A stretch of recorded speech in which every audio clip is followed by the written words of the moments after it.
Select your god.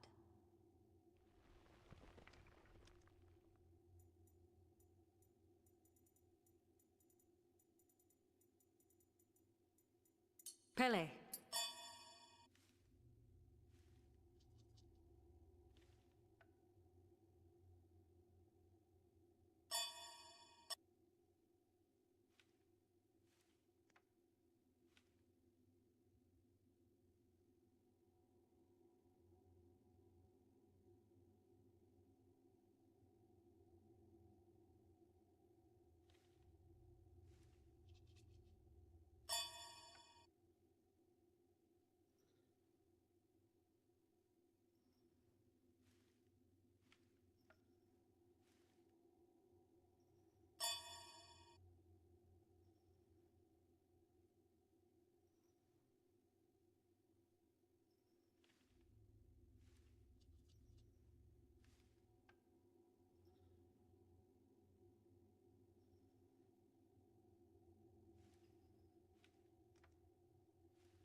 A container of heat and passion.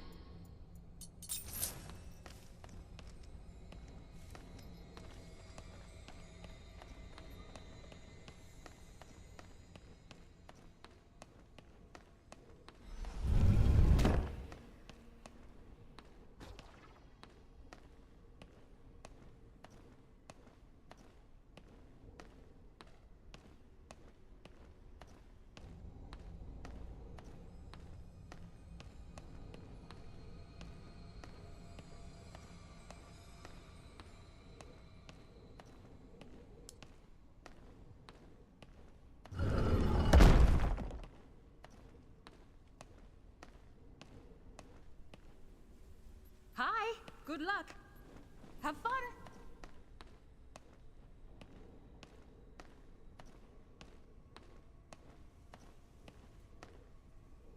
Minions have spawned.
Okay.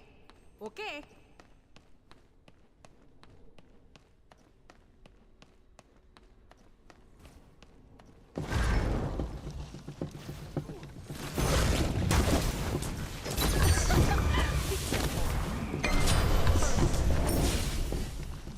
Oh, yes!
Your middle tower is under attack.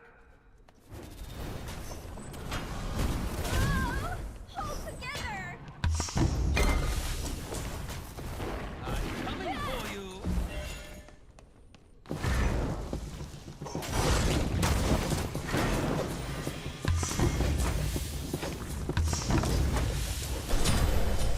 Much left undone.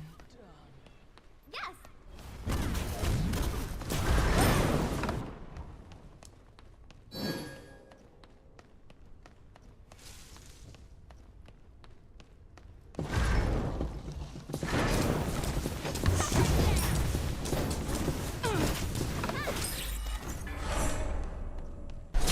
One less resistance point.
Scorched earth!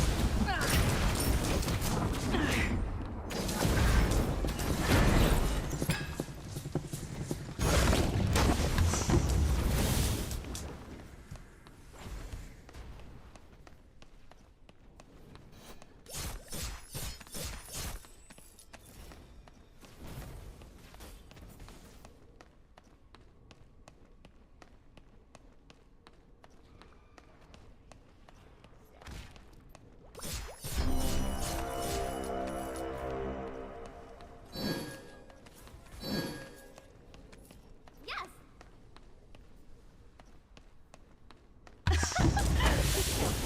Scorched earth!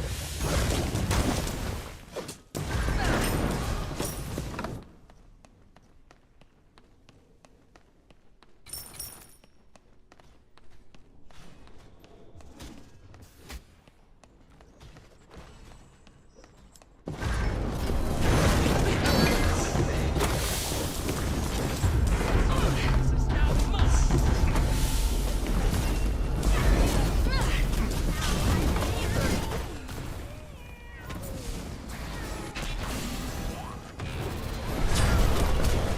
One less. An enemy is a killing spree begins. Maintain. Be careful. One less resistance. Your team has destroyed I a will middle not enemy tower. lose again.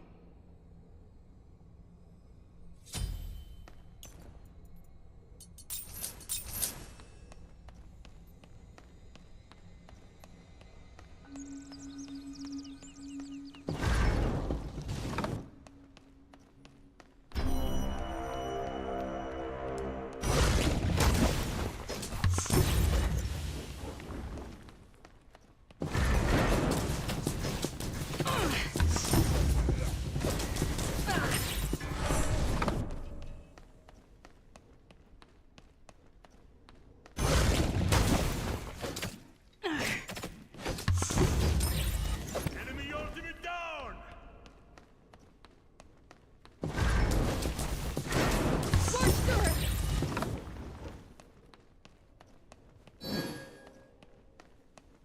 Farewell. Bye-bye now. Bye, meow.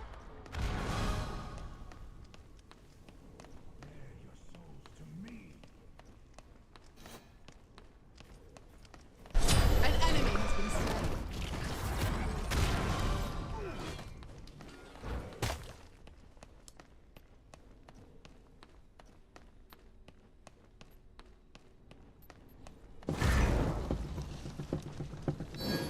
A killing spree begins. Maintain it.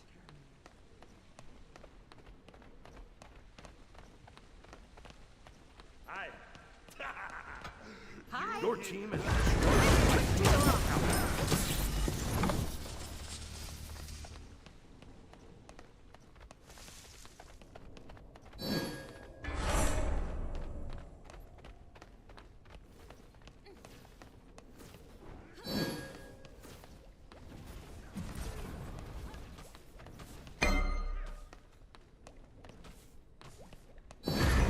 Farewell. Burn the flame!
Scorched earth!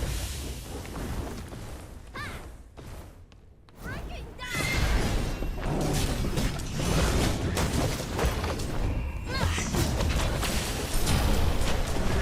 Rampage. Alter their curses!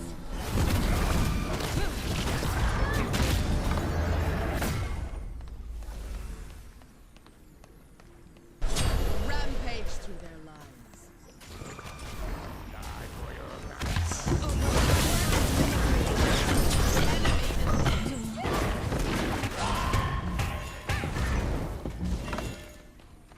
Losing. Too much heat.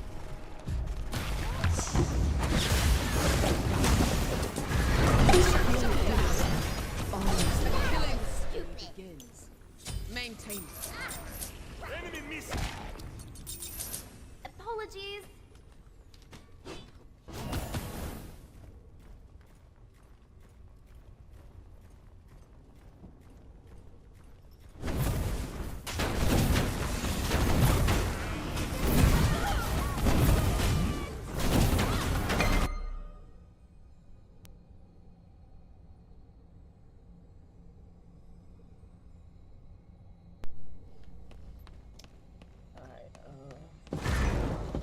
A killing spree begins. Farewell! Maintain it. I'm quick to erupt!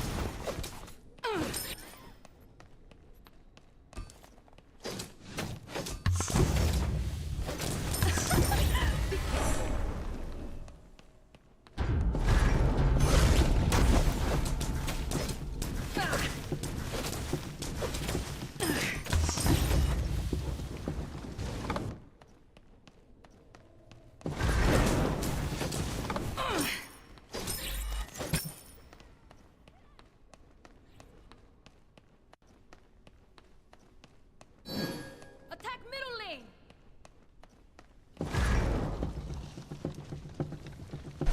Shut down. They're advanced. An enemy has been slain.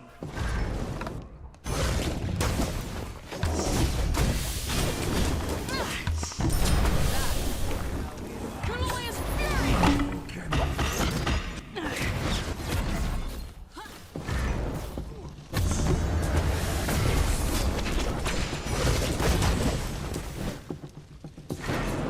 Your team has destroyed the Gold Fury. I will not lose again.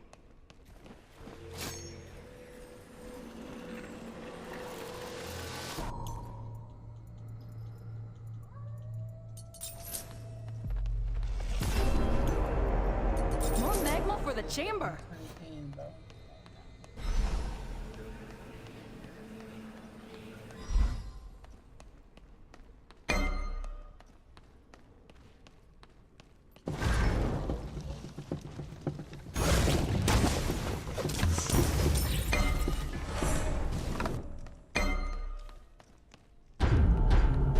Shutdown secured.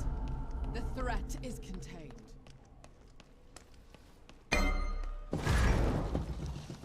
Burn the flame!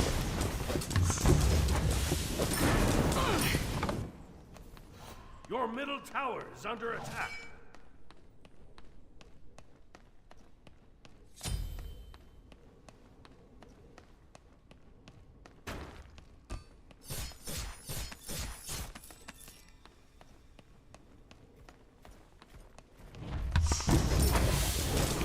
Scorched earth!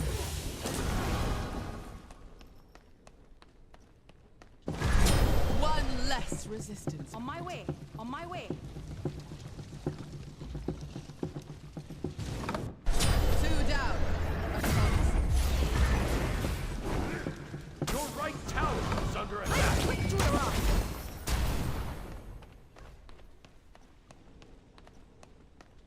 I'll get left lane.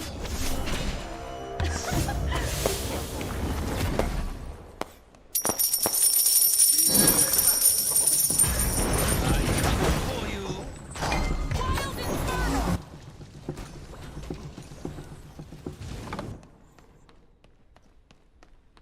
Losing. Too much heat.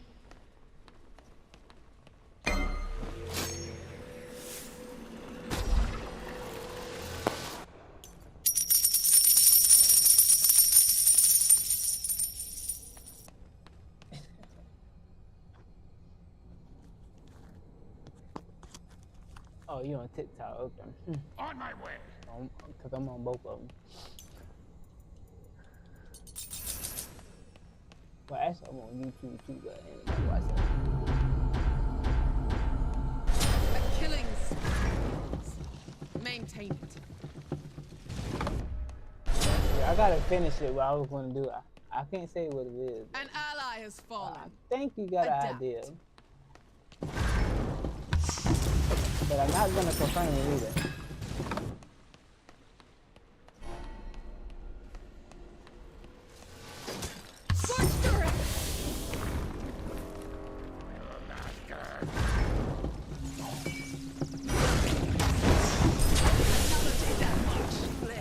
Your team has destroyed a middle enemy tower.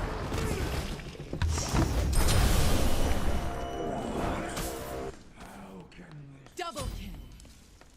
A You killing see how I spree do that? begins. Maintain it. I can't tell you my secret. I can't tell you. And I didn't buy it either, so.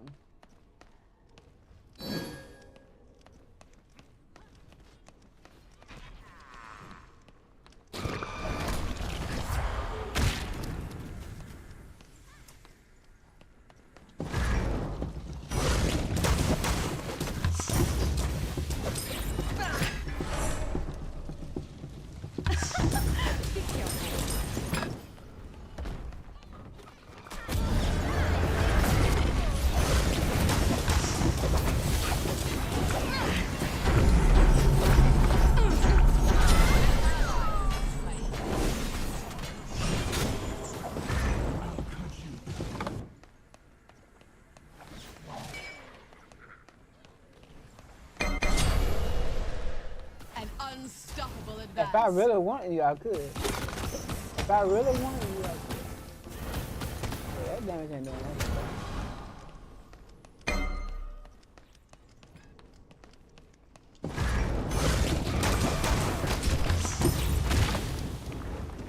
That's why I be off, man. I be learning.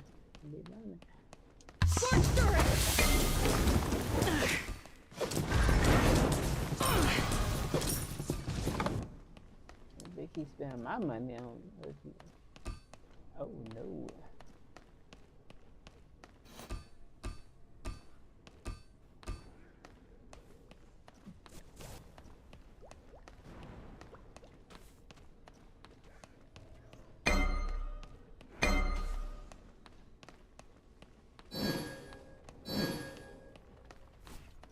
Attack right lane. Attack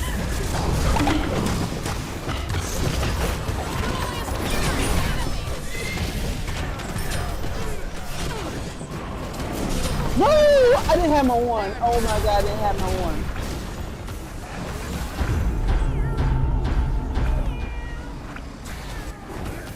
That makes it. Maintain rampage through them. Shutdown secured. The threat is contained. Deicide.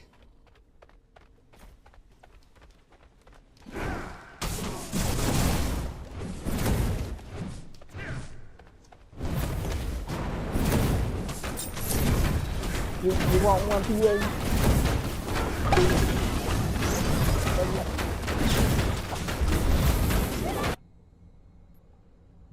Your team has destroyed a middle But enemy it's gonna be a. base. If you get one for See you Switch, later. Your This left is gonna be a tower is banger. under attack. Retreat!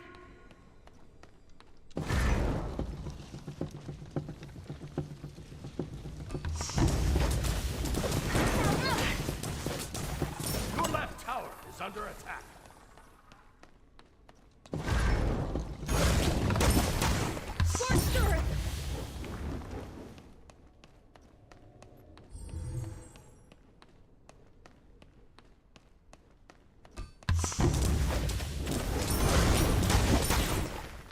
I put that play 007. I bought the game early and everything, and still didn't play it.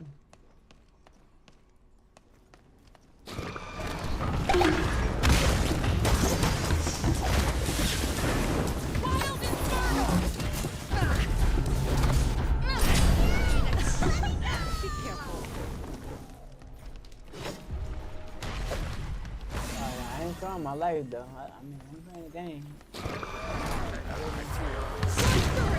I'm on the road with it.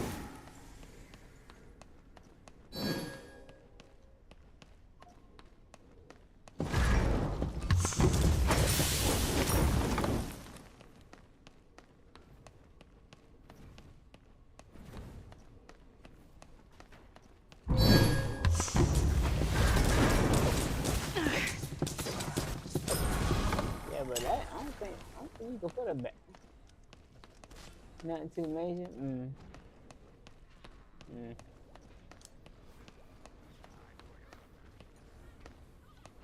An enemy has been slain.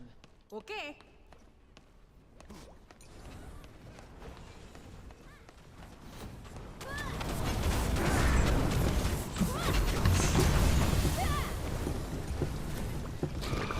Hit the tower. Take the tower. Your team has destroyed a left enemy Phoenix. I gotta be real strategic.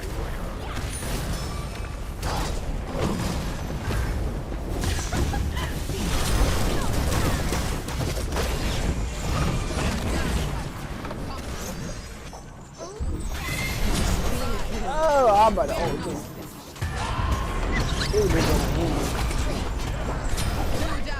Shoot out here and there. Killing spree begins. Maintain it.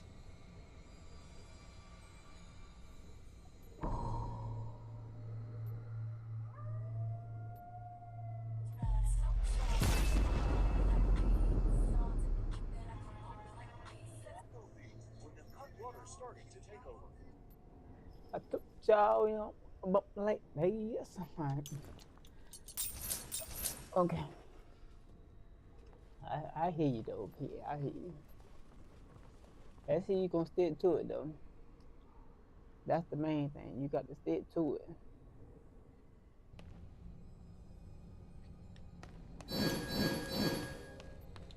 Okay.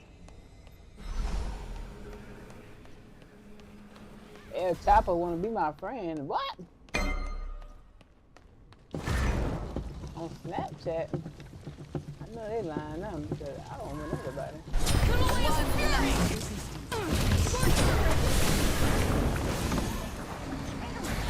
Shut down secure. The threat is contained.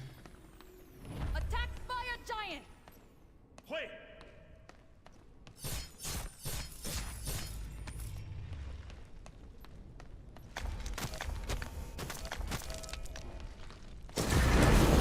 An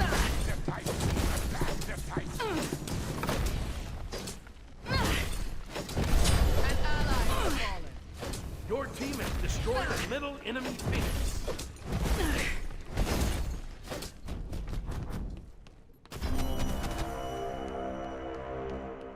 I'm about to die. I will not lose again. An enemy has been I slain. am not consistent. Oh my lord. A container of heat and passion. So I gotta make you consistent now? Attack the Titan! That what you trying to say? I gotta make you consistent. You don't have to get on that ass if you can be consistent. Be careful. Scorch turret. Get on your ass though.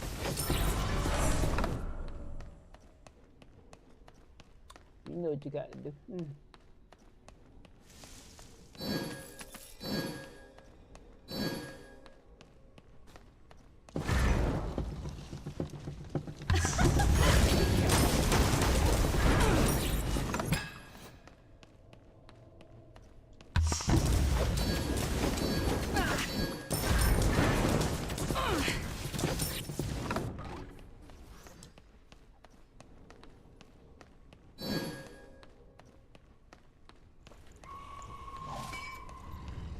Hey, can we end this shit? This is getting boring.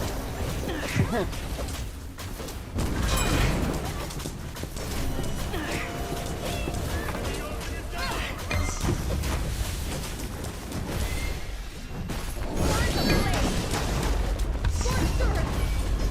Wild inferno.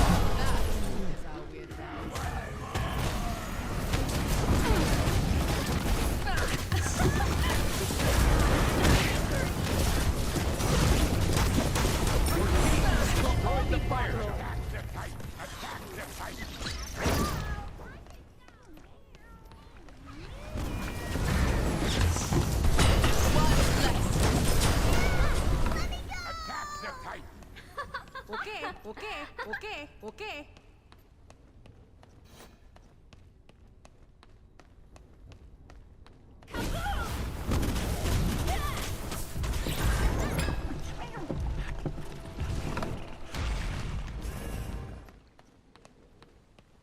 Ultimate is ready!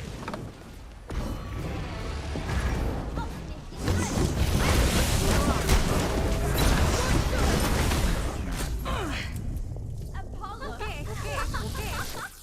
I hold the sun across the sky. Okay, Oh, okay. just gets in the way. Victory. Like a little less boy. Victory. I just add him, okay? I just add him. I don't know who he is.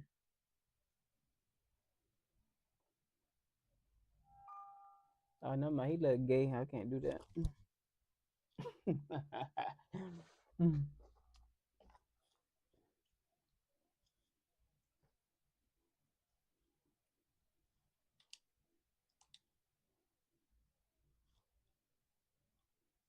Mm-mm.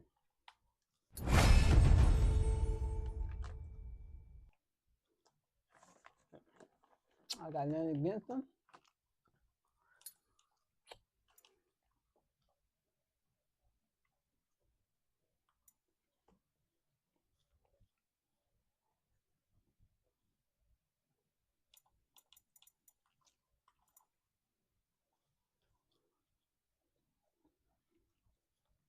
She said she like, if you were to have one, what, like, how would you even like it? How would you even have it?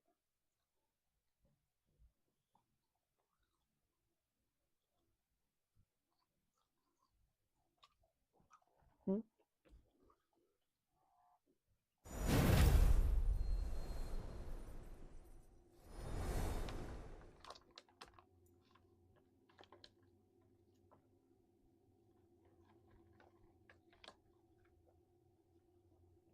Jungle again? Hmm.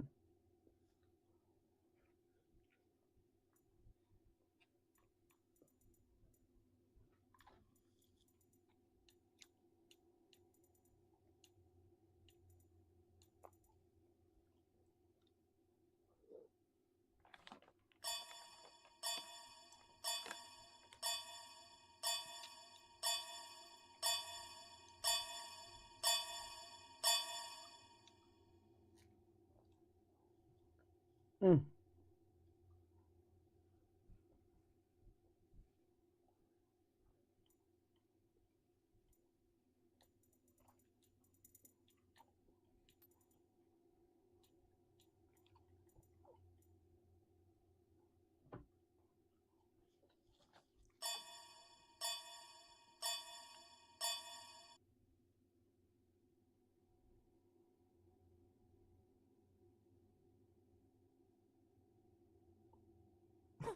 I forgot about it.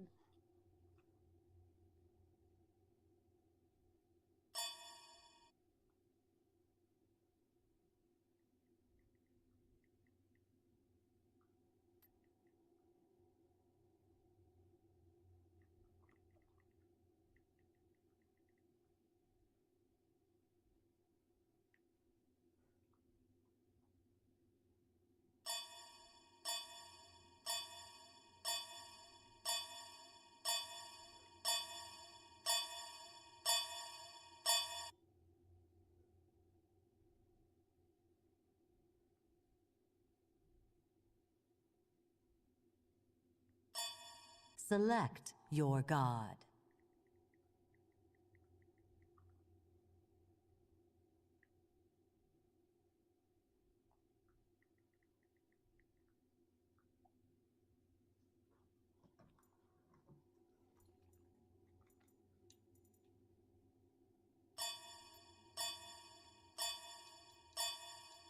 Pele.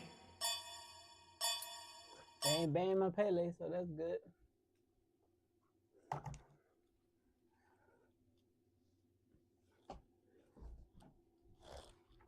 Give me something to drink. Alright, I'll be right back.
May we encounter good fortune Thanks. in the Excellent. journey ahead. The cosmos guides your blade. Good luck to you.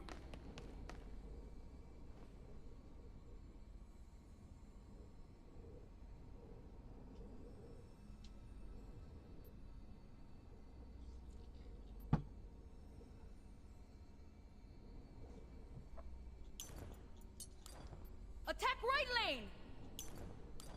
Cancel that! All right! Okay. Minions have spawned. Alright, I'm back.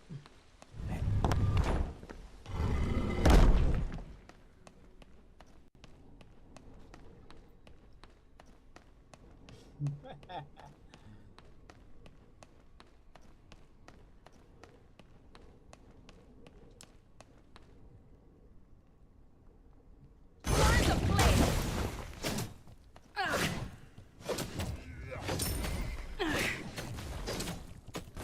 Enemy missing middle!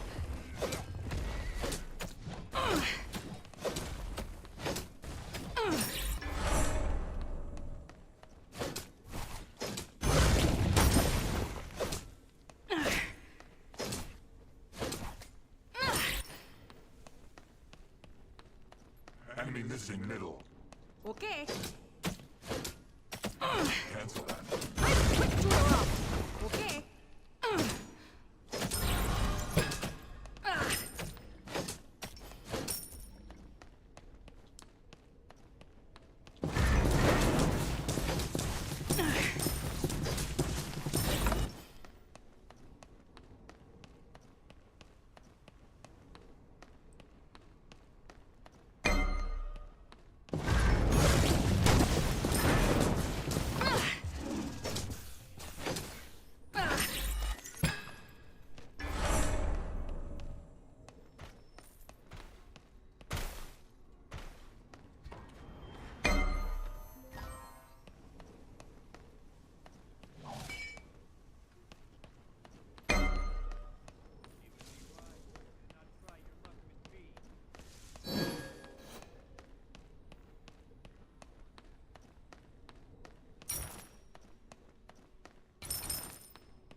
Burn the flame!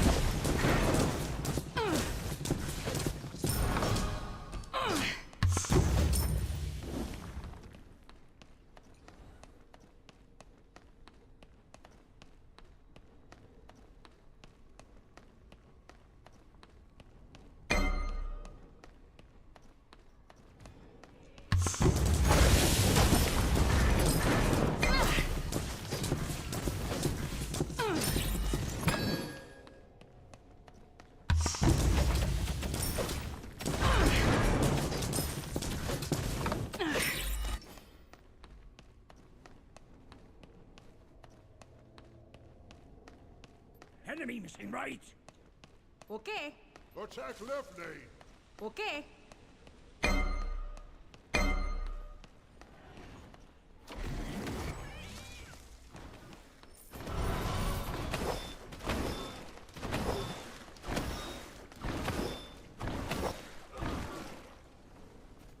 Your middle tower is under attack. First blood is drawn. The campaign begins. Bye. Scorched turret!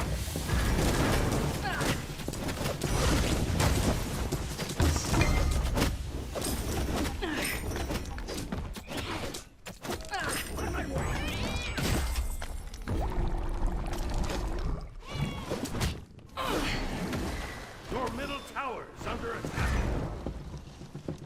Your left tower is under attack.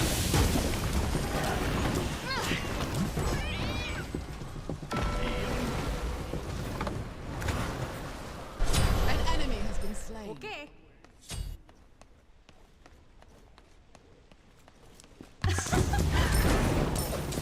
Quick to up. Your middle tower is under attack.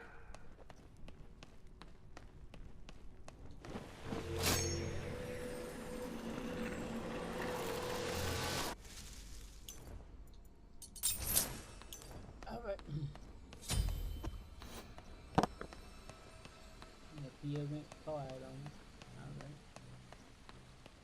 Alright. Enemy missing middle.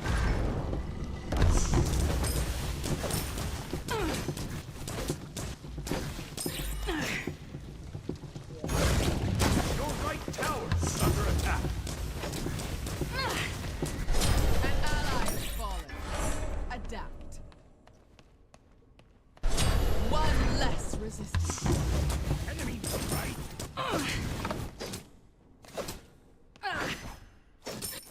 Bro, y'all don't let me farm. I can't even farm.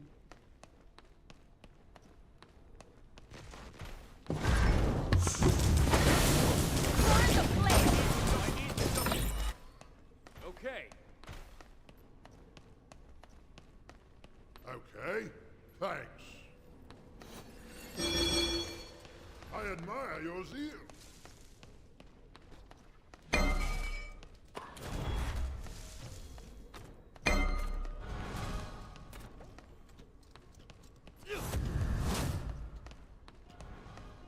Enemy missing right.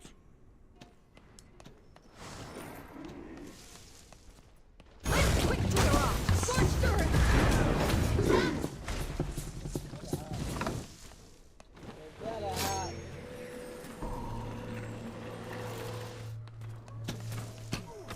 Here it comes.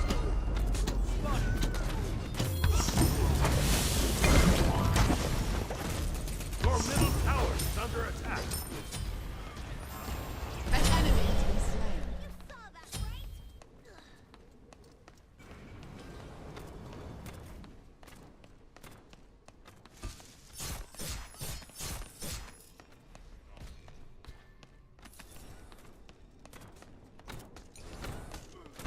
That's all.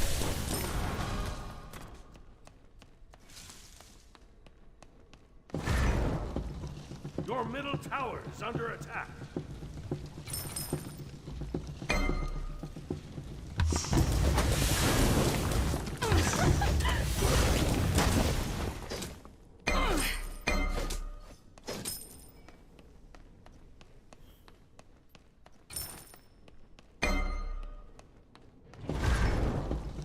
Scorched earth.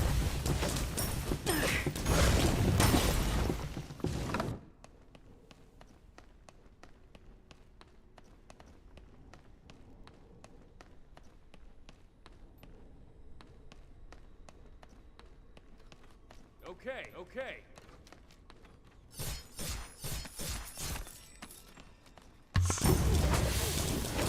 Enemy missing left. Burn the flame.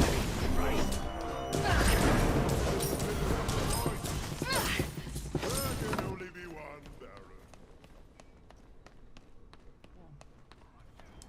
An ally has been slain. Your middle tower is under attack.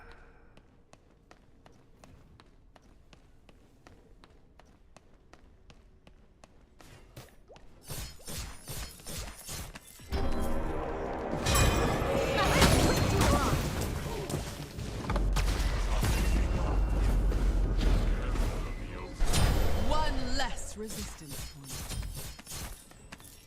Yeah, Your ping- middle ping tower me. is under attack. I'm going to try to do that, but I work overnight.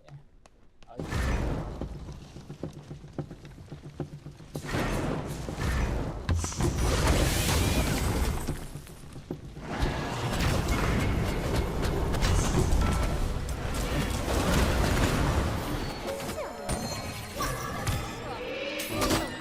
am the creator of violence, but I heard you have created something too. Failure. I will not lose again.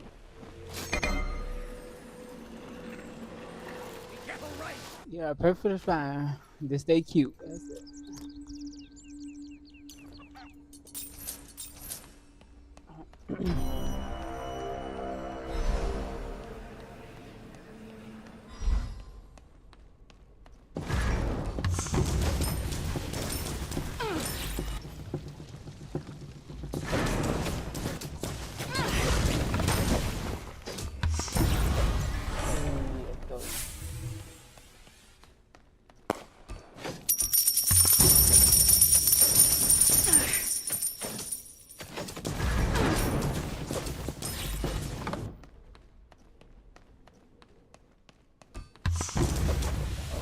I got the man. There can only be one death. Excellent! It's so loud. Your Bro. I left think tower it's too loud. is under I'm gonna attack. turn it down. Your right tower is under attack.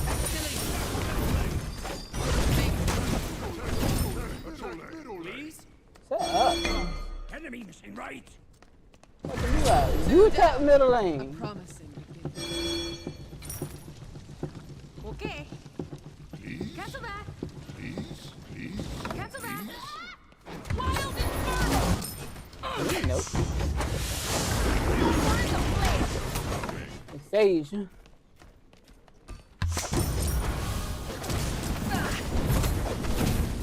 I'll middle get to tower it. is After under the game. attack.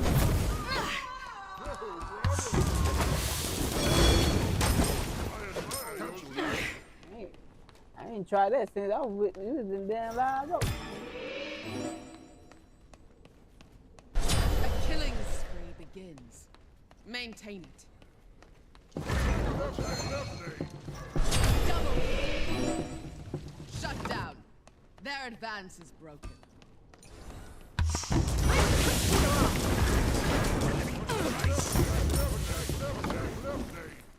Oh, now you want me to attack left lane? Man, that's so aggravating, man.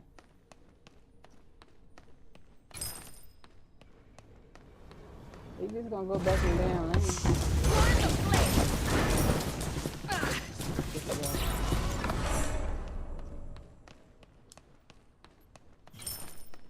There ain't nowhere to be found.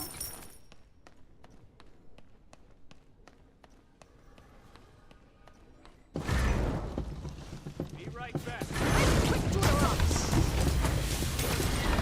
Damn! Glorious fury! See, Nice job. very. Cancel that. Okay. Return the flame.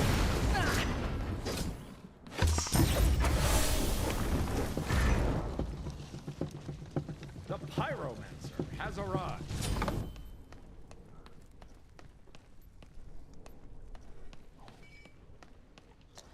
Hey, oh, that's a good boy. Okay, get back.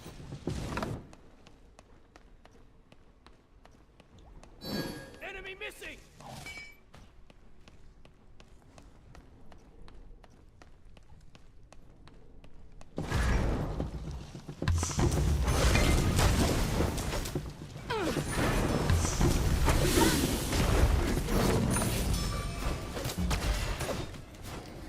Finish! Oh, man. An enemy has been slain.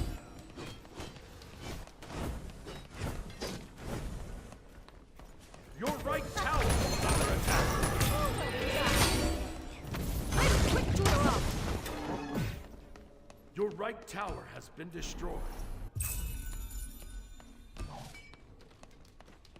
Scorched earth!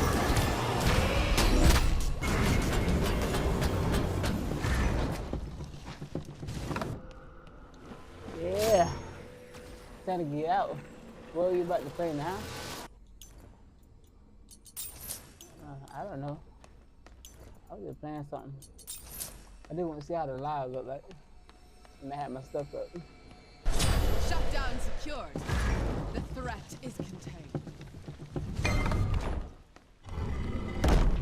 Your middle tower is under attack.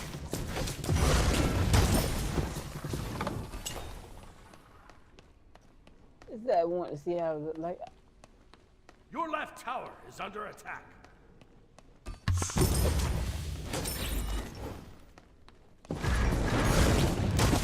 Cause all I wanted, I was gonna put a camera, but I could put a camera. I'm not gonna. I want it to be transparent instead of like seeing the whole background. Your left tower is under I don't know attack. yet. I didn't figure that part out Enemy yet. missing, enemy missing middle.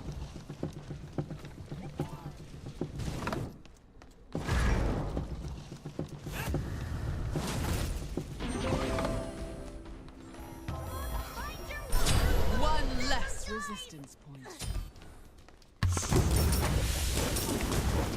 There can can only be one Baron. That's what I'm about to play. I'm about to play you. That's what I'm about to play.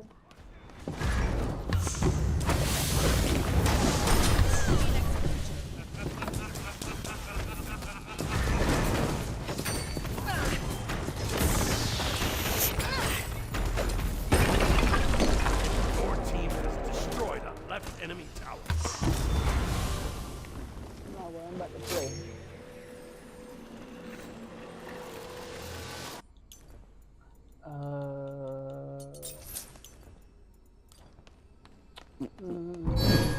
Alright, that mid.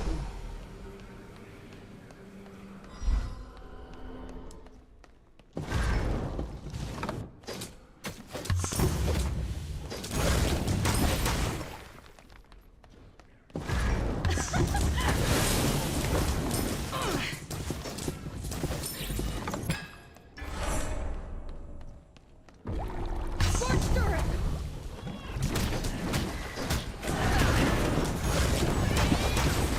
Wild Inferno! Yeah, I'm a kill. Your left tower is under attack. Your left tower.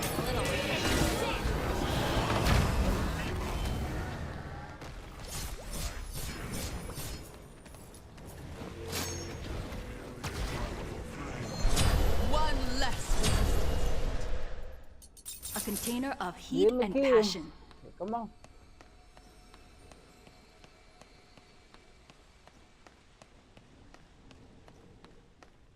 A killing spree.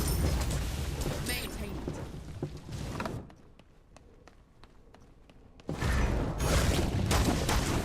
Scorched turret!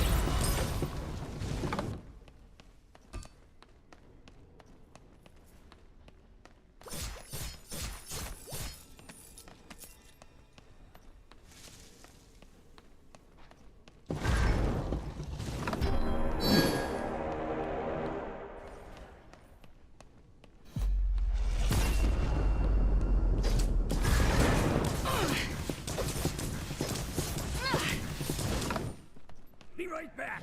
Enemy missing.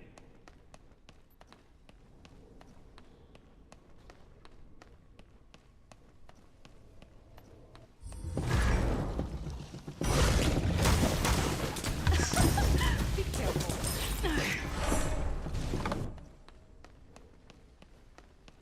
It's like everybody scattered out. Scorched turret! Burn the flame! The enemy team has destroyed the Gold Fury. It'll be okay.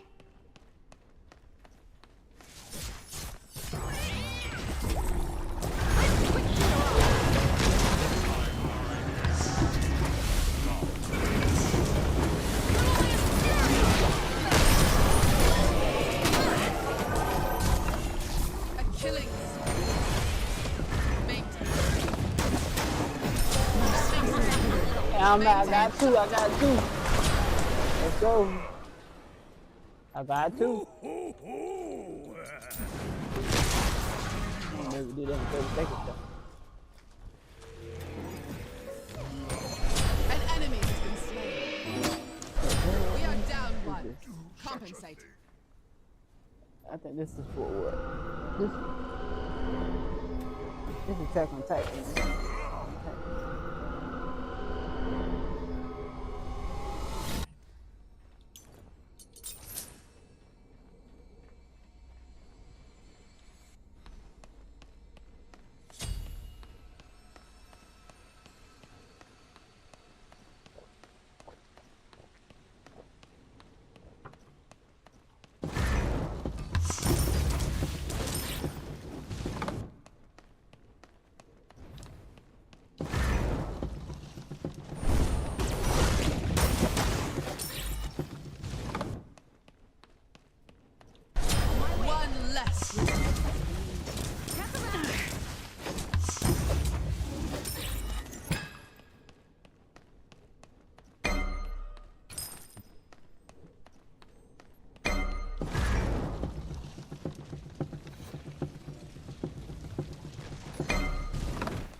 Maintain it.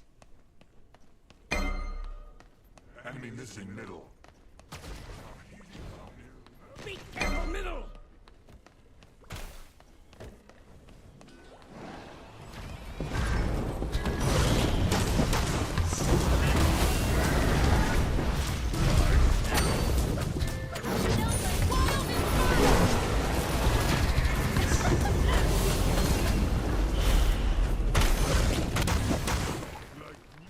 Losing.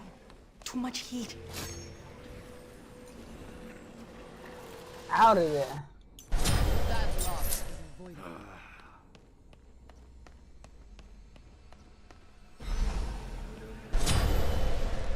Two down. Your middle tower is under attack. Another step. Conquest. Heating up.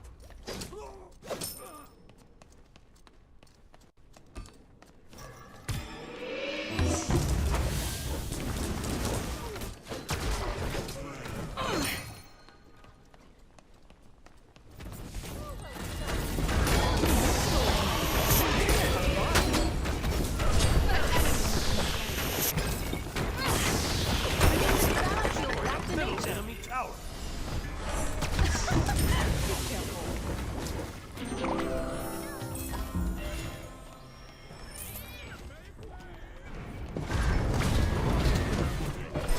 Rampage.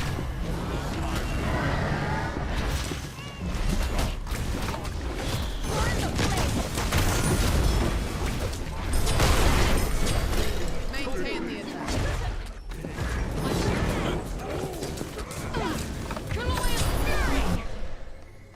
An unstoppable advance. DSI.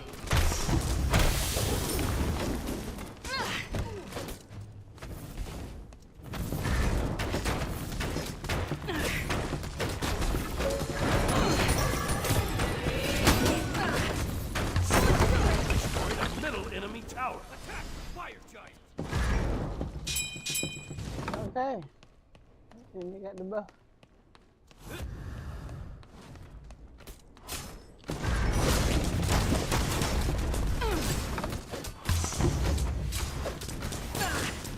Your team has destroyed the pyramids.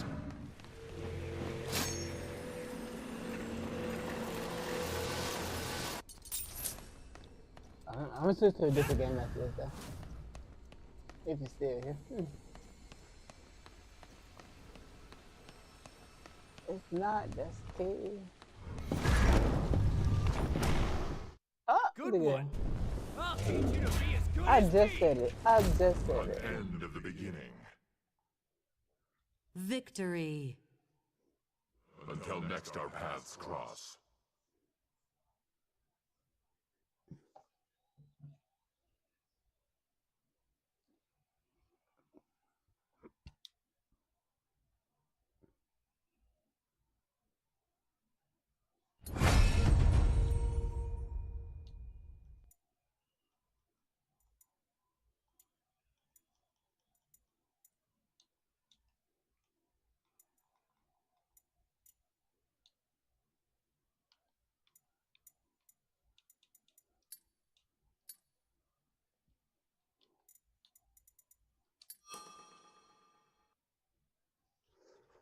Dang, that was quick.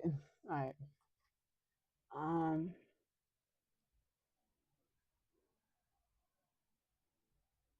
Dang, he's gonna be off for some months, bro.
There's always a statute of limitation. You can't do this, you can't do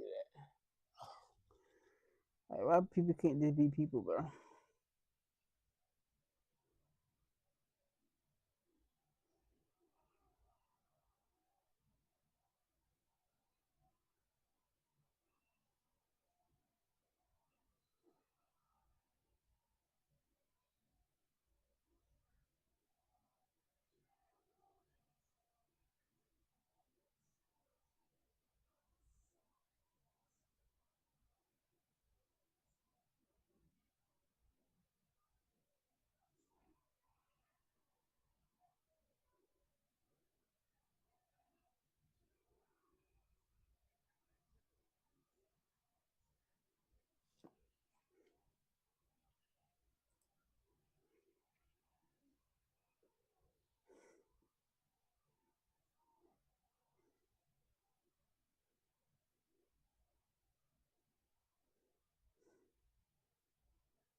No, so this still giving VTO. Let me see this still giving VTO out.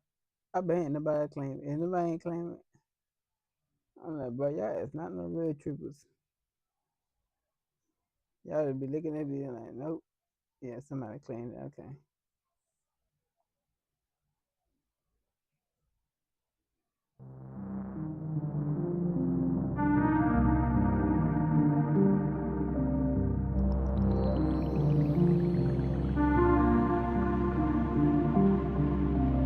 This is awesome. Play Resident Evil. Why can't this play PA? Make your own version of the game.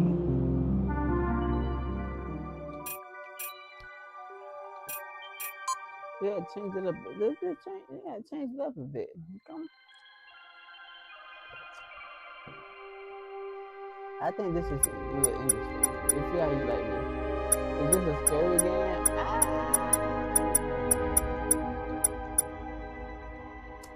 I'm not gonna say that, but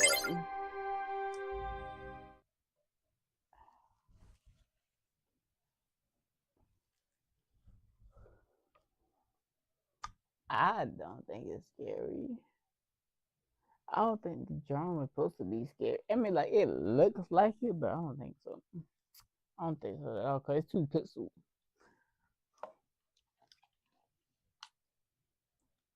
Let's play Resident Evil.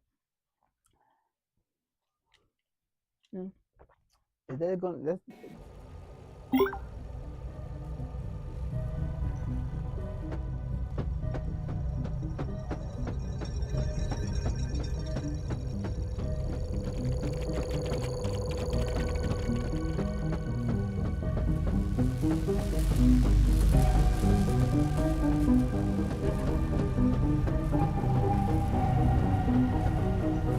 It's like Final Fantasy.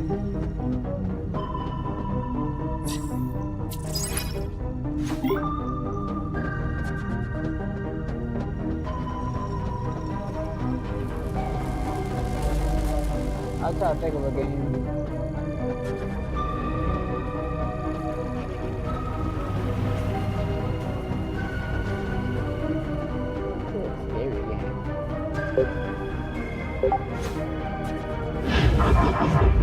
That's your very John, bro.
Let's use that. What's up?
It's like, I don't need that.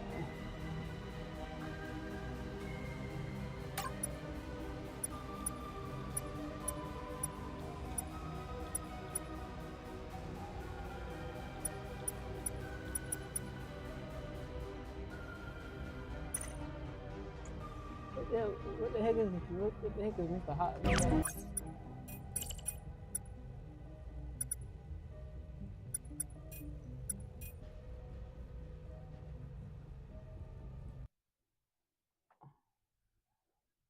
What the heck is Mr. House?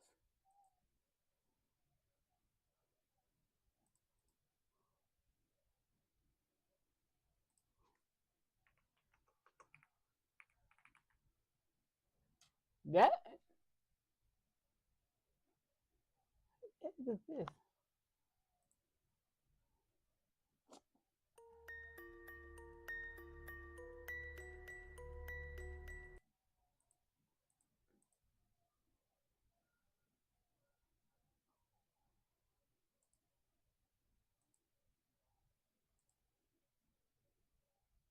$15 for all.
Thank you.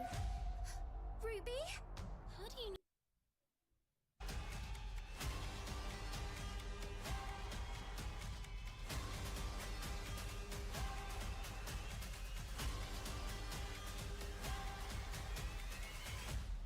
Who are you? Ruby, it's me. I'm...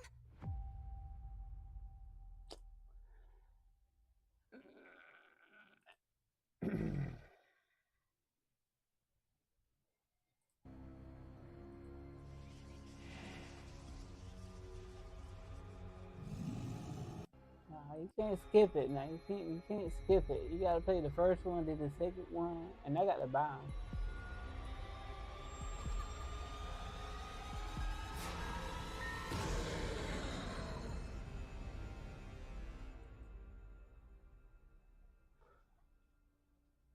Some that one.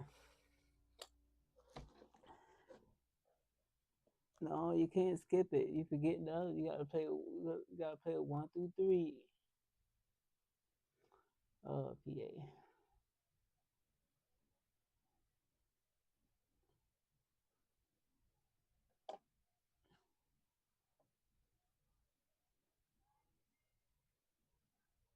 If you had to buy one, don't play it.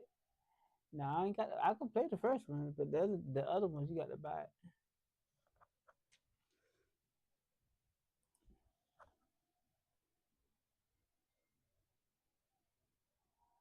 Like this one right here, boom, boom, boom. What's this one? I ain't seen this one. Kaya, I was getting worried. You weren't returning my calls. Is everything okay? Kaya, So you ain't got to buy it, no worry about it. If it was Mario, you would have bought it.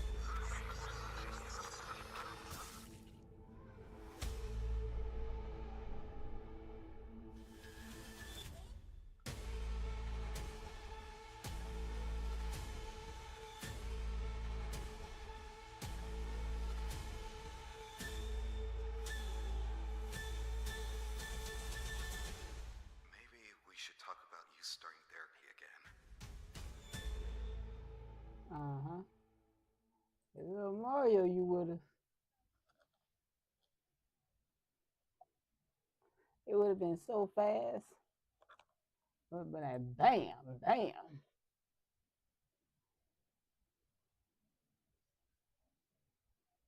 I mean, I just don't know how short it is. Let me see how long this game is.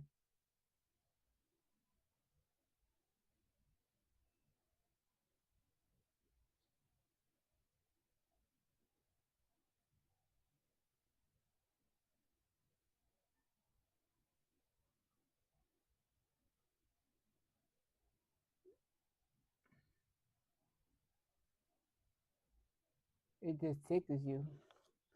Mm. You know what else can just tickle? That job. Okay, that job can tickle you. Come.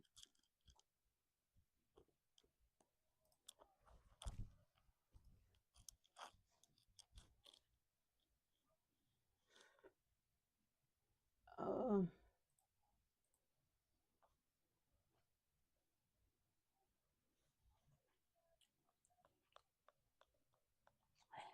let me.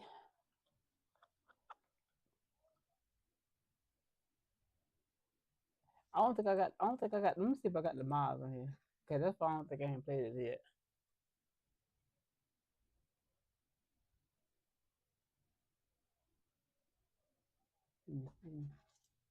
Let me check.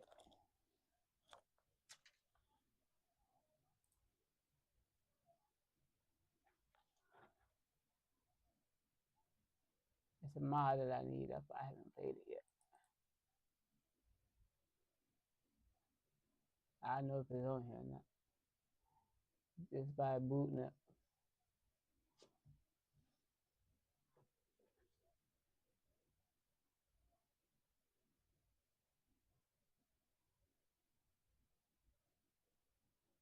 Nope, it's not on here.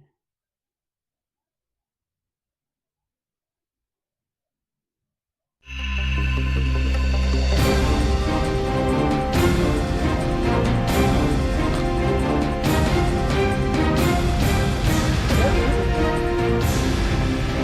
ain't even tempted, and I bought it.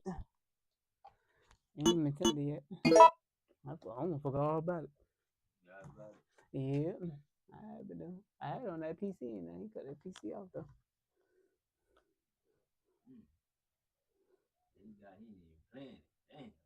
Yeah, I have it. When you got it? The day before. It was early for 24 hours. I still didn't play it. And it said it was good. I looked at the review and they look good. I was like, damn, you didn't say nothing about this game. But you been playing the old one, but you ain't playing this one. You ain't playing this one. No, I bought it though. I bought it. It just ain't played it. Just ain't. I thought he was gonna play it when he left. You can play it when you leave. I said I ain't even gonna touch it. He said he ain't gonna play it though.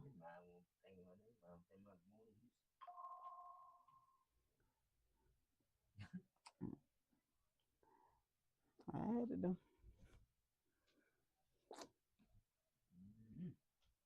I see. He said, Nimmy bug. Man, bump Nimmy. Bump Nimmy. Bump Nimmy. Tell me some Nimmy bug. You ain't say Cardi bug, so I don't care.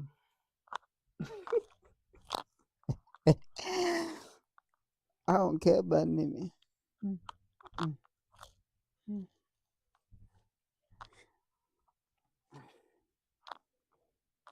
All right. I'd rather play the other game than bump Nimmy.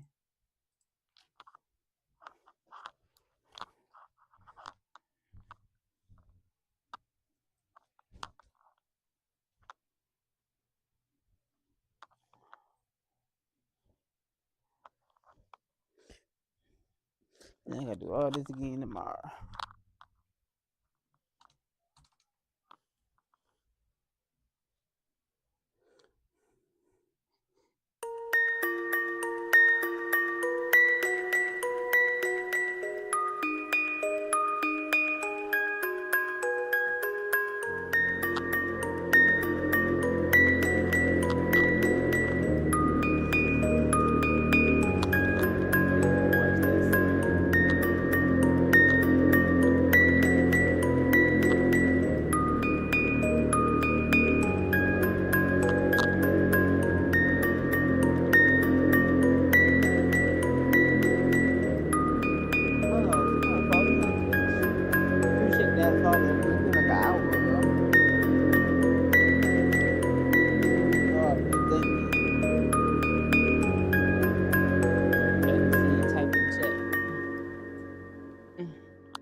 NBA, hush, hush.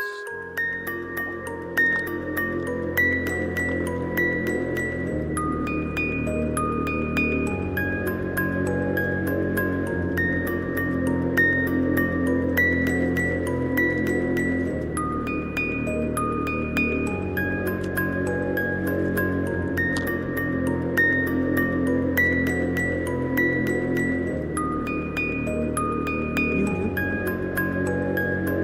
Cause I didn't know this game existed.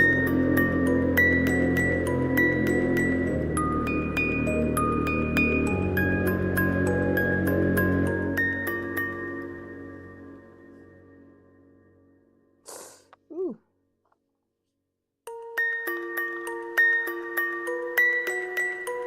I'm getting bit by mosquitoes.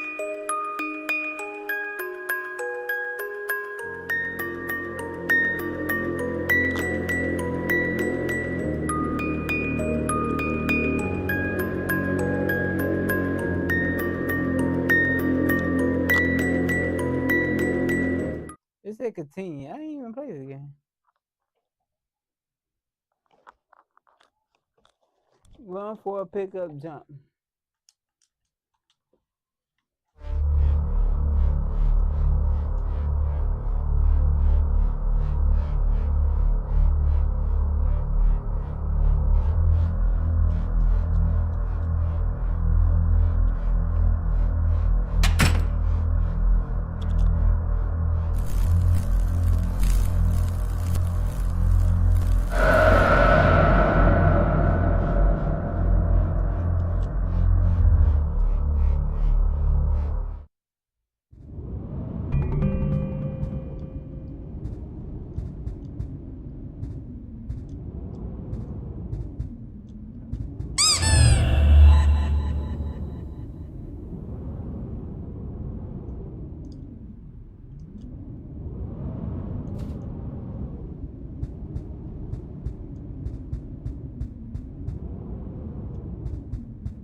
Wait, is I missing something?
That was a secret in there.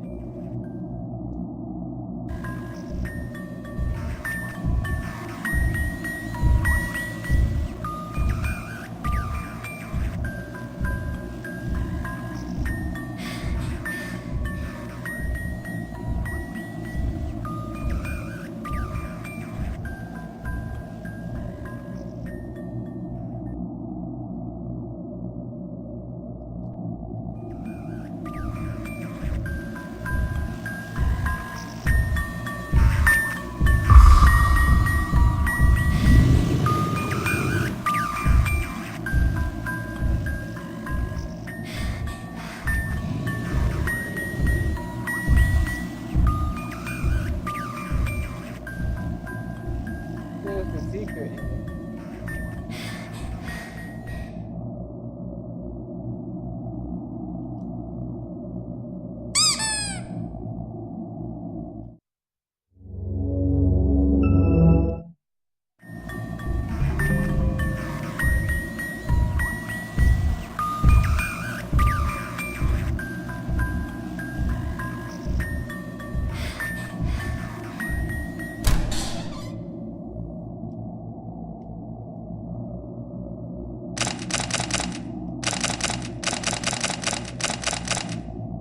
You gotta try to leave, but there's nowhere to go.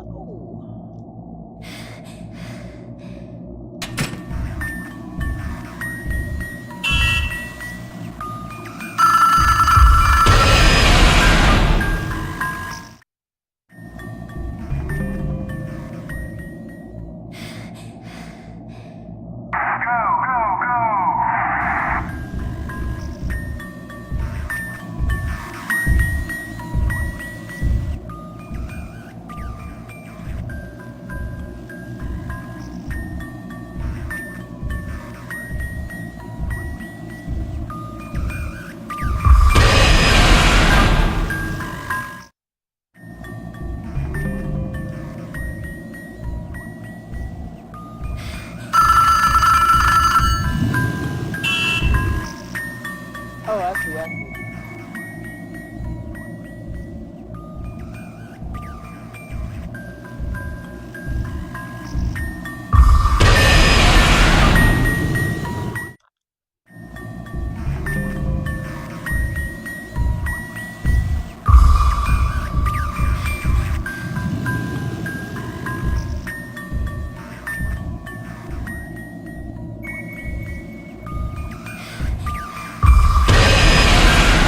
Bro, he came so fast.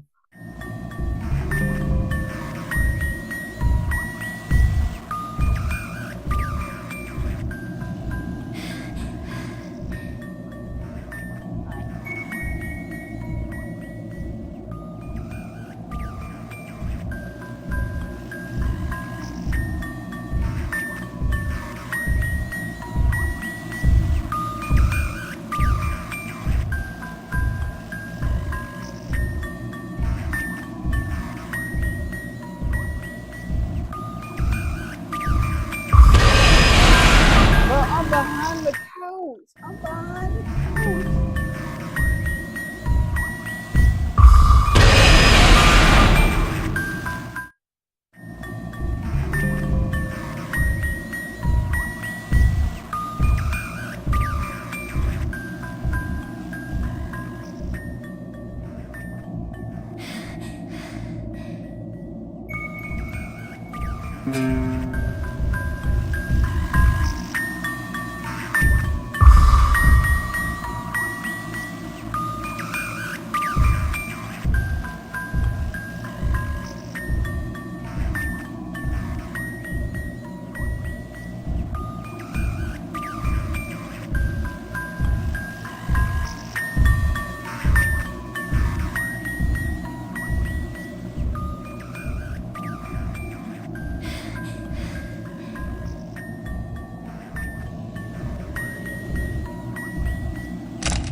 is it the mirror? Oh, I got that.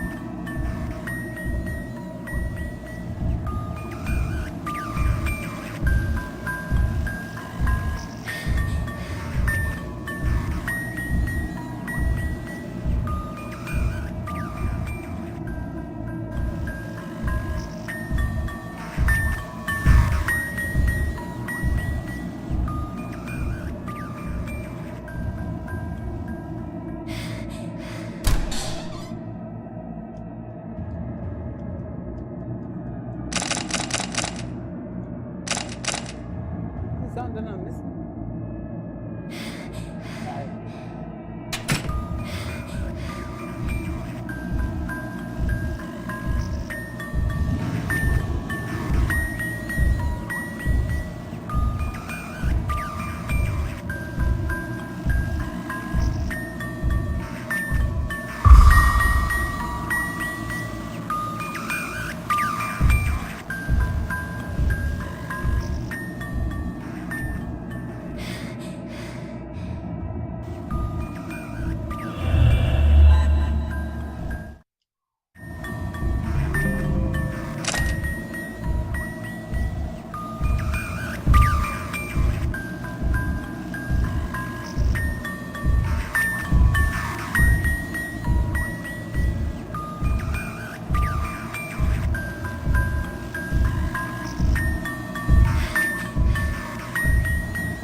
One of those type of things.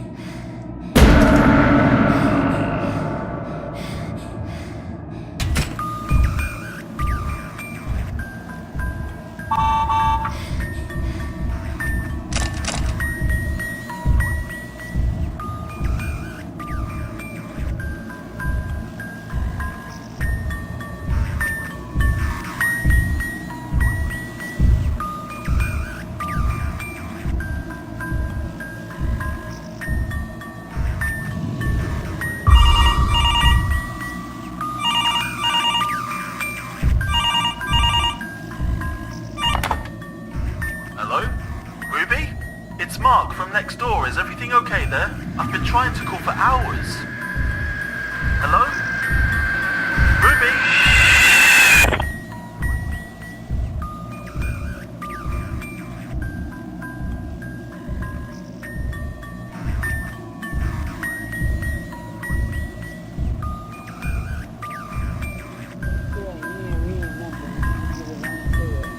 Supposed to do. I'm trying to escape. I ain't got time to do.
Mark from next door. Is everything okay there? I've been trying to call for hours. Hello? Ruby?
wasn't even out all the way though. Cheating on me.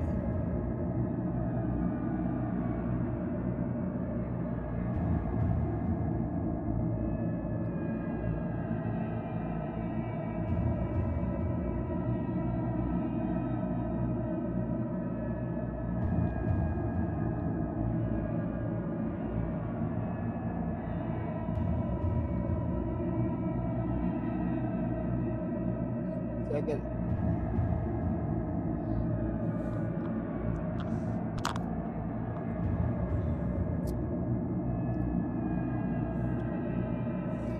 the chase. I said the chips. The takes are scattered.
Hello? Ruby? It's Mark from next door. Is everything okay there? I've been trying to call for hours. Hello? Ruby?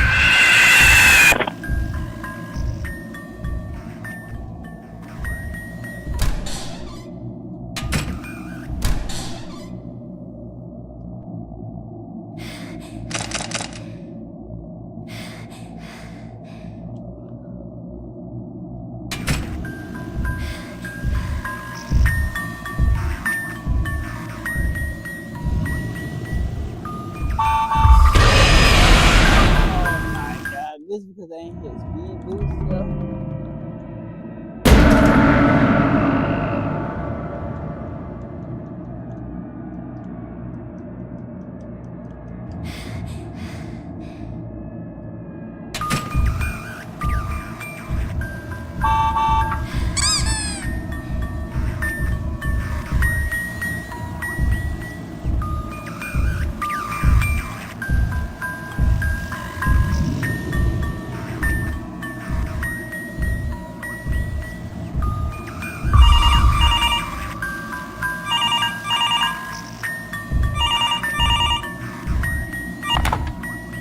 Hello? Ruby? It's Mark from next door. Is everything okay there? I've been trying to call for hours. Hello? Ruby?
so many damn plants.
It's a passcode?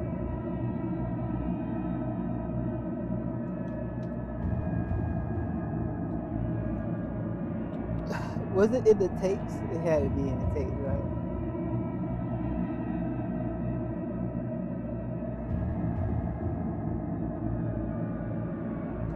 Hold on, let me remember. Okay, so the tapes was.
That was it?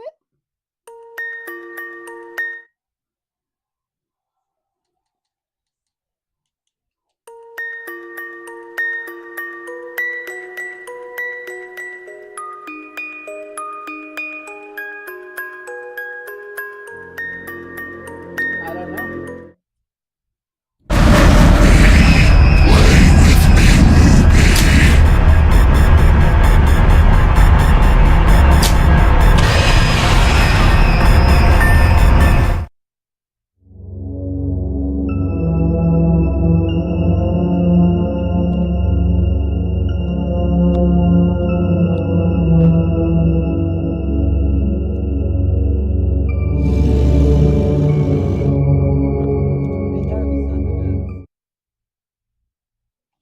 Let me try something else.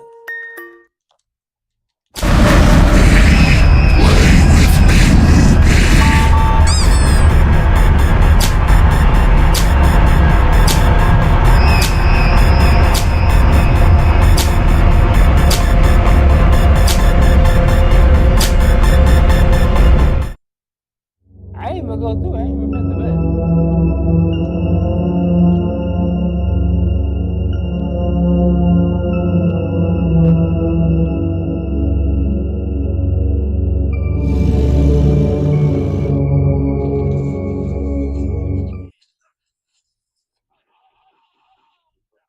I actually offered to pay for.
It's Amanda. I ain't playing no Amanda right now.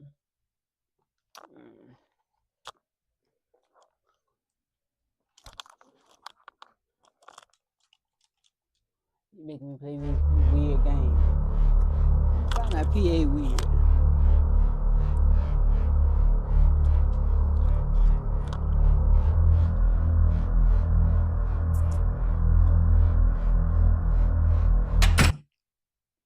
Oh my god, it closed out on its own. Oh, I pressed the button.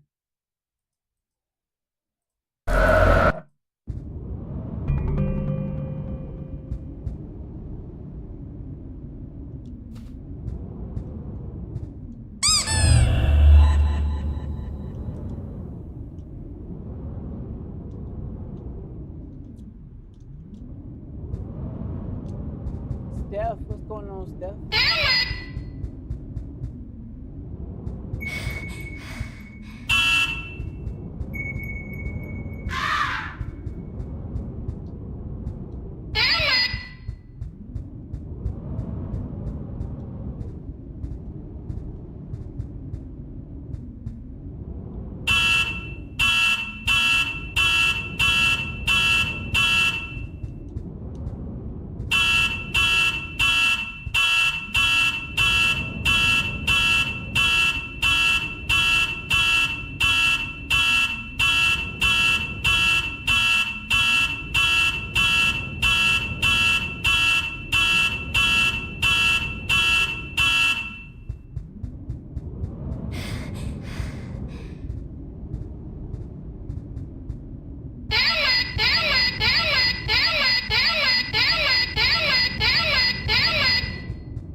Oh my god, the game just crashed. Okay.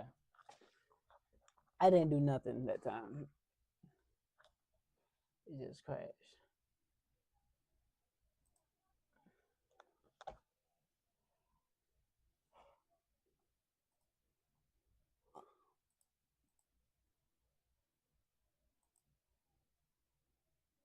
So it's another ending. It's like I see it, but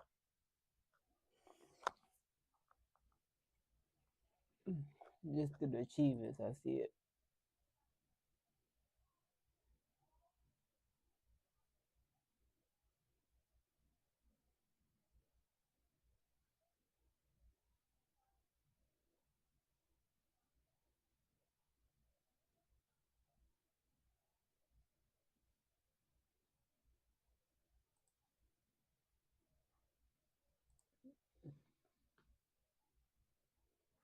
It's easy to beat, of course.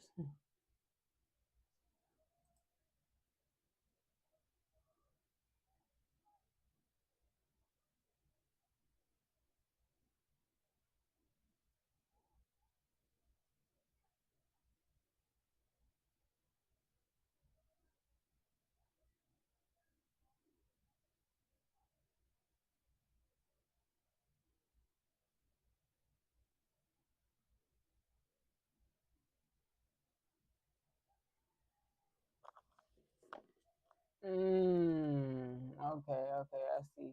I see.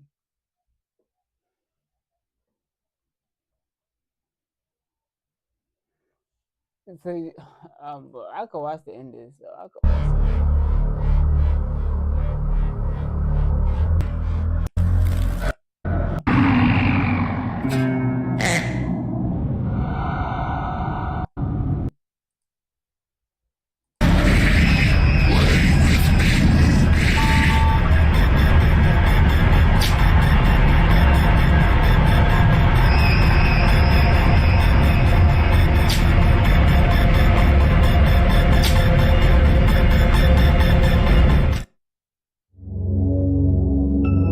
Yeah, you gotta do something though.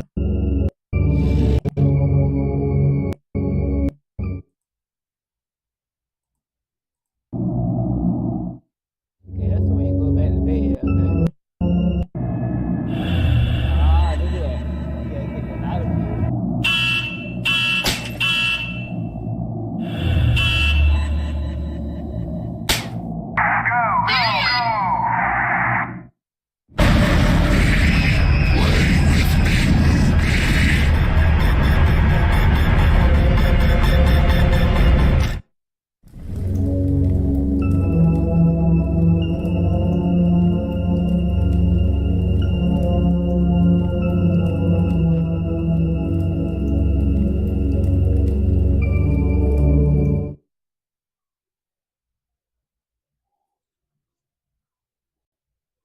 It's too late for me to get down.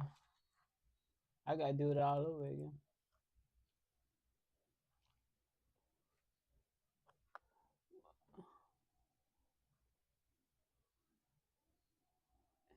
No, I don't want you to, man. No, no, no, no, no, no. I was just watching that because I was playing this game, so I gotta go back and finish this. I gotta come back and finish this.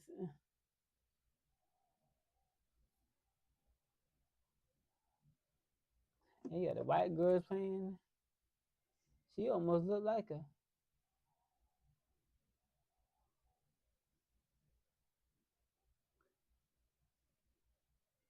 Don't come to this house, future my boyfriend. Oh, you got a boyfriend, man? Dang.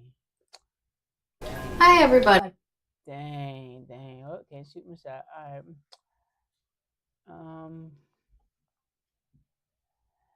But yeah. I don't want to. Yeah.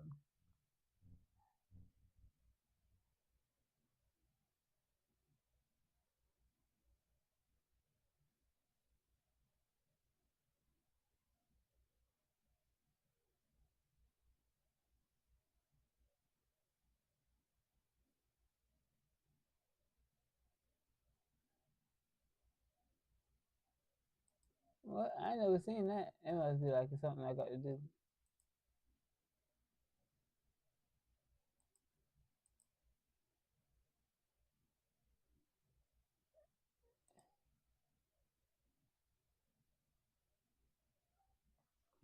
She got a boyfriend? PA, hush. Hush.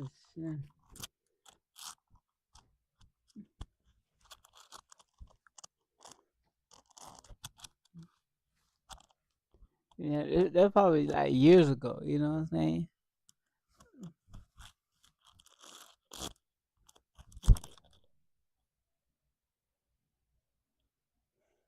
Dang, I'm gonna finish this though.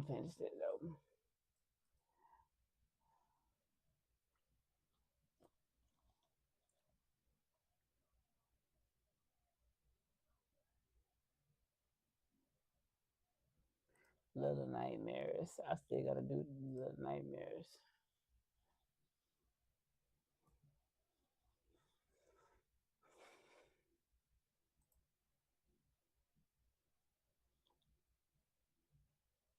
See, y'all ain't like when I played this though. It's something like this.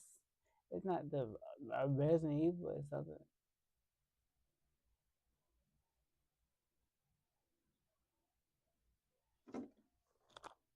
Can you play that for free?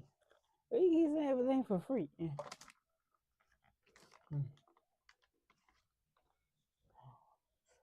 There's nothing free in this world.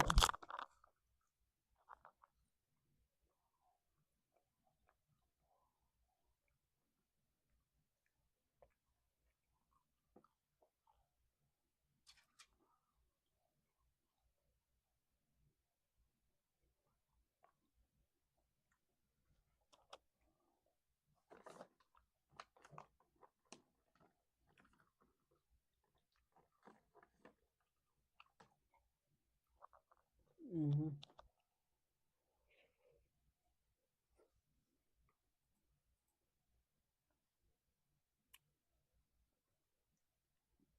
You had Parasite Eve too? No. Cause I beat it already. I beat it already. You was there.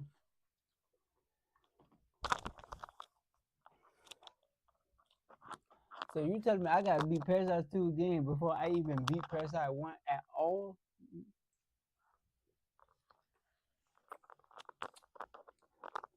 Come on, PA. Come on.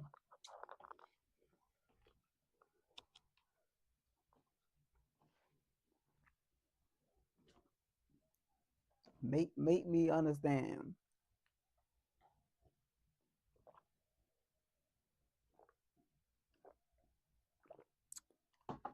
You think you got nothing to do with do me then. Do me then. Alright. Do me. And I can't be up for long anyway. I think I get up like 3 hours.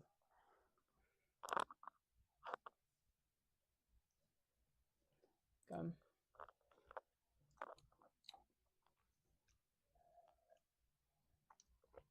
I should be a better streamer this week.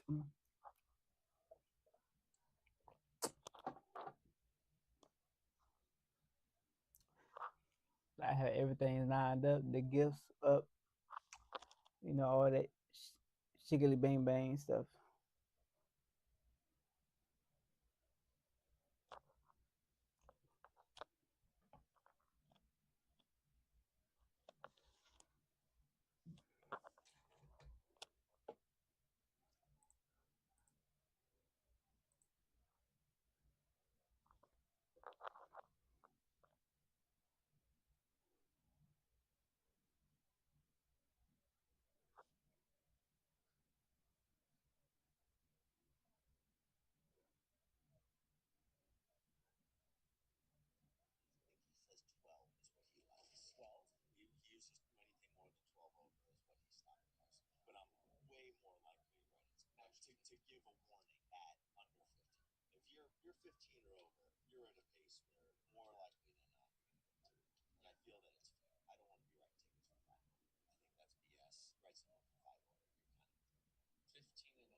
maintain the infrastructure. They did not.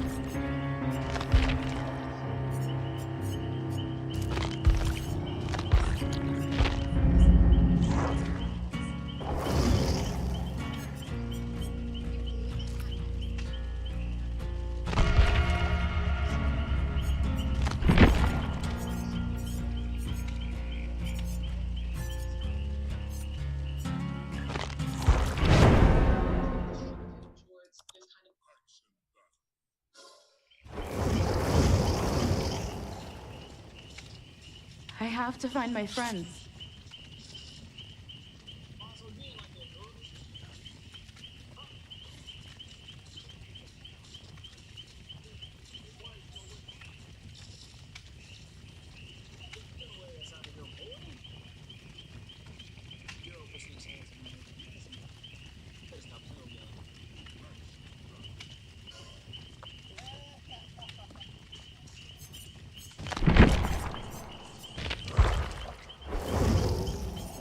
This isn't good.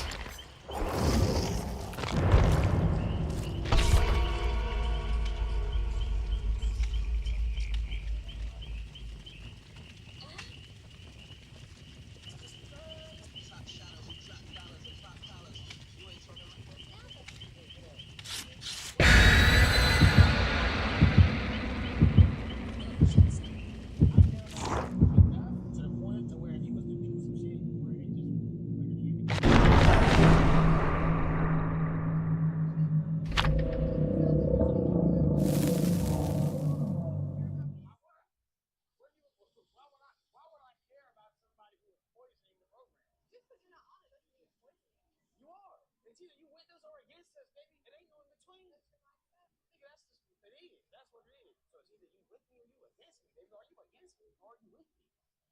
I'm with you.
you take it?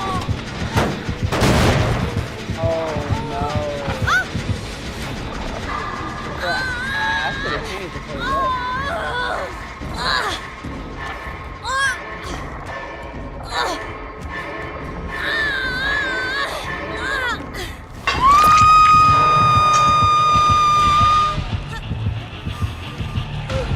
I didn't even think we were pushed. I thought it was like we both.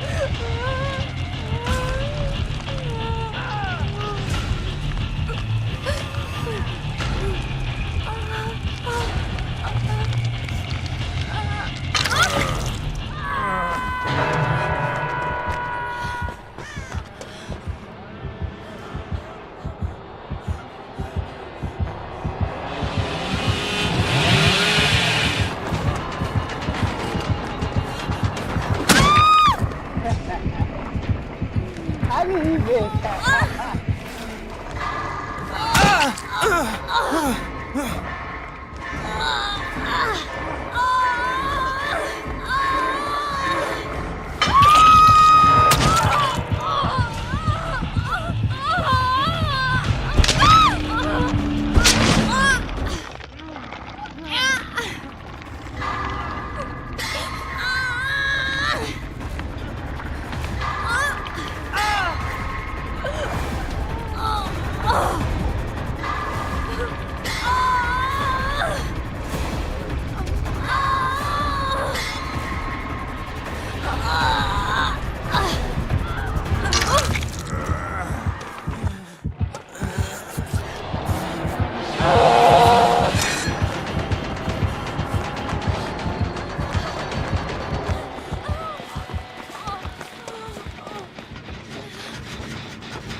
Not even fun.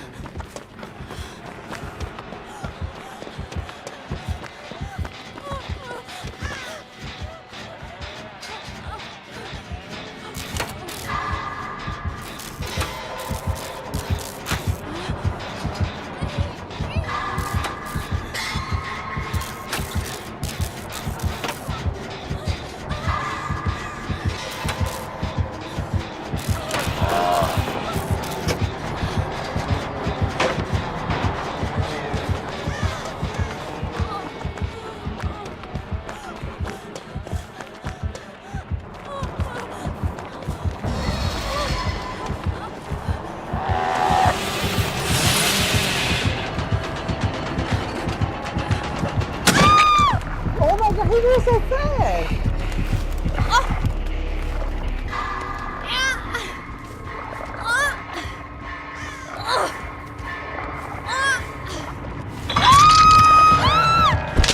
Bro, they throw him. Can't do nothing about it.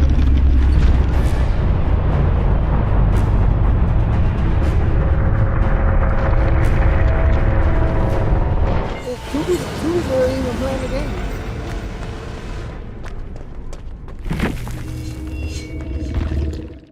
Two people weren't even playing. So.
6? Oh my god.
Oh, 200, huh?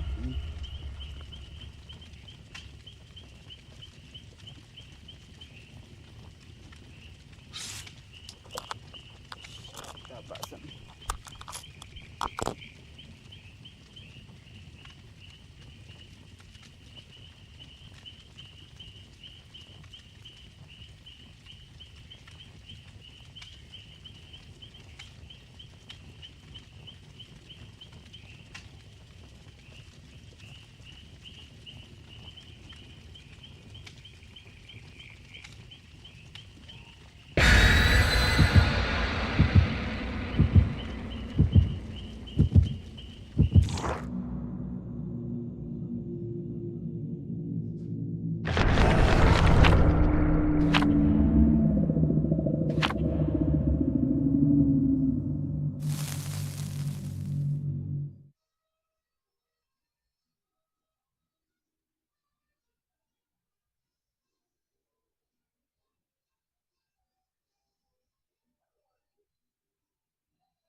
Damn fast.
Me?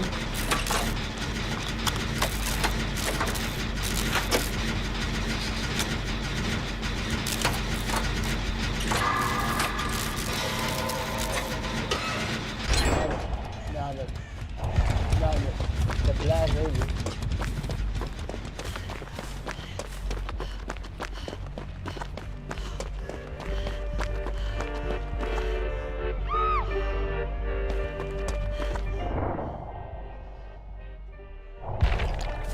It hurt.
Make it count, you gotta blow a kiss.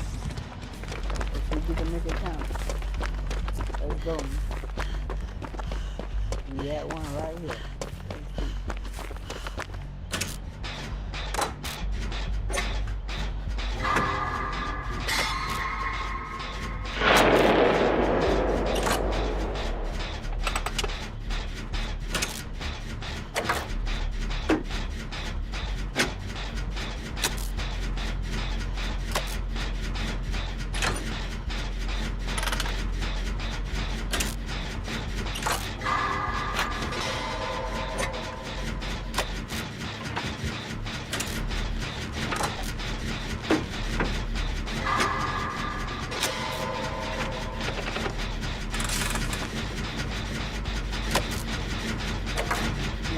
let them all be out there.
Everybody.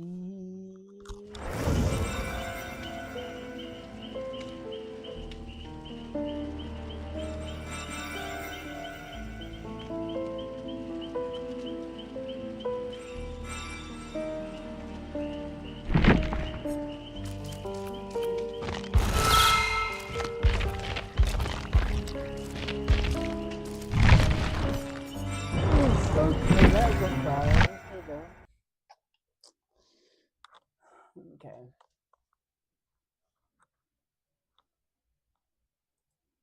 Black Ops 3.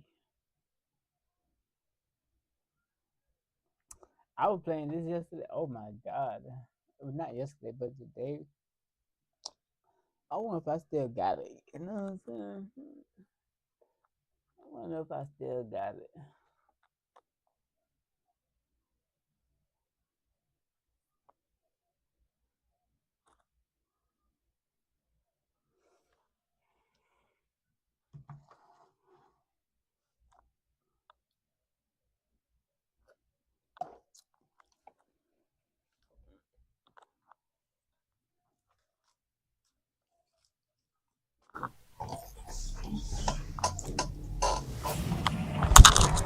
Yeah, you looking good in that picture now. I was like, I'm about to jump through the picture now. I'm about to jump through Snapchat.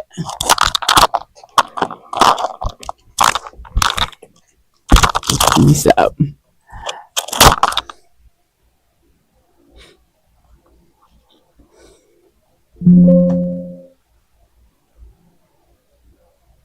No.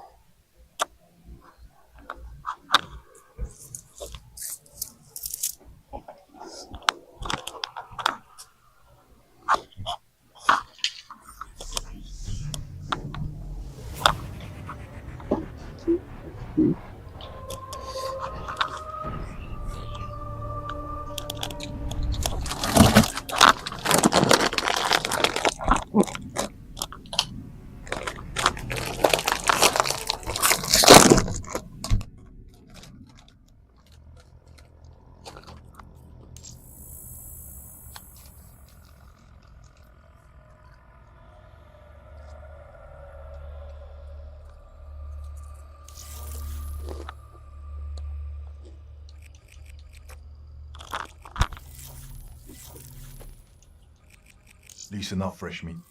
My place, my rules. You got crypto, I got product. Don't ask for credit.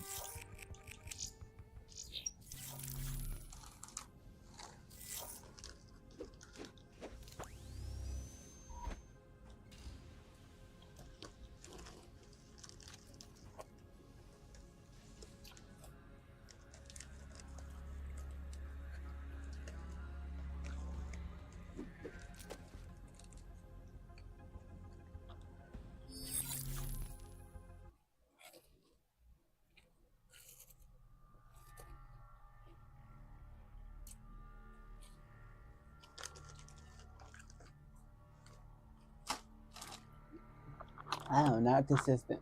I ain't even been consistent. Team deathmatch. Get kinetic.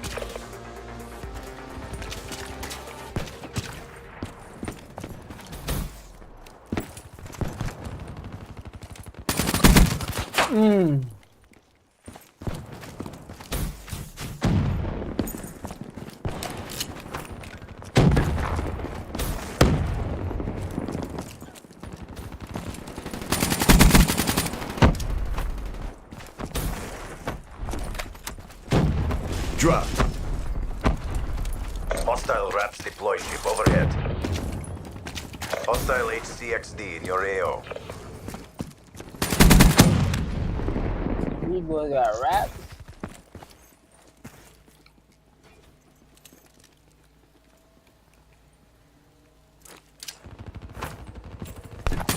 Raps incoming! They're beating us. Turn the tide.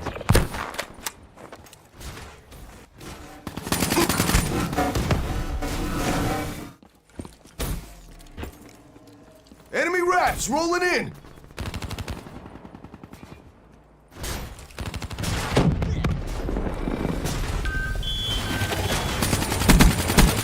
Infantry down.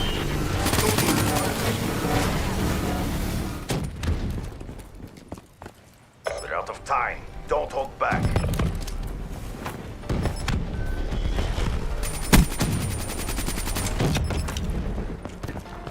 Be advised, hostile UAV incoming.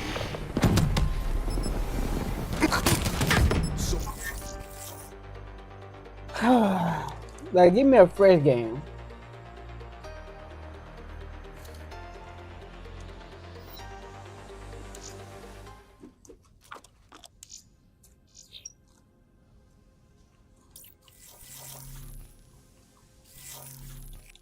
Matter of fact, I don't want to play this one.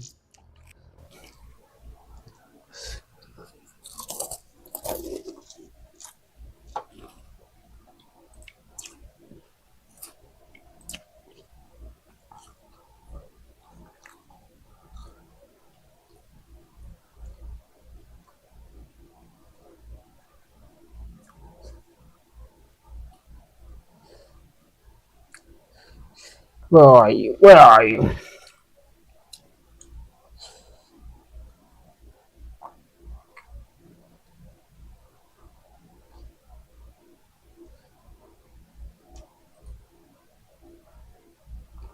See, I don't even see it.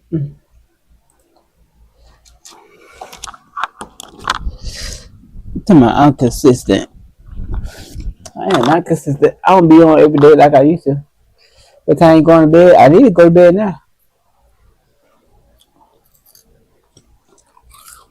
I should have been went to bed.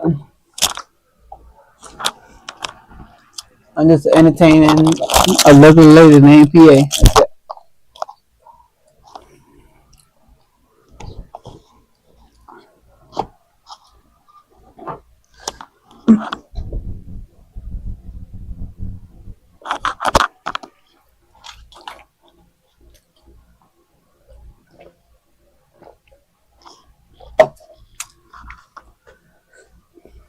At least trying to. At least.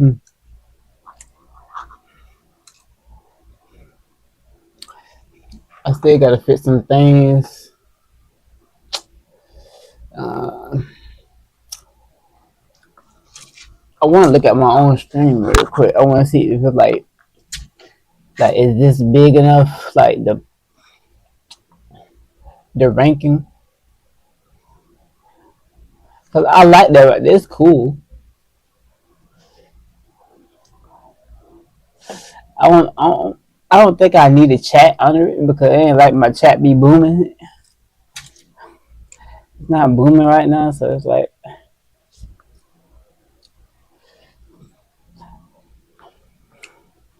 I get it. If it was booming, then I put it there. I know some people don't like to look at the chat on the screen, so they hide it.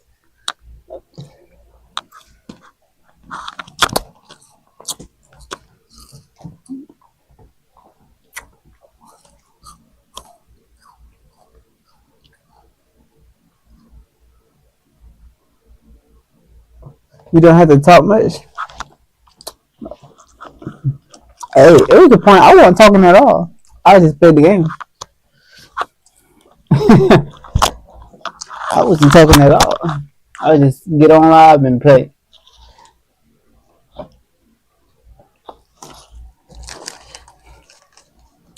It used to be like that.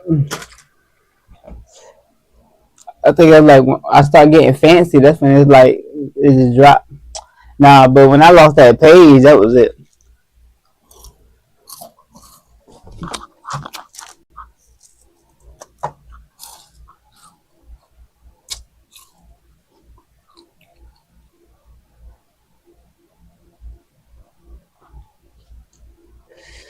You see, you like to play inside? Nah, I like when you make me talk, make me do the war.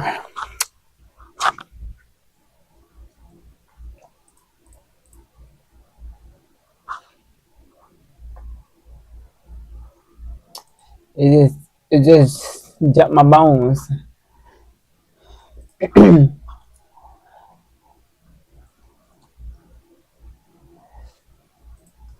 Okay, so it's not booting up for some reason. Don't know why it's not booting up, but it's not booting up.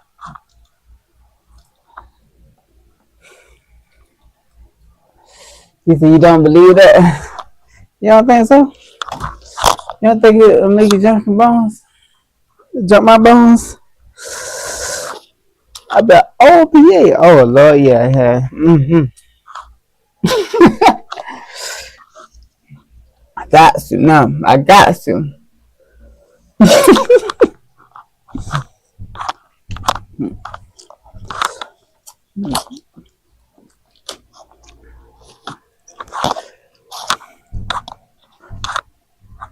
You'll tell me anything.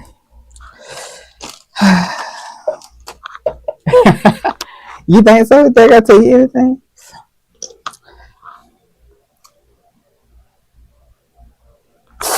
Ooh, that shit burn. Jesus. That burns. Telling you'll tell me anything. When have I just told you anything though? Like, let's think about it real quick. Let's think about it.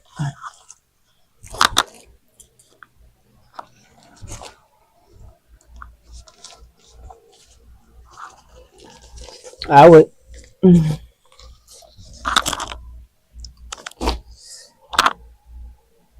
When I come back with my drink, I need an answer.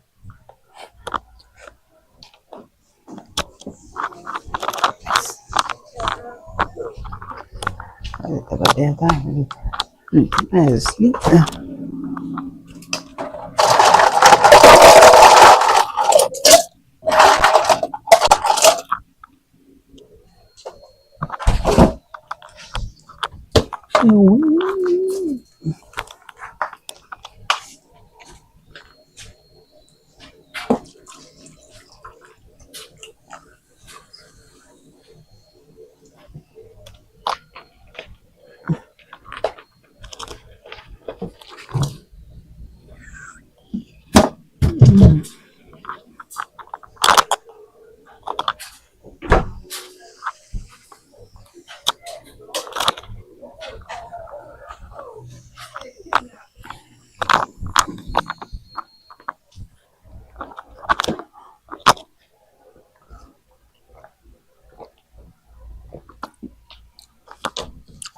I better have my answer. Let's see.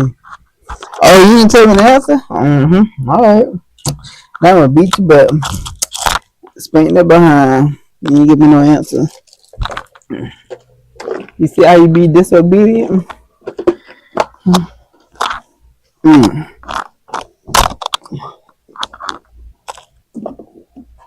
gotta teach you something. You ain't gonna do nothing to me, Carl. You ain't gonna do nothing to me. Oh, who he talking to? Okay.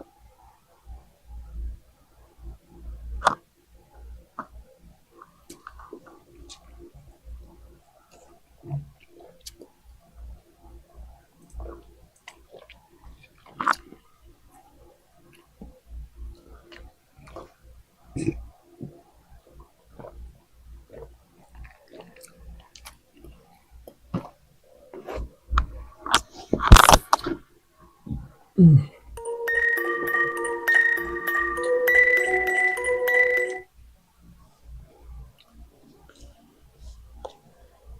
anything is wow.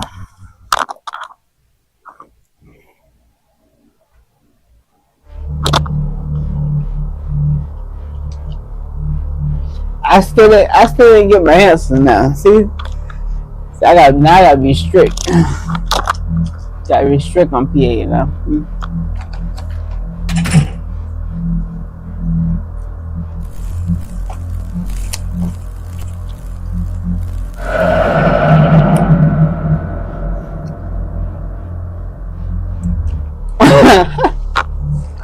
I didn't say it's a program though. I didn't say that. I did not say that shit.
You have been lied to me. I mean, that's how you feel about that. That's how you feel.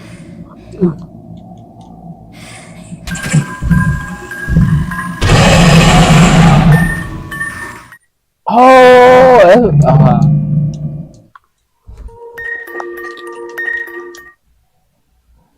I see how to do that. I got to do it like before I hit that climb. Okay. I see.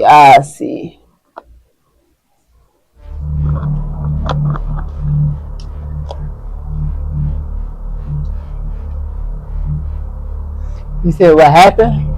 That you not right here? That's what happened. Since I tell you anything. Nah, I'm trying to do something though. Mama, Daddy, Mama.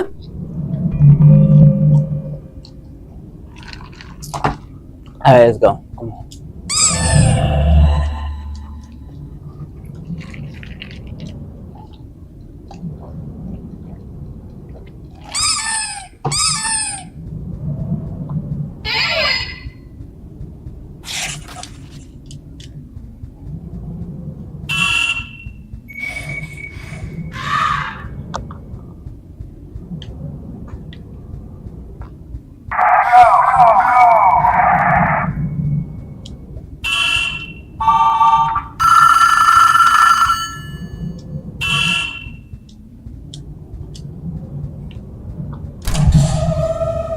They said my ex cheated on me.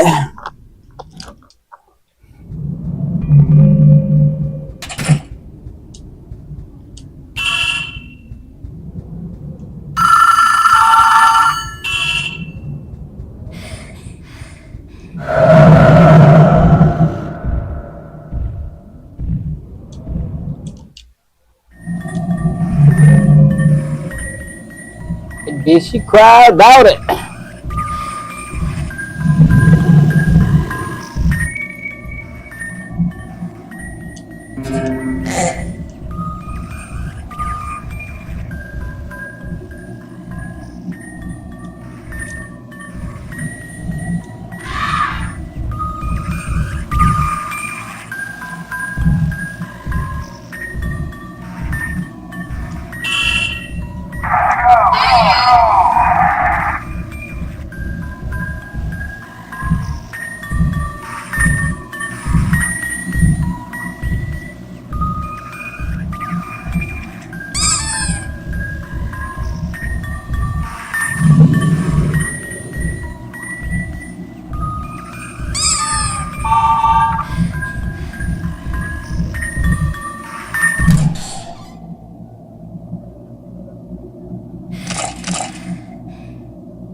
I don't know why it's not working.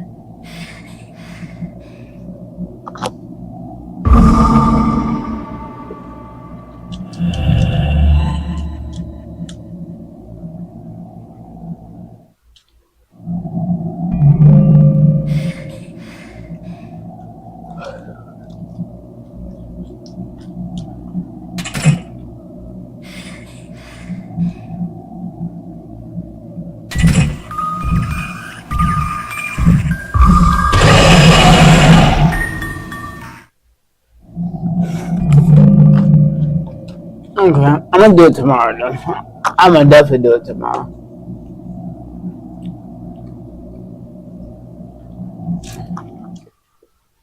How you get caught? Cause I'm trash. I'm trash, yeah.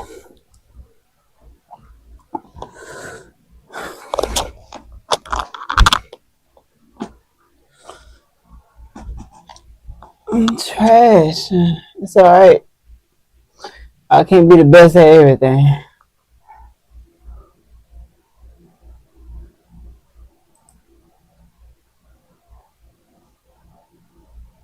It's about how I get caught. I want to see you play. You come here and play it. Come on.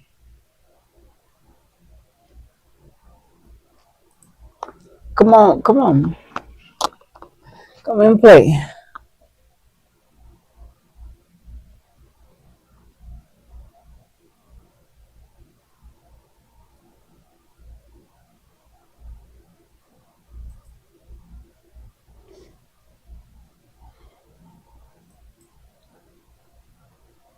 I still haven't played this yet.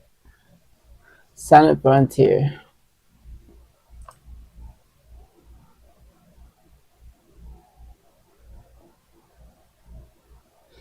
Actually, you ain't got Sonic.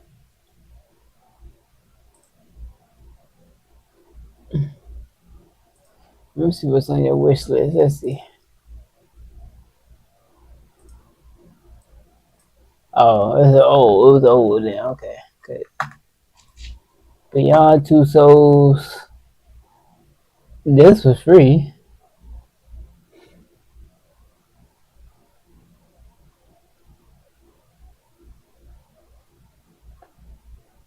Yeah, she didn't want to play those like them indie games, like how you like them horror.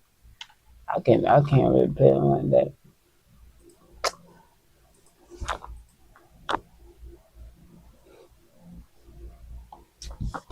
Woo! Bless me. Bless my soul. That was random.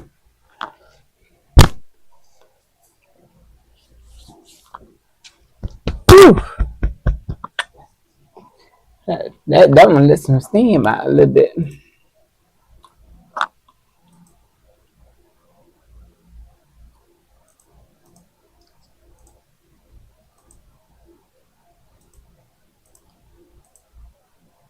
Just take a game like I could play it real quick. The thing is, none of these games like I'm gonna play it real quick type of game. It's just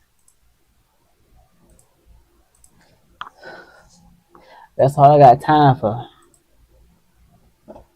I can't sit here and play no long game. That one be up. And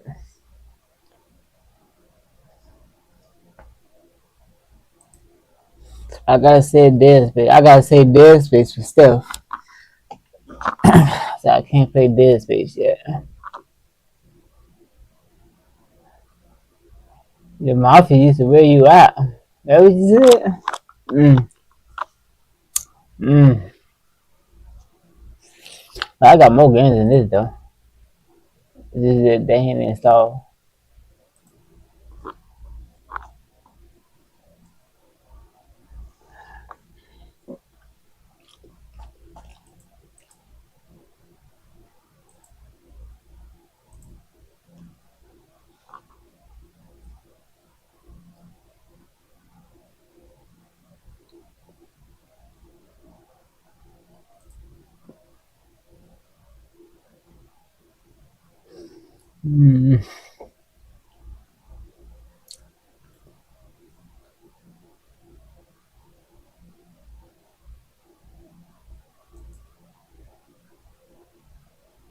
The Fate Jill.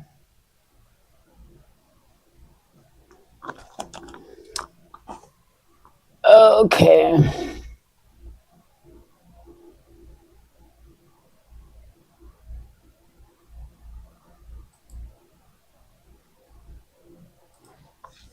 Let me see if I can find a little video I can do.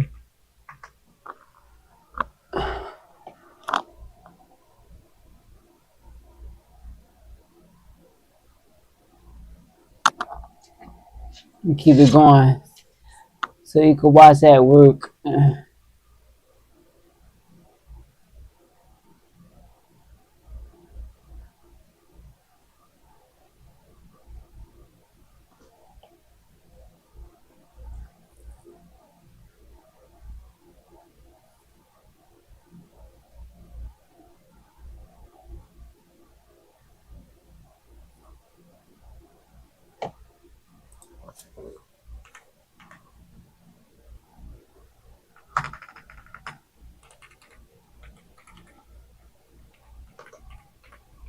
I wanted. Did they ever do the Resident Evil story over again?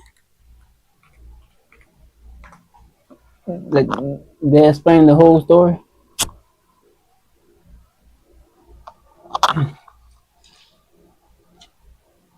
Like they ain't put like the last one on. Can't do 5 hours though. 3 hours, 3 for 5. Okay, I can do it 3 times.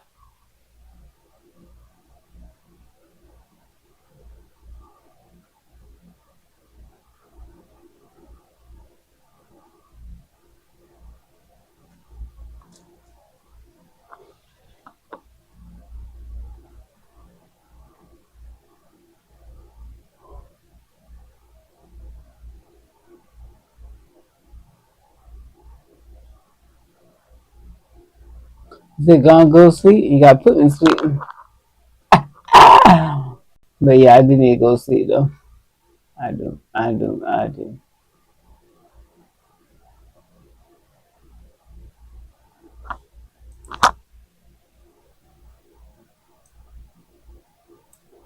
Resident Evil.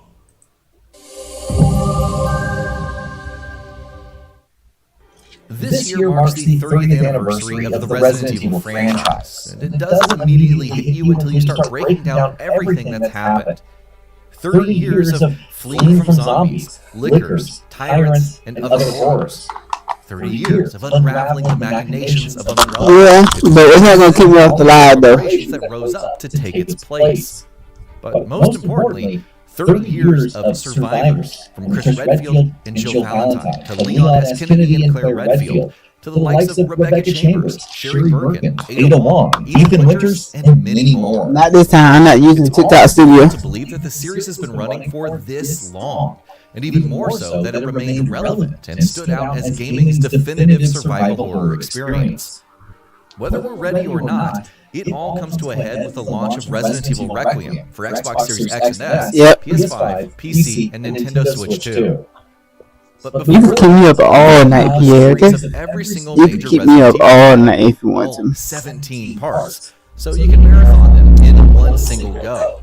And if that's not enough, there's an 18th part, an exclusive bonus to this just don't know. at the end. So without further ado, let's dive straight in. Now before we begin, this video is based on our understanding of Resident Evil's story and lore, and it reflects our interpretation of its events. If it calls from PA, I'm just gonna answer it. As always, we recommend that you make a well-informed call by looking into the series yourself and ensuring that it matches your expectations, standards, and personal values. And just a reminder, this is a newly edited, restructured, and extended version of our recap from a few years back, now in 4K and 60 FPS, and new details added.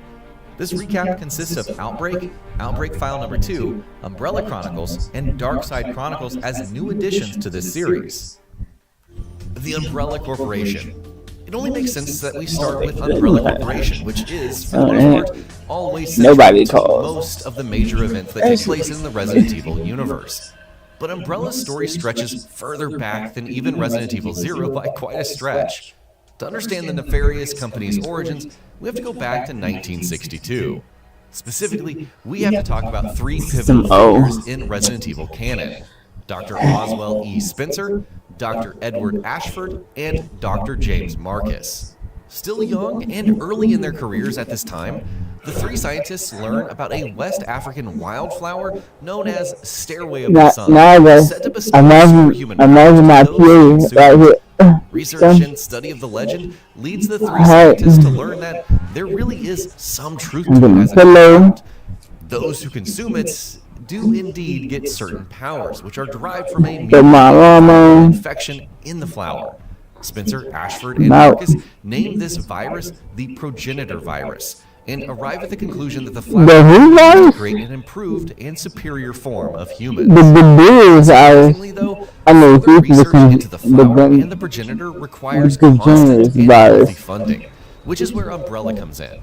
Spencer, Ashford, and Marcus set up a pharmaceutical company called Umbrella Corporation, with their goal being to use the money that they make from it to fund their progenitor research.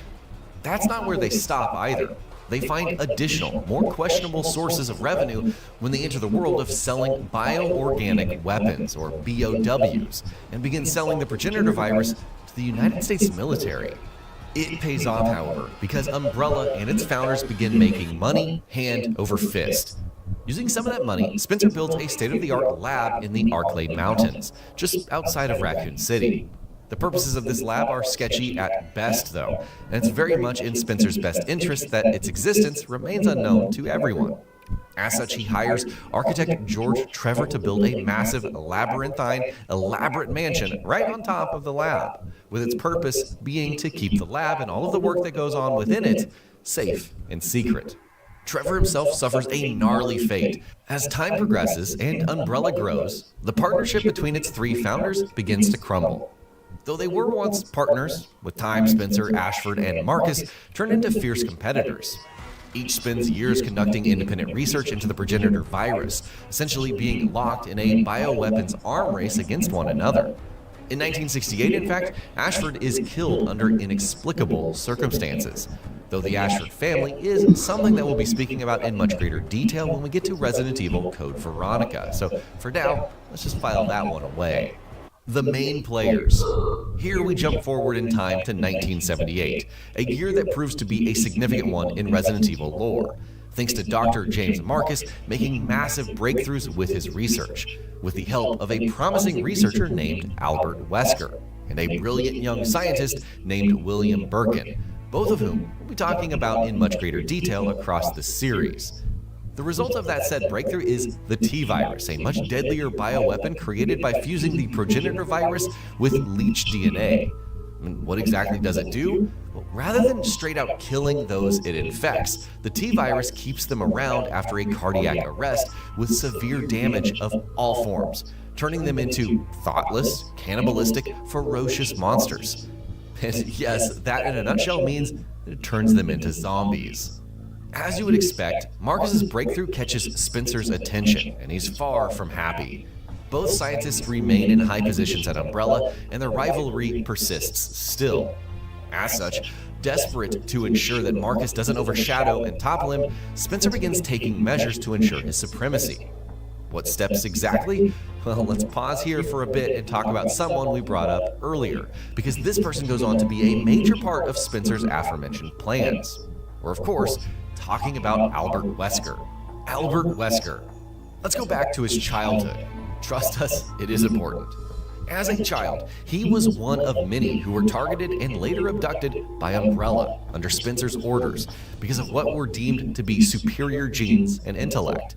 These children became Spencer's test subjects to work on with the progenitor virus, with his ultimate goal being, of course, to create a superior species of humans.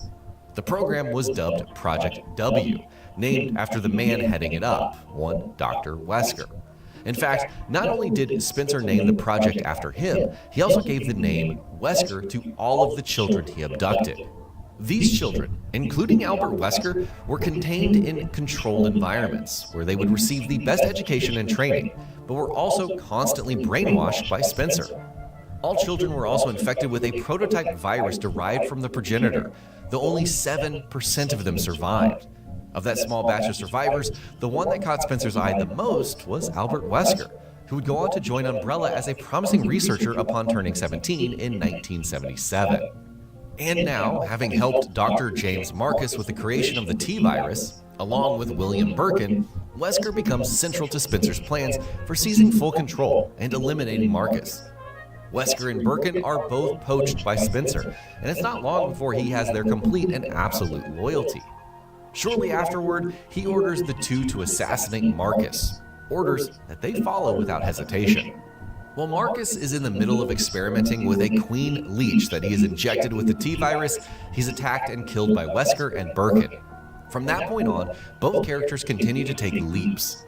By 1996, Wesker had joined a special division in the Raccoon City Police Department, Special Tactics and Rescue Services, or STARS, an elite force that sits high up on the pecking order within the RPD, just to say the least. Wesker functions primarily as an undercover plant for Umbrella, with his priority always being to ensure that RPD doesn't look into Umbrella or Spencer and their work too closely. By 1998, Wesker became the captain of STARS, though we'll get to all of that a little later. William Birkin's further role. Birkin, who, with Spencer's support, steals all of Marcus's work and takes credit for it. He continues that work and takes it forward, and a lot of his work ends up hinging around a key subject named Lisa Trevor. And so, who is Lisa Trevor? Well, this is where we go back to George Trevor, the architect who built Spencer Mansion in the Arklay Mountains. Shortly after construction was completed, Trevor, his wife Jessica, and their daughter Lisa were invited to the mansion by Spencer under the pretext of celebrating the architect's work. Both George and Jessica Trevor were killed, however, with Spencer wanting to ensure that they would never be able to reveal the mansion's secrets, including, of course, the lab underneath. Their daughter Lisa, meanwhile, was taken captive.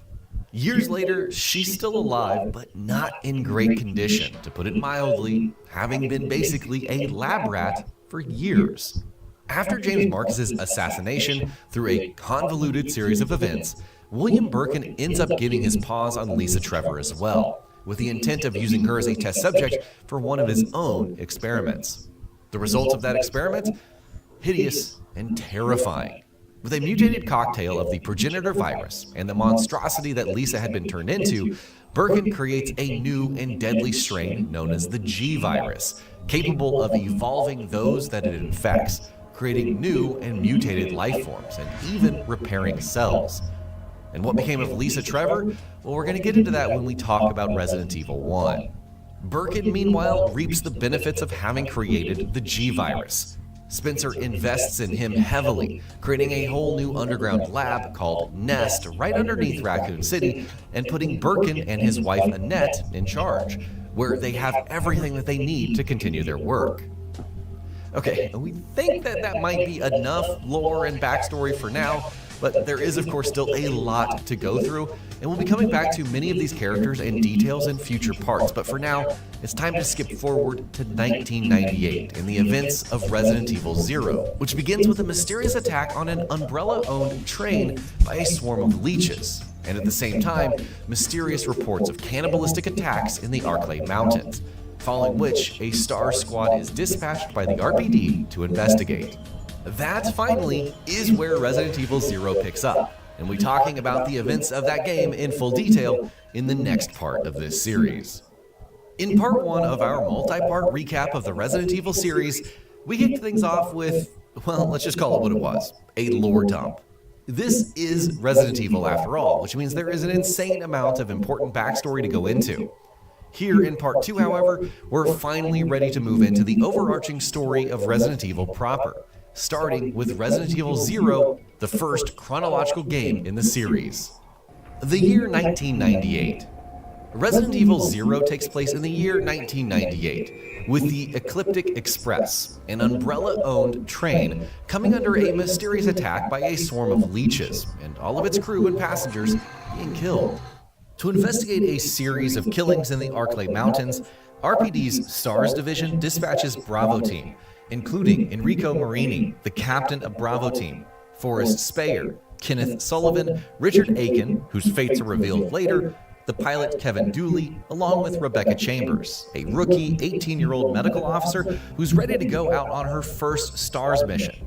And of course, our protagonist, for now. Rebecca Chambers comes across a haunted train, the Ecliptic Express. But of course, as you would imagine, Umbrella and Spencer are all too aware of the trouble that Bravo Team's investigation into the Ecliptic Express could bring, and so they turn to Albert Wesker, their mole in the RPD and the captain of STARS. Albert Wesker's motivations. His mission is manifold: to lead the STARS officers astray in their investigations and sacrifice them to Umbrella's BOWs, to gather combat data from STARS' forthcoming encounters with said BOWs, and finally, to destroy Umbrella Corporation's secret lab underneath Spencer Mansion and destroy all of the evidence of their shady machinations. Things with Albert Wesker, however, are rarely, if ever, straightforward. And as it turns out, he has designs of his own at this point that don't necessarily align with Umbrella or Spencer's plans. By this point, Wesker has cleverly realized that Umbrella Corporation's less than legal and totally not moral actions are bound to come to light sooner rather than later, at which point the company is going to be in deep trouble. Wesker then wants to get out while he still can, and he just happens to have an out. Sometime prior to Resident Evil 0's events, Wesker has already been approached by a shadowy company rivaling Umbrella, an outfit known only as the Organization. They promise him protection and a new position, on one condition: he has to walk out with Umbrella's BOW embryos and deliver them. He even extends an offer to Birkin: come with him. Birkin turns it down, but it isn't loyalty talking. He refuses because he's married to his work, and because Nest, the subterranean lab beneath Raccoon City, is working plans to stay and push the G virus to completion. We'll get into why that matters far more when we reach the events of Resident Evil 2. So Wesker's checklist hasn't really changed. Use STARS as expendable test subjects, secure the embryos, but the motivation has. he's no longer doing it as Umbrella's man. He's doing it as someone trying to buy his way out.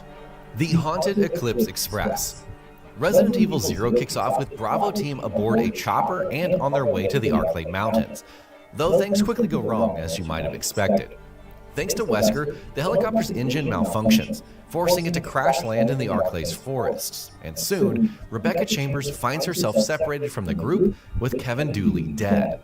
As she explores her surroundings to regroup with Bravo team, Rebecca comes across the abandoned Eclipse Express and quickly discovers, much to her horror, that its passengers and crew have been turned into zombies by the swarm of leeches that had attacked that train. Not everyone that Rebecca runs into on the Ecliptic Express has been zombified, however. One crucial figure she runs into is Billy Cohen, a former Marine who, after being wrongfully convicted of several murders, was being transported to Raccoon City, where he was supposed to be executed. Luckily for Billy, the transport vehicle crashed partway through the journey, following which he quickly found and hid in the Ecliptic. Soon afterwards, he runs into Rebecca.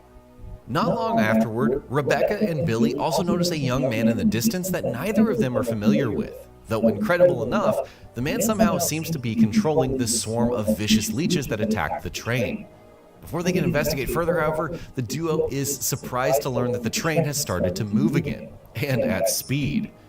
What they don't know is that the train is moving again thanks to two Umbrella Security Services, or USS agents, who were ordered by Wesker and William Birkin to destroy the Ecliptic Express, along with any evidence on board that could point to Umbrella's wrongdoing.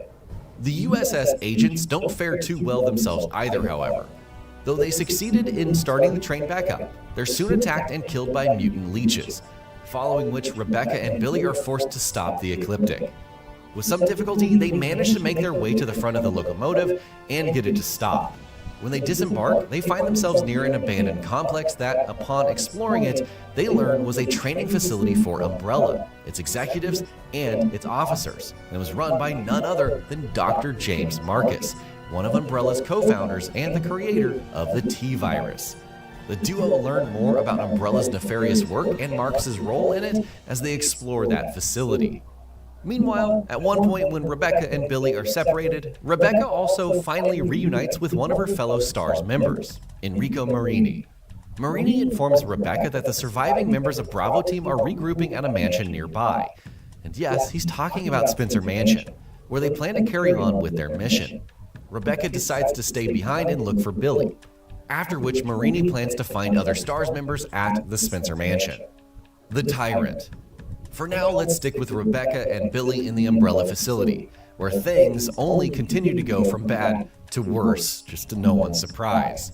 For instance, the duo is forced to square off against a monstrosity unlike any other that they've ever seen.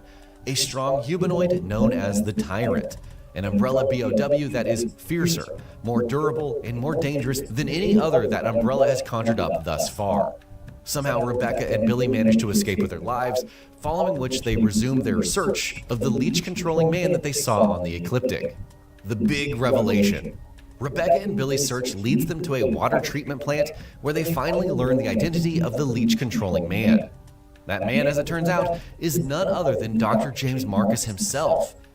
But wait, you say, Marcus has been dead for years at this point. Well, he has, and he hasn't. A decade ago, Marcus was assassinated by Albert Wesker and William Birkin in the middle of an experiment involving a Queen Leech and the T-Virus.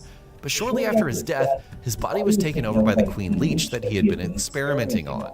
So in addition to reanimating him, the Leech also got access to all of Marcus's memories, to the extent that the two effectively became all but assimilated into a single entity. Which, in simple terms, that the Queen Leech possessed decade-old corpse of Marcus believes itself to be the actual James Marcus. For the last decade, this mutated Marcus has been formulating his plan of vengeance against Umbrella and Spencer, which, as you may have guessed, also involved an attack on the Ecliptic Express, as well as an outbreak of the T-Virus. Rebecca and Billy face off against the zombified Queen Leech Marcus amalgamation as Resident Evil 0 approaches its close. And with great difficulty, the two manage to destroy the monstrosity. Inadvertently, they also trigger the facility's self-destruct sequence, something that Resident Evil fans almost take for granted from RE endings. but they manage to escape while the facility blows up in their wake.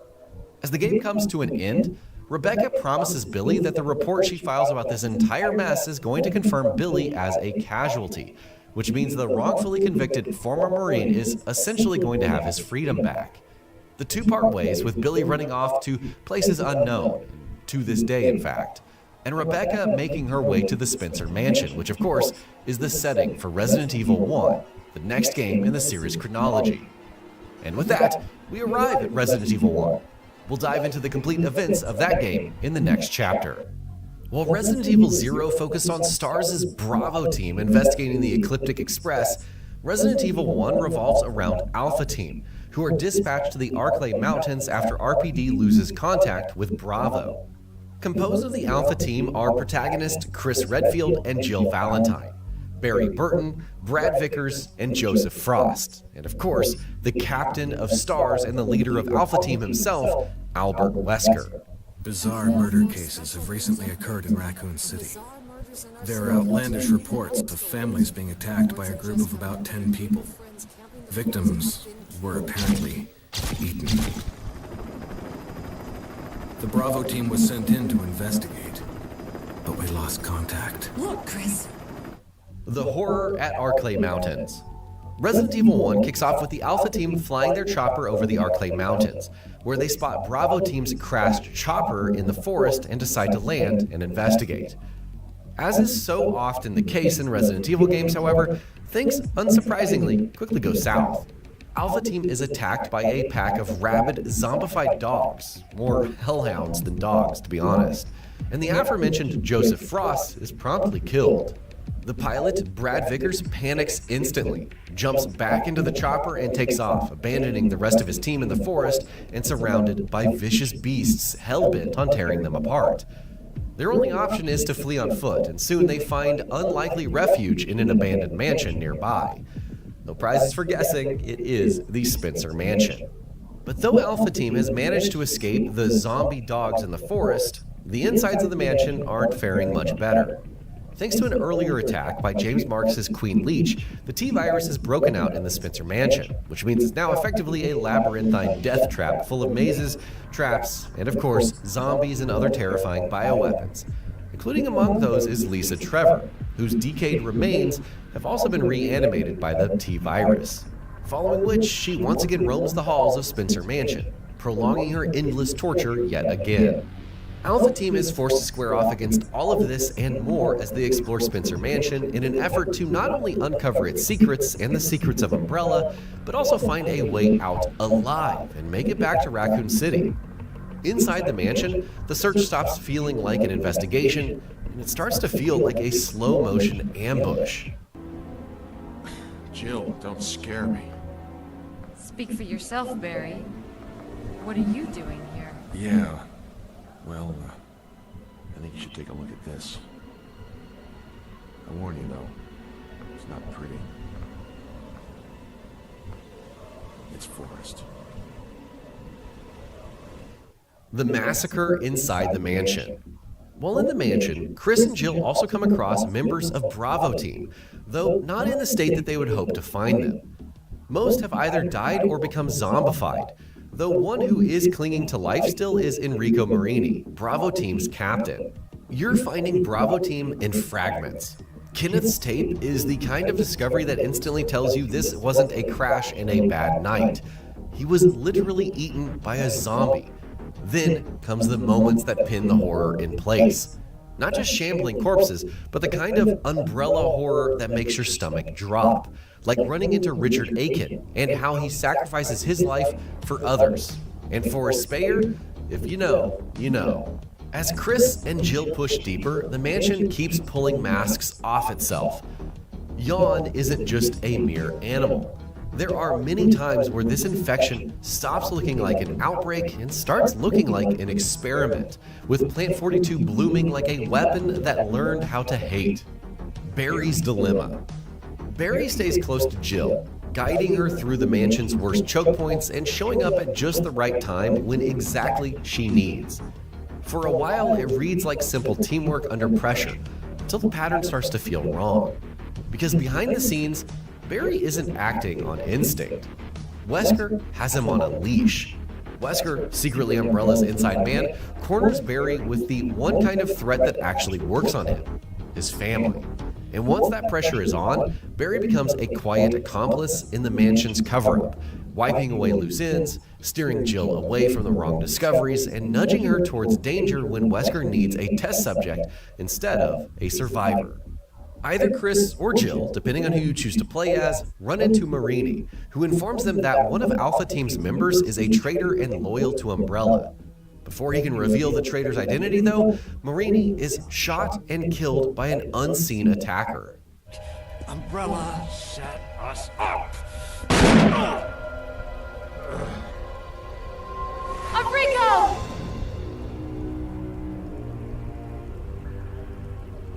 Traitor? Who?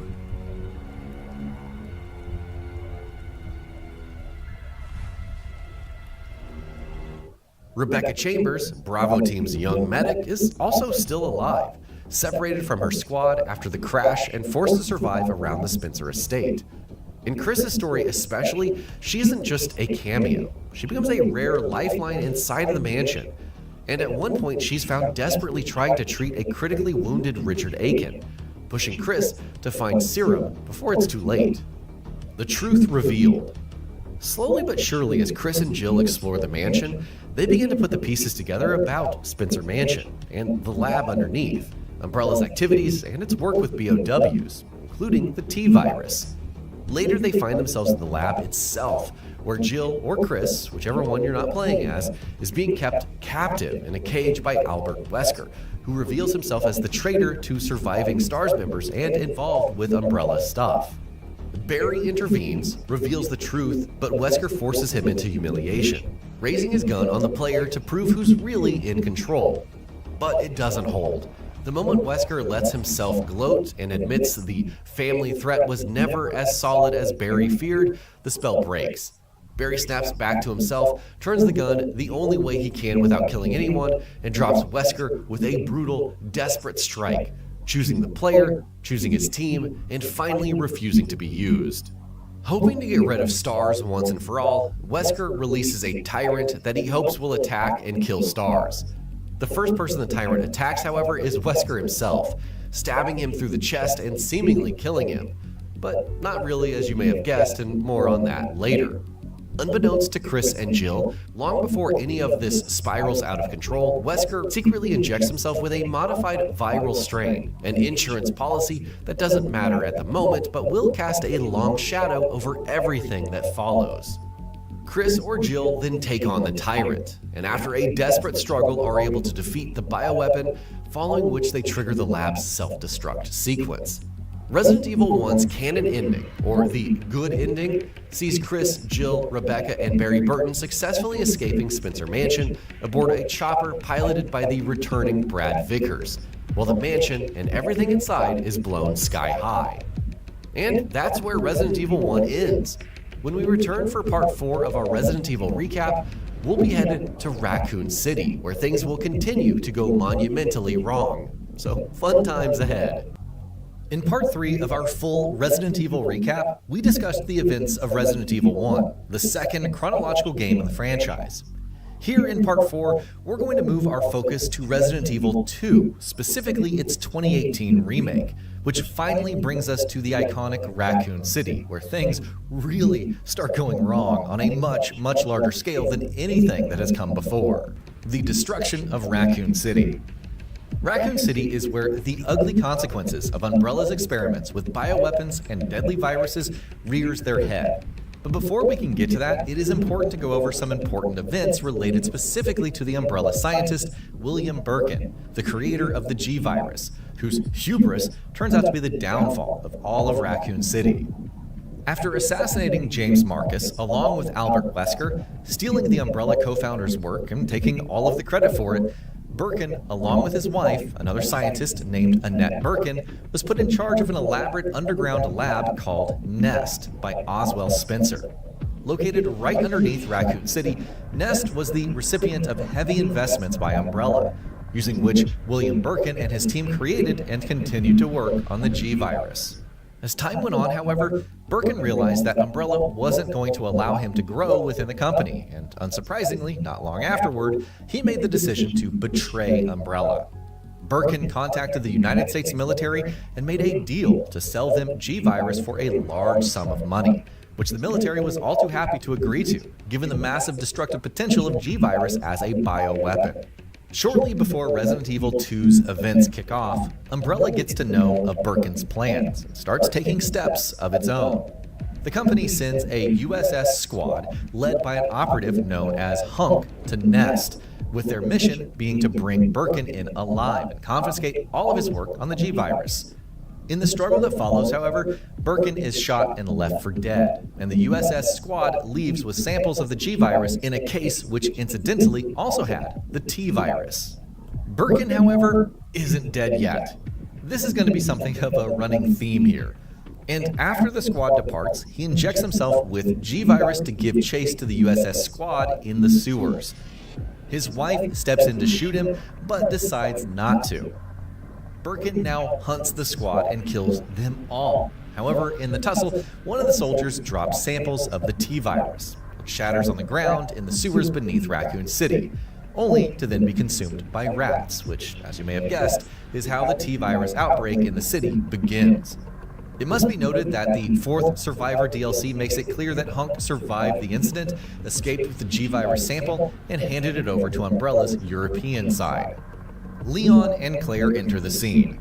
Now this is where we shift focus to the events of Resident Evil 2 itself, 2 months after the events of Resident Evil 1, and to our new protagonists, Leon S. Kennedy, a rookie cop who is going in for his first day on the job at RPD, and Claire Redfield, who's traveled to Raccoon City to find her brother Chris, whom she hasn't heard from in a while. As RE2 kicks off, Leon's and Claire's paths quickly collide. They happen to run into each other at a gas station on the outskirts of Raccoon City, which they find is overrun by zombies. Overwhelmed and surrounded by the undead, the two quickly decide to help each other and jump into Leon's car and drive into the city proper, where things could not be worse. The T-Virus outbreak has resulted in a large portion of the city's population turning into zombies, while many others have become fodder for those who have freshly turned. In short, it is all chaos. Madness awaits. That chaos results in Leon and Claire promptly being separated from one another, following which the two decide to head to the RPD building, not only to meet back up with each other, but to get on with their individual missions. For Leon, that is reporting for duty and helping out in any way that he can, and for Claire, it's figuring out where Chris is. Upon reaching the police building, which in true Resident Evil fashion once used to be a museum before being repurposed as RPD's HQ, Leon and Claire realize that things are not much better here either. Though the RPD building had been a last refuge for the Raccoon City's survivors for a while, by the time our heroes get there, things have gone spectacularly wrong once again. Almost everyone has died, their bodies and pools of blood everywhere, and of course there's no shortage of zombies either.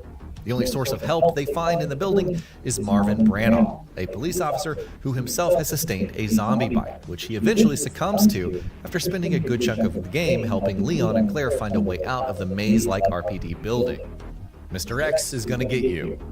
For Leon, our hero, is now going to face some terrifying roadblocks, not only in the form of zombies, zombie dogs, and nightmarish creatures known as lickers, but also a tyrant, known to Resident Evil fans as Mr. X, sent by Umbrella to ensure that there are no survivors in Raccoon City who can spill the beans on the company's wrongdoings and its role in this outbreak. Not long after Leon's arrival at RPD, he meets Ben Bertolucci, an investigative journalist who's been locked up in a cell. He tells Leon that he's investigating allegations of corruption within the police department, but unluckily for him, this is where Mr. X enters the picture. Before he can reveal any actual details, Ben is murdered by the tyrant, who crashes through the wall of his cell and crushes his skull with its bare hands. From that point onward, Mr. X pursues Leon through RPD doggedly. We'll get back to his story in a bit, but for now, let's switch over to Claire. Sherry Birkin. Claire has also been roaming the halls of RPD and dealing with its many horrors in search of her brother Chris, and eventually she discovers information as to his whereabouts. Paperwork in the STARS office reveals that Chris left Raccoon City weeks ago, and that he is currently investigating Umbrella somewhere in Europe. That, of course, means that Claire's primary goal now is to find a way out of the RPD building and then escape Raccoon City. Not long afterward, however, Claire crosses paths with Sherry, a young, scared girl wearing a curious pendant who also happens to be the daughter of William and Annette Birkin. That, of course, isn't known to Claire, who quickly agrees to help Sherry look for her parents and make sure that she doesn't succumb to the many horrors of Raccoon City. Her first meeting with Sherry, however, also sees Claire being attacked by a hideous, mutated monstrosity that is unlike any other BOW that she or Leon have come across yet. That monstrosity is none other than William Birkin himself, infected by the G-Virus and going through several horrific evolutions. Claire manages to hold Birkin at bay, but only for now. But don't worry, he'll be back several times. That said, it's not long before Claire has to deal with an entirely different kind of monster. As she and Sherry are about to find a way out of RPD, they cross paths with Brian Irons, the chief of RPD, and unfortunately for our heroes, a serial killer and a deeply corrupt cop, to say the least. You see, Brian has been on Umbrella's payroll for years and has been using his position to cover up the company's work, even having helped with the construction of Nest right underneath Raccoon City. Oh, and by the way, he also killed Catherine Warren, the daughter of Raccoon City's mayor, Michael Warren. When the T-Virus outbreak engulfed Raccoon City, the mayor fled, and she was placed in custody of Irons, who intended to murder and preserve her corpse. Realizing his plan, she ran, but he ultimately killed her. And at this very moment, he has his eyes on Sherry. Irons attacks Claire, who is unable to stop him from grabbing Sherry and leaving. The struggle, however, Sherry also happens to drop her pendant, which, as it turns out, is exactly what Irons was after. That pendant, you see, happens to be the key to Nest, the orphanage. Shortly afterward, Irons contacts Claire and tells her that if she wants to see Sherry alive, she will have to bring that pendant to him, and tells her to meet him at an orphanage not far from the RPD building. So Claire heads off. But before we talk about the orphanage and everything that happens there, let's go ahead and switch back to Leon. Because Leon, too, crosses paths with a rather interesting personality. After witnessing Ben's death, he meets Ada Wong, a woman who claims to be an FBI agent who is on the hunt for incriminating samples of the G-Virus as part of a government investigation into Umbrella. Leon agrees to help get her hands on G, a decision he makes after witnessing a gun shop owner named Robert Kendo having to put down his infected daughter before taking his own life. Together, Leon and Ada descend into the sewers of Raccoon City looking for a way into Nest. G-mutated creatures and monstrosities will block their path, including a massive mutated alligator among several other things. Well, this is also where they run into Annette Birkin. Unlike Leon, she knows what Ada's true motivations are, and more on that in just a bit. And in a desperate attempt to stop them in their tracks, she attacks them and shoots Leon. With Ada's help, however, Leon is able to recover, and the two continue their journey, eventually finding a way into Nest. Meanwhile, Claire makes her way through the hellish streets of Raccoon City and reaches the orphanage, which has a dark and twisted backstory if there has ever been one. Founded and built by Umbrella, the orphanage has been little more than a front to quietly abduct children and use them as test subjects for the company's experiments. After Sherry injures Irons during a struggle, he turns the tables and begins to hunt her. However, their encounter is interrupted by the abrupt arrival of the G-Virus infected William Birkin. Not only does Birkin attack Irons, he also infects Sherry with the G-Virus, believing that, like him, she will be a suitable host for G. Claire finds Sherry and squares off against Chief Irons, only to find him exploded. Knowing that the only way she can save Sherry is with a vaccine, Claire grabs the little girl and also heads to Nest. The revelations in the Nest. With both our protagonists and all major players now finding themselves in Nest, as you may imagine, this is where Resident Evil 2's story comes to a head. Leon gets hold of the G-Virus, but he locks horns with Annette Birkin, who reveals Ada's true intentions. Annette tells Leon she's not an FBI agent at all, but rather a rogue mercenary who intends to sell G to the highest bidder. What isn't revealed here is that she was sent to Raccoon City to steal a G sample by none other than Albert Wesker himself, but we'll talk about that more later on down the road. Claire, meanwhile, is able to brave the horrors of Nest and retrieve a vaccine, which she is then able to save Sherry's life. There are, however, other hurdles to deal with, as you may have guessed. William Birkin arrives on the scene at this point, and by now, he's been mutated by G beyond all recognition. And in the chaos that ensues, he kills Annette, while Nest's self-destruct sequence is also activated. With the lab falling to pieces, Ada, with a sample of G on her, falls into a gaping abyss, seemingly to her death. Leon, meanwhile, has one final encounter with Mr. X, who himself has mutated and transformed into an even stronger version of the Tyrant bioweapon. Though with the help from an unseen person, read Ada, who drops down a rocket launcher for him to use, Leon is able to finally take the monster down once and for all. Leon, Claire, and Sherry are able to escape the lab's destruction by boarding a train that speeds away through an underground tunnel, but not before one final encounter with William Birkin. Yes, again, who has mutated further still. Thankfully, this fight ends with his death, and for real this time, following which Leon, Claire, and Sherry finally make it out of Raccoon City, bringing their night of terrors to an end. Both Leon and Claire are, however, now determined to put a stop to Umbrella's machinations. RE2's events directly set up Resident Evil Code Veronica, but before we get to that, we're going to need to spend some more time in Raccoon City, where there's still plenty to get to. So when we return in Part 5, we'll talk about the events of Resident Evil Outbreak, and then further parts cover Outbreak File Number 2, following which we'll be turning our attention to Resident Evil 3, or more specifically, its 2020 remake. Part 4 of our Resident Evil recap finally took us to Raccoon City, where we went over the events of Resident Evil 2 and Leon S. Kennedy and Claire Redfield's Night of Terrors. There are, however, still plenty of stories left to tell in Raccoon City, even before we get to Resident Evil 3, in fact. So here in Part 4, we're going to talk about Resident Evil Outbreak, which, along with its sequel, has been a canonical but relatively less important part of the overarching Resident Evil narrative. Now though, with the upcoming Resident Evil Requiem confirmed to have several direct ties to the Outbreak games, both have increased rapidly in significance. The outbreak, of course, happened because of USS's scuffle with a G-infected William Birkin in the sewers beneath the city, as we covered in Part 4, which ended with rats in the sewer feasting on a broken T-virus vial and later infecting the city's water supply. The setting.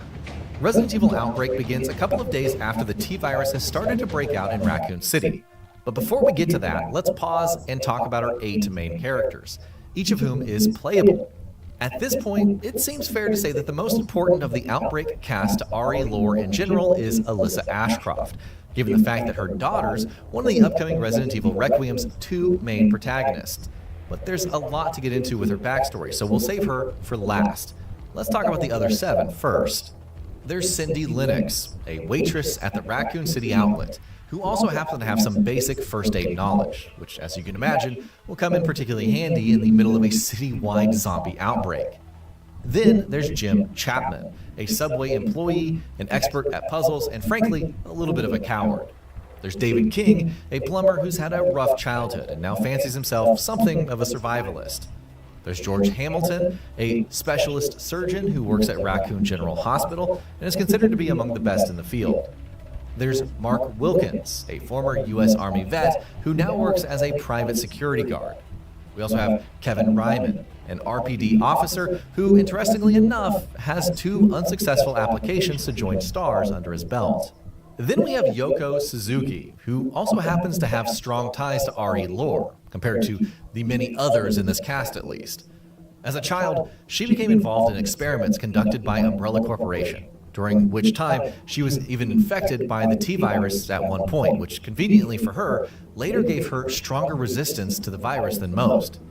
Yoko's experiences with Umbrella as a child were so traumatic for her, however, that she had her memories of the time repressed by Greg Mueller, an experimental Umbrella researcher and scientist. Afterwards, however, she continued to work at Umbrella. In fact, she worked at Nest under William Birkin himself and would gain knowledge of a lot of Umbrella's secret bioweapons projects, including the Tyrant. Alyssa Ashcroft. Then we finally come to Alyssa Ashcroft, an investigative journalist who, by the time Resident Evil Outbreak kicks off in September 1998, had been working in her field, quite successfully so at that, for about 5 years.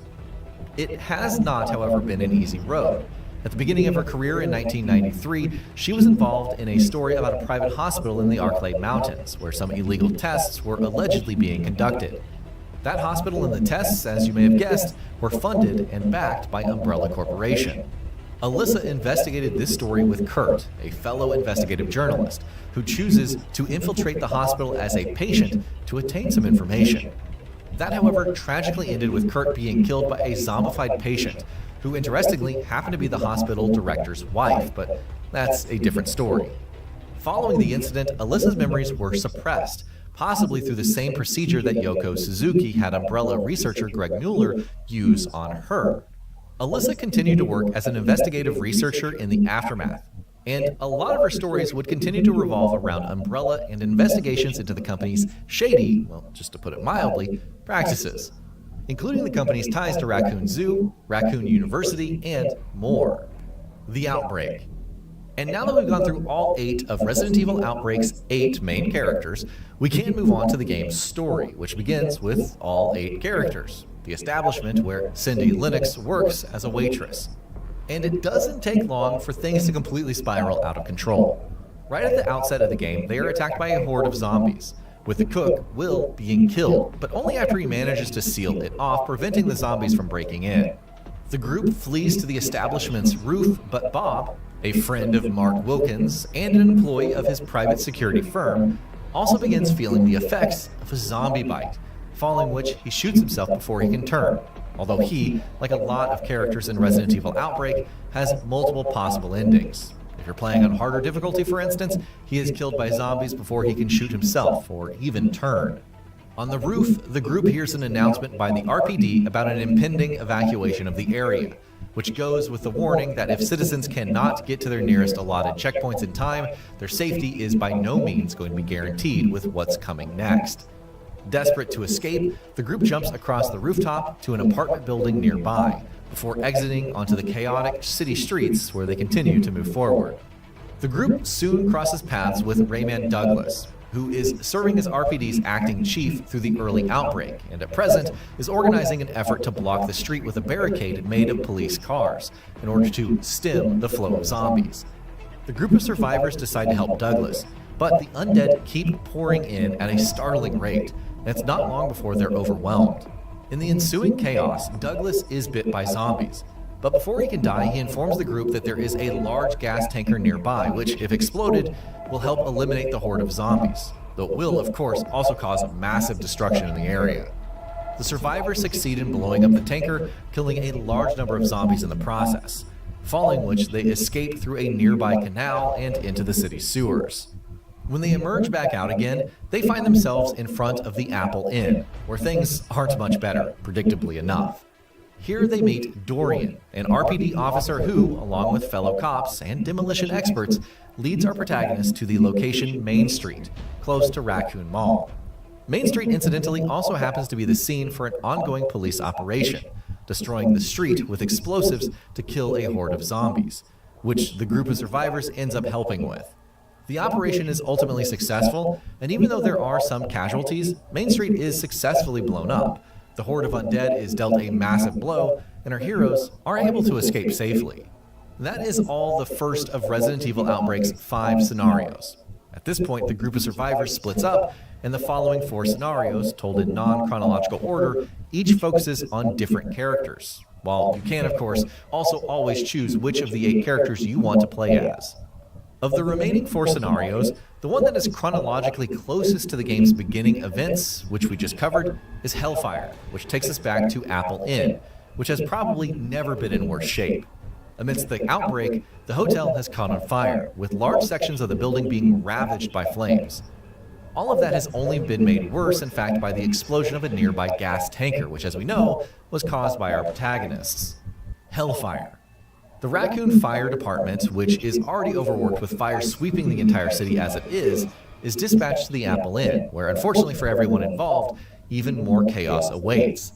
That chaos comes in the form of yet another explosion caused by the issues in our hotel's boiler room, following which more flames engulf the building. The Hellfire scenario sees our heroes trapped in Apple Inn and trying to find a way out, while having to deal with the undead, terrifying monstrosities such as lickers, and of course, flames aplenty. Their final challenge comes in the form of a creature known as Suspended, which is a nightmarish cross between a zombie and a licker that hasn't yet fully transformed into its final disgusting form. After successfully dealing with Suspended, our protagonists are able to escape the inn and arrive on the streets of Raccoon City. The Hive. Another one of Outbreak's 5 scenarios is The Hive, which, unlike the Apple Inn in Hellfire, takes players to a location the series' fans will be very familiar with, the Raccoon General Hospital, which serves as the setting for a good chunk of Resident Evil 3. The Hive sees our main survivors trying to find a way out of the hospital, which, in addition to the undead, is also being haunted by a monstrosity known as the Leech Man. Back before the outbreak, this was Dr. Hirsch, who worked at Raccoon General, though at the beginning of The Hive, at which point he has already been bitten by a zombie, is attacked by mutated leeches, who take control of him to assume a humanoid shape and become the aforementioned Leech Man. The survivors are ultimately able to kill the Leech Man, following which they escape into an underground exit, where they also encounter and fight another massive hive of leeches and a creature known as Queen Leech. Below Freezing Point. Another Resident Evil Outbreak scenario that takes players to a familiar Raccoon location is Below Freezing Point, which is set in Nest, the underground Umbrella lab beneath the city that is run by Dr. William Birkin. In this scenario, as you may have imagined, Yoko Suzuki plays a crucial role, as does a woman named Monica, a fellow researcher who worked at Nest with her.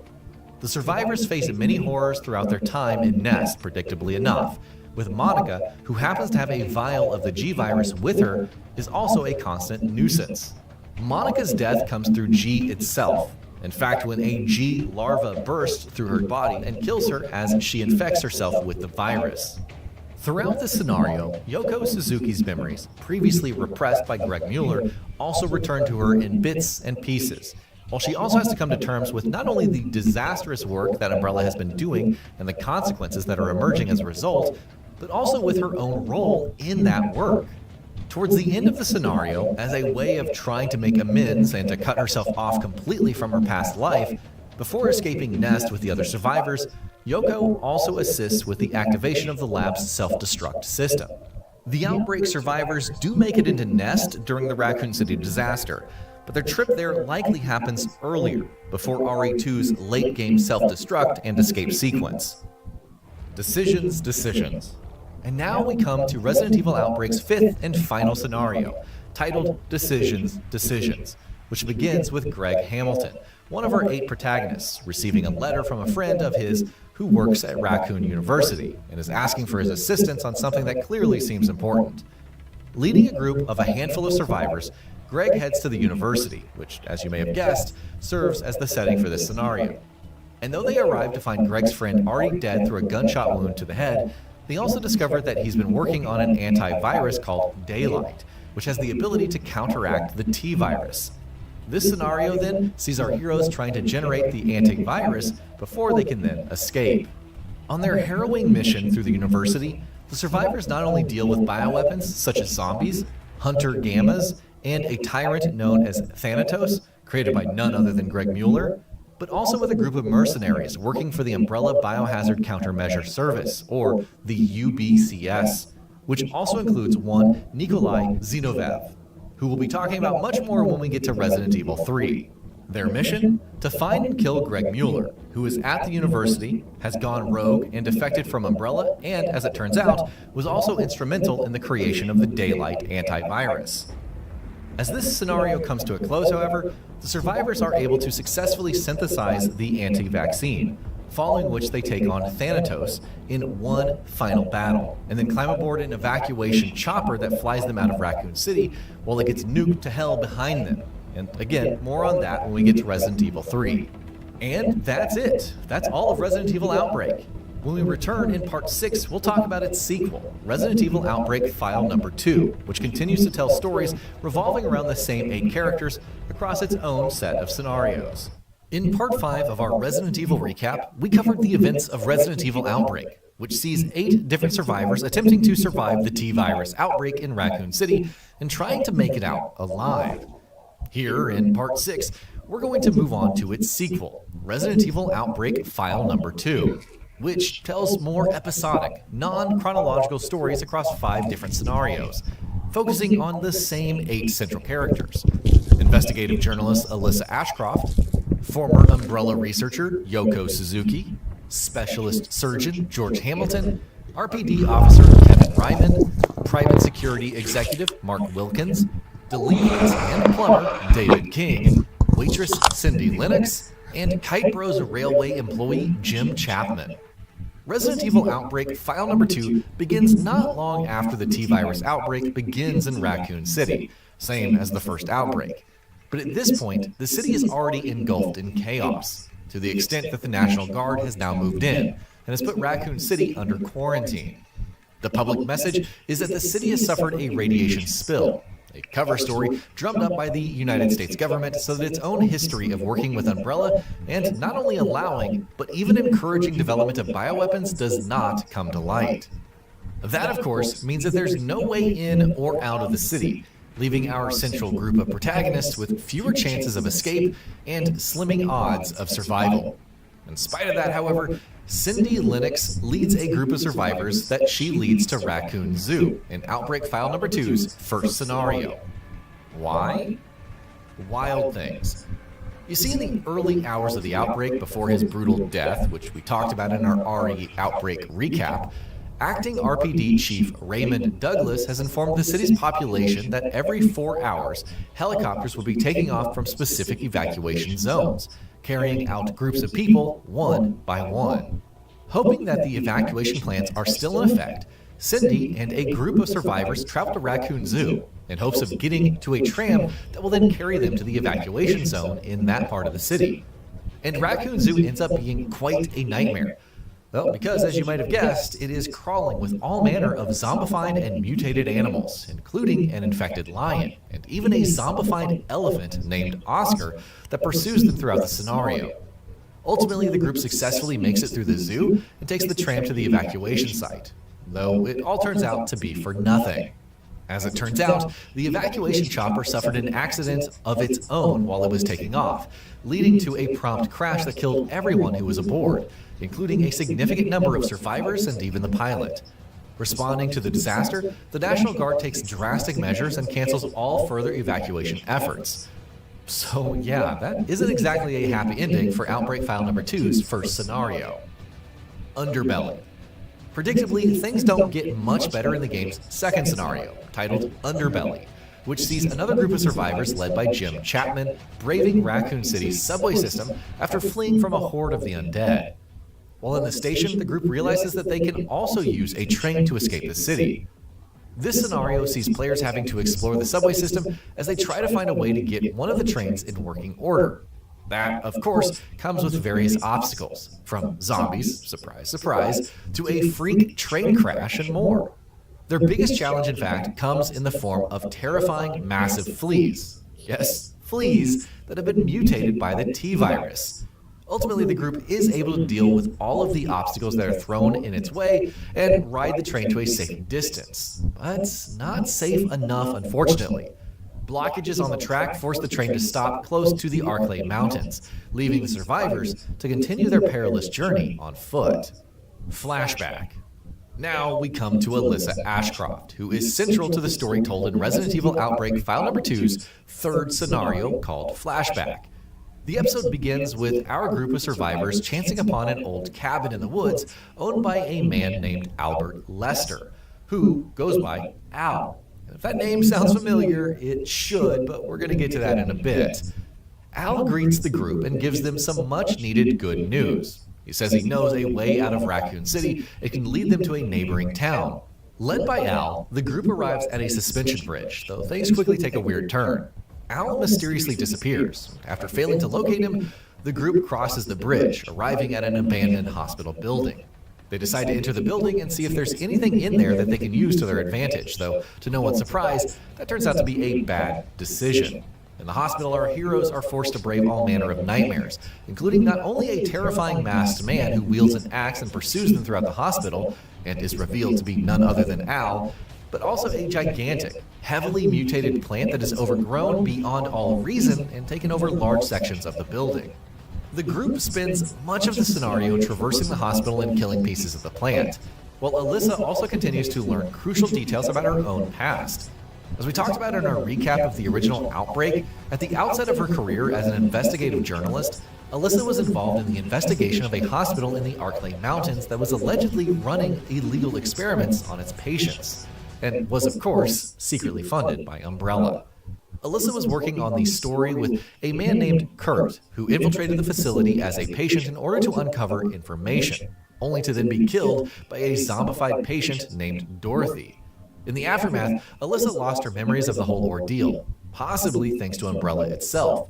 But throughout this scenario of Outbreak File Number 2, she pieces the whole thing back together again. The scenario culminates in a boss battle against the mutated plant's core, which, once defeated, reveals what is really at its actual core: Albert Lester's dead wife, Dorothy Lester. And yes, that's the same Dorothy. So what exactly is going on here? Well, you see, years ago, Al was the director of this very hospital where our heroes now find themselves. His wife, Dorothy, had terminal cancer, and in a desperate bid to save her life, Al entered into a less than legal and more than shady agreement with Umbrella researcher Greg Mueller, who we talked about quite a bit in our Outbreak Number 1 recap. This agreement involved Umbrella being allowed to run secret and illegal experiments on patients, while in exchange, the company would perform an experimental treatment on Dorothy that may or may not deal with her cancer. You know, in spoilers, it doesn't. Dorothy was zombified and would later go on to kill Alyssa Ashcroft's investigative partner, Kurt. Later, Dorothy died herself and the hospital would shut down. While Al suffered something of a mental break, he then made a habit of returning to the abandoned hospital where, in his splintered mental state, he started caring for and nourishing a mutated plant that he believed to be his wife. He placed her body at the plant's core and would often lead people to the hospital to then feed that plant. In the here and now, though, with the plant dead and Dorothy's preserved but very dead remains in front of him, Al snaps back to reality. As the hospital begins crashing down to the ground, Al cradles Dorothy's corpse in his arms, only to be killed by falling debris. Our group of survivors, meanwhile, is able to escape the hospital in time. And that's it for the third scenario, which then brings us to the fourth one. Desperate Times. This scenario takes players to an iconic and fan-favorite Raccoon City location in the RPD building. Players work with none other than Lieutenant Marvin Branagh, who had a solid role to play in Resident Evil 2, with whose help the survivors try to find a way out of the station, which has been closed off by a horde of zombies right outside of the entrance. They succeed in opening up a secret passageway through which they send a cop named Rita, following which it's up to them to survive against the incoming onslaught of zombies long enough for Rita to arrive with help. Eventually, she does arrive in the nick of time with another cop in a van, with which the survivors climb into and make a tight escape. Unfortunately, Branagh, who has sustained injuries, decides to stay behind in the RPD, which is exactly where Leon and Claire find him in Resident Evil 2 down the road. And now we come to the final scenario of Resident Evil Outbreak Number 2, titled End of the Road. The scenario sees a group of survivors led by David King heading to an Umbrella facility where some significant events are taking place. Central to the story here is Linda Baldwin, an Umbrella researcher who, after growing disillusioned with the company and its activities, has gone rogue and started taking steps to work against the company. That comes in the form of an experimental antiviral drug that could help prevent a global T-virus outbreak, which Linda has come looking for in the Umbrella facility. Waiting for her outside is a man named Captain Rodriguez, a rogue USS operative who is ready to take off in a helicopter and leave Raccoon City in his rearview mirror. Rodriguez is waiting for Linda to make it back with whatever it is that she's looking for, with him not being aware of the antiviral agent, but has also made it perfectly clear to her that he isn't going to wait very long. Interestingly enough, he's also carrying an experimental bioweapon aboard the chopper, but we're going to get to that a little bit later. Our heroes encounter Linda not long after arriving at the facility, and then take on a variety of creatures and monstrosities as they make their way forward, from hunters to a tyrant and more. Linda is eventually separated from the group and falls down sewage systems in a water treatment plant, which leads her right into the heart of Raccoon City, in front of Apple Inn, in fact, which was an important location in the first Outbreak game. This scenario of Outbreak File Number 2 is heavily driven by player choice, which impacts the fate of certain characters and how the episode ends. For instance, it's up to the players to decide if they wish to head back into the city and find and rescue a heavily injured Linda. And if you do, whether or not you're able to make it back to the helicopter in time can also change things quite a bit. Ultimately, players can either successfully escape the city aboard the chopper, or you have to find your own way out while the chopper gets shot down by the army. That then, however, also releases the bioweapon that it was carrying, a horrifying experimental amalgamation of zombies, a tyrant, and who really knows what else. As you would expect, our heroes have to fight and defeat Nyx, following which they escape Raccoon City in a truck while the city is nuked behind them, which we're going to get to down the road. And that's all of Resident Evil Outbreak Number 2. And given how player choice driven this game is, there's not much set in stone in terms of what becomes of its main characters, or how many of them even survive. One that we definitely know survives is Alyssa Ashcroft, who is not only the journalist looking into the Baker family's freaky activities prior to the events of Resident Evil 7, but is also going to have a role to play in the upcoming Resident Evil Requiem. Through Requiem's trailers, we know that Alyssa was murdered in Wynwood Hotel several years before the game's events, and that her daughter, FBI technical specialist Grace Ashcroft, is one of the game's two central protagonists. Anyway, that is all for our recap of Resident Evil Outbreak File Number 2. When we return for Part 7 of our recap of the Resident Evil series, we'll be covering the events of Resident Evil 3 Remake. Here we are, Part 7 of our Resident Evil recap. We've spent the last few parts of this series talking about events in Raccoon City, and now, or after having covered the events of Resident Evil 2 and both Outbreak games, here we're going to wrap up the Raccoon City storyline, well, for the time being, with Resident Evil 3. Like with our Resident Evil 1 and 2 recaps, do keep in mind that this recap is going to be focusing on Resident Evil 3's remake and not the original title. So with that out of the way, let's get started. Resident Evil 3's story is set across several days, beginning slightly before the events of Resident Evil 2, then running concurrently to it for a good chunk, and then following up on it to reveal Raccoon City's ultimate fate. Meanwhile, once again, the game also shifts focus to a different protagonist, and once again, shining the spotlight on STAR's member Jill Valentine, who is Resident Evil 1's co-protagonist with Chris Redfield. Horrors at the apartment. Resident Evil 3 begins with Jill in her apartment, where in the aftermath of the Spencer Mansion incident, a handful of months prior, she had been conducting her own investigation into Umbrella Corporation. The ordeal that she went through in the mansion, however, has obviously affected her in several ways, with traumatic memories and nightmares still very much haunting her. Things, however, are only going to get worse for her. So much worse. Jill is awoken by a phone call in the middle of the night, and when she answers, it's fellow STARS member and the group's pilot, Brad Vickers, on the other end, frantically telling her to get out of her apartment and run. Their conversation is cut short, however, because Jill instantly discovers why Brad wants her to flee. Her apartment is broken into, which is a mild way of putting it, by a hulking monstrosity that seems to have one goal in mind: killing Jill. This monstrosity in question is none other than Nemesis, an experimental and highly dangerous tyrant prototype that has been created by Umbrella and dispatched to Raccoon City with one mission: to find and kill all remaining STARS members, so as to keep them quiet about what they experienced in the Spencer Mansion, and to prevent them from investigating Umbrella any further.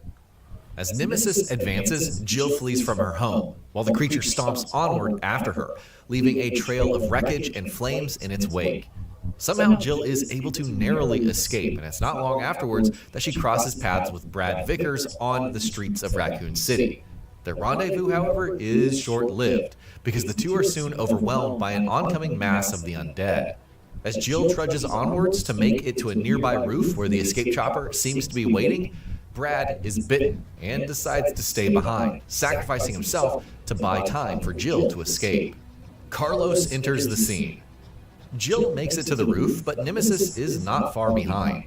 The bioweapon destroys the chopper, and in a desperate attempt to save her life, Jill gets into a car and rams it into Nemesis, driving both it and herself off of the building's roof. But even as Jill crawls out of the car's wreckage and witnesses it explode right in front of her, Nemesis somehow emerges from the flames unscathed.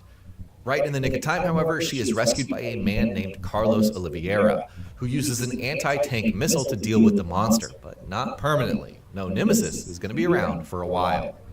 Now that they're able to catch their breaths for a moment, though, Jill and Carlos have time for introductions. And it's at this point that she learns that Carlos is part of a UBCS team that, according to him, has been sent to Raccoon City to help people evacuate.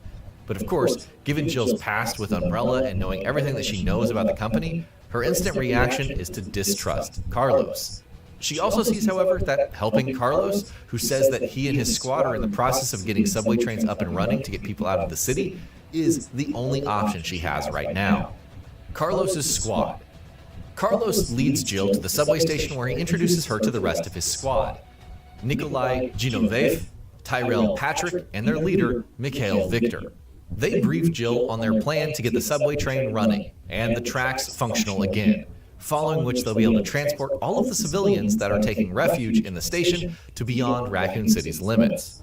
And though Jill has come nowhere close to trusting any of them, given that they are Umbrella employees with probably suspect motivations, she does agree to help them in their rescue efforts. Those efforts take her back out onto the streets of Raccoon City, with a good chunk of the game from that point onward seeing Jill traveling to and braving different horrors all through the city. From the poisonous Drain Demos at the power station, to countless zombies all over the town, to Hunter Gammas in the sewers, and more. And of course, as you would expect, the relentless and terrifying Nemesis does not give up its pursuit of Jill either, and more than a few times she has to either fight or flee from the monster, only narrowly managing to do so each time. During her attempts to get the train running again, meanwhile, Jill also learns more about both Carlos and Nikolai, who seem to be polar opposites in terms of morality. Where Carlos genuinely seems like he's the only person interested in helping people and getting them out of the city, Nikolai clearly has hidden goals of his own. He and Jill butt heads on more than one occasion, and it quickly becomes clear to her that he is going to be trouble one way or another, but more on that in a bit. Ultimately, Jill is able to do what she needs to do to get the train running again, and after harrowing encounters with Nemesis, finds her way back to the station. Here, the squad splits up again. Jill climbs aboard with Nikolai, Mikhail, and a bunch of civilians, while Mikhail orders Carlos and Tyrell to stay behind and continue their other mission, which is to track down one Dr. Nathaniel Bard, a biologist in Umbrella's employ who has apparently been working on a vaccine for the T-virus. The train sets off, but obviously, things don't go to plan. None other than the Nemesis shows up again, attacking the train. But as Jill, on Mikhail's orders, tries to escape the car that the two of them are in, she is locked in and trapped by Nikolai. Nemesis, meanwhile, grabs Mikhail, who, in a bid to stop the creature, sacrifices himself by blowing himself up with C4. Nemesis is temporarily down, but the train also derails as a result, and in the crash, Jill loses consciousness. Back to RPD. At this point, we switch focus to Carlos, who has playable sections of his own in Resident Evil 3. Carlos and Tyrell travel to the RPD building, where they believe that they will find Dr. Bard, with Mikhail having previously received intel that suggests that he might be in the STAR's office. As they enter the station, which happens a few hours before the beginning of Resident Evil 2, they spot a zombified Brad, attacking and taking a chunk out of Lieutenant Marvin Branagh. Branagh is able to escape, while Carlos and Tyrell put zombie Brad down, following which they enter the building and resume their search for Dr. Bard. When Carlos arrives at the STAR's office, however, Dr. Bard is nowhere to be seen, though the researcher soon contacts him and reveals some dire information. Bard informs Carlos that he fled from RPD a while back and is currently trapped in the Spencer Memorial Hospital, which, as luck would have it, has been overrun by zombies and bioweapons of all manner.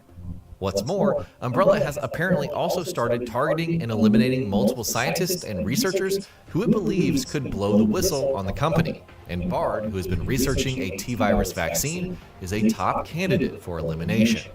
What Carlos doesn't know, however, is that it is none other than Nikolai who has been going after Umbrella researchers in the city, but we'll get to that.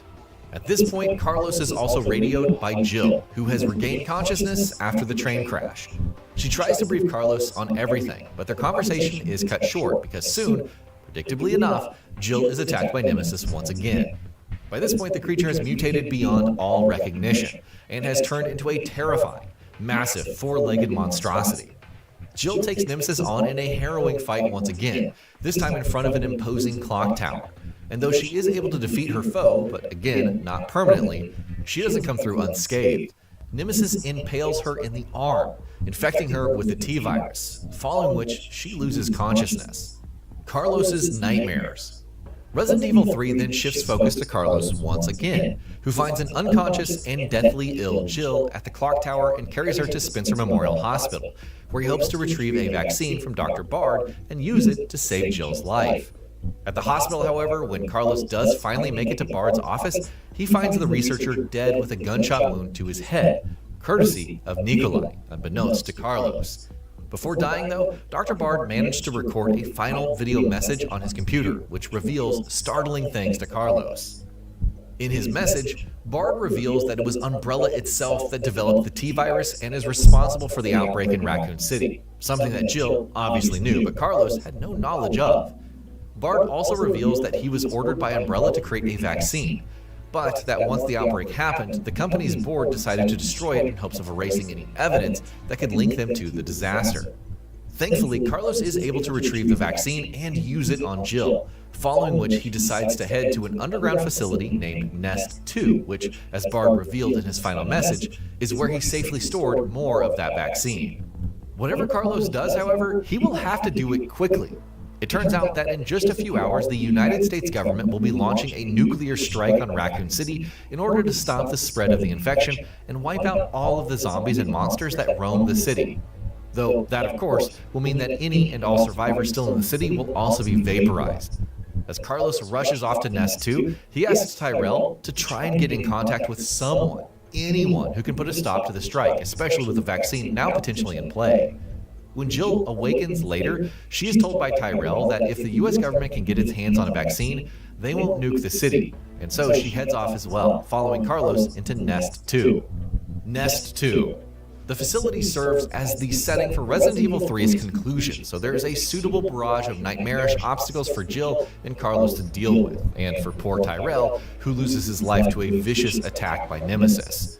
Though Jill succeeds in synthesizing a vaccine, she is soon ambushed by none other than Nikolai, who, it turns out, has actually been hired by an unknown third party to not only sabotage Umbrella's plans to hide its role in the outbreak, but also gather combat data on Nemesis, not to mention other Umbrella bioweapons.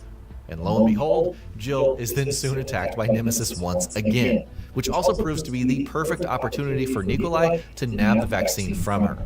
Jill, however, has only one concern just then, dealing with Nemesis once and for all. By the time of her final confrontation, the creature has mutated and transformed aggressively, and is eventually a little more than an amorphous blob of, stuff.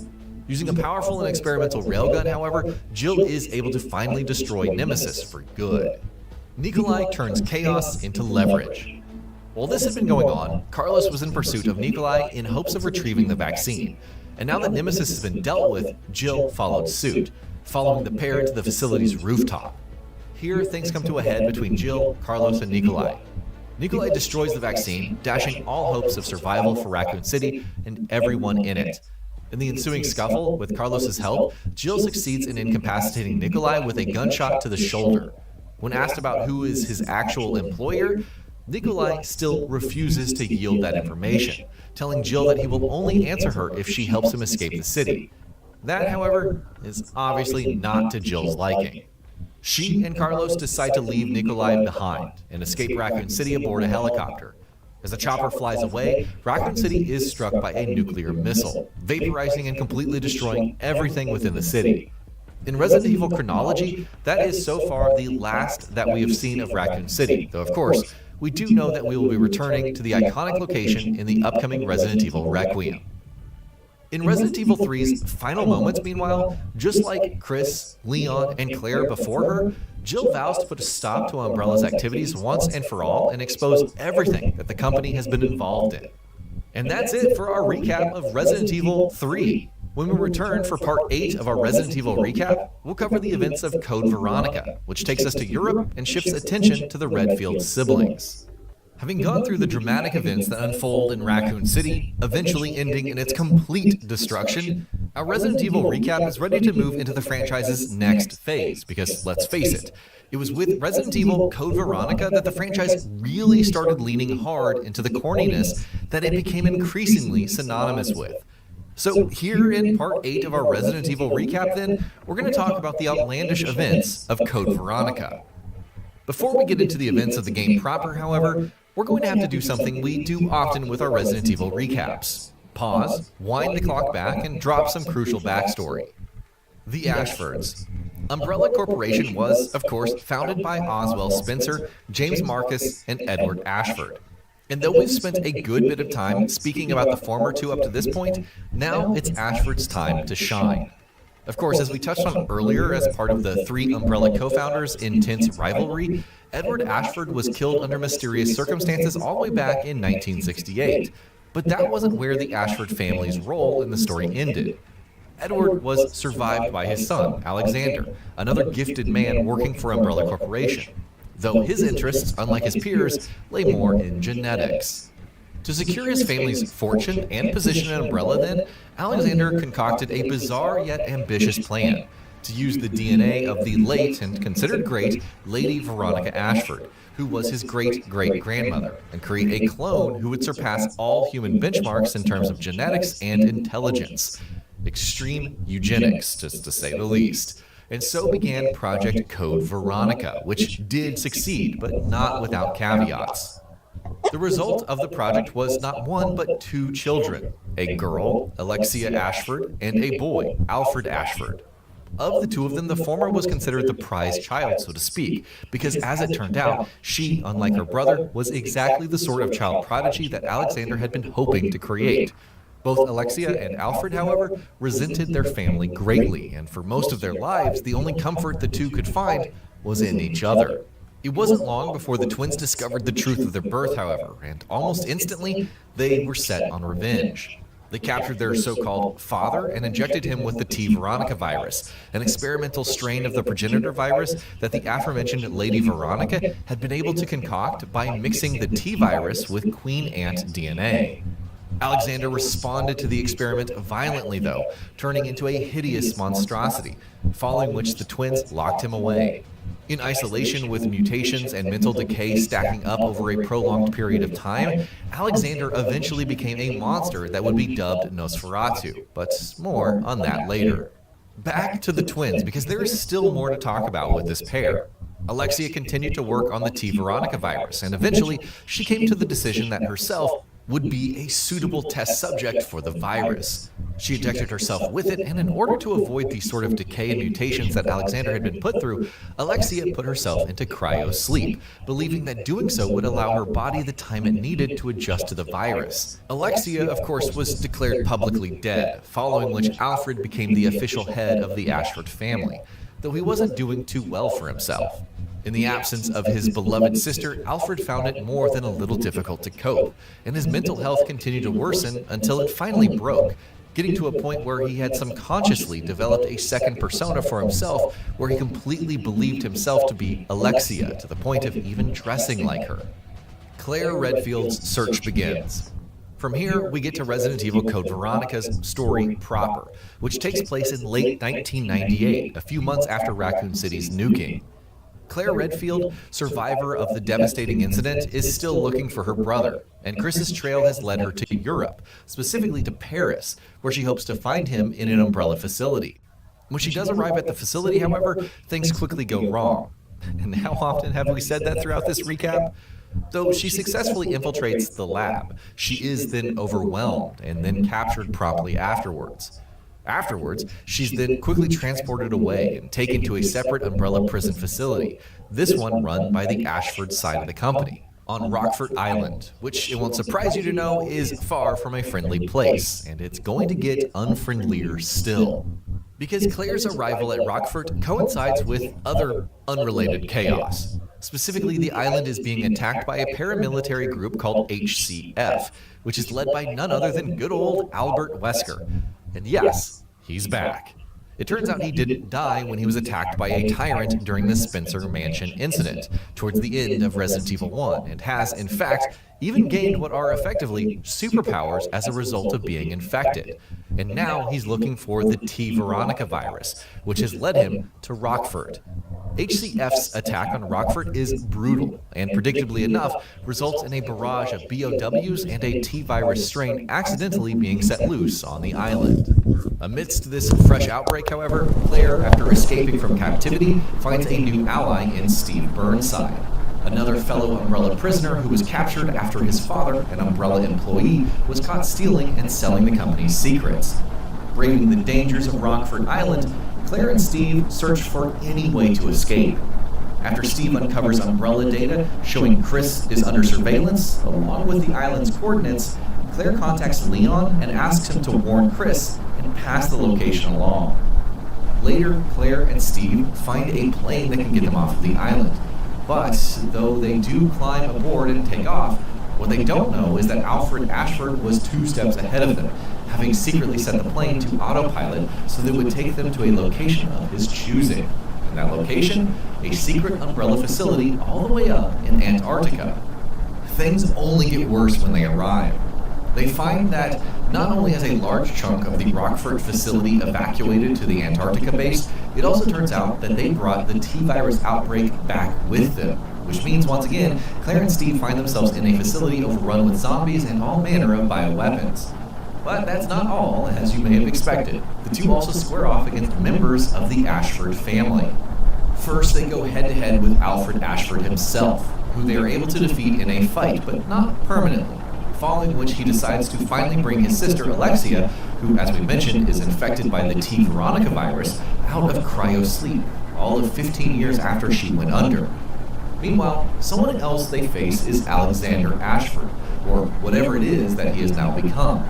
Remember Nosferatu? Well, yeah, that thing. Claire takes the horrific creature on in combat. After a desperate struggle, she is able to kill him, finally bringing his tortured existence to an end. Finally, in an attempt to escape the base in a commandeered truck, Claire and Steve are also attacked by the formidable, just to say the least, and terrifying, to say the very least, T. Veronica virus mutated Alexia Ashford. And this fight does not go well for them. The two are knocked out and promptly afterward taken away as Alexia's prisoners. Chris returns. As we often do in Resident Evil games, here we switch focus away from Claire Redfield to focus on Code Veronica's second primary protagonist, her brother, former STARS agent Chris Redfield. Immediately upon learning of Claire's location and everything that's happening on Rockford Island from Leon, Chris heads to the island himself, though he doesn't find his sister there, of course. He finds his old pal, and now sworn enemy Albert Wesker. But though the two of them have beef to settle, at present, they have other priorities, and so they both head to Umbrella's Antarctica base. Chris to find his sister, and Wesker to nab the T. Veronica virus.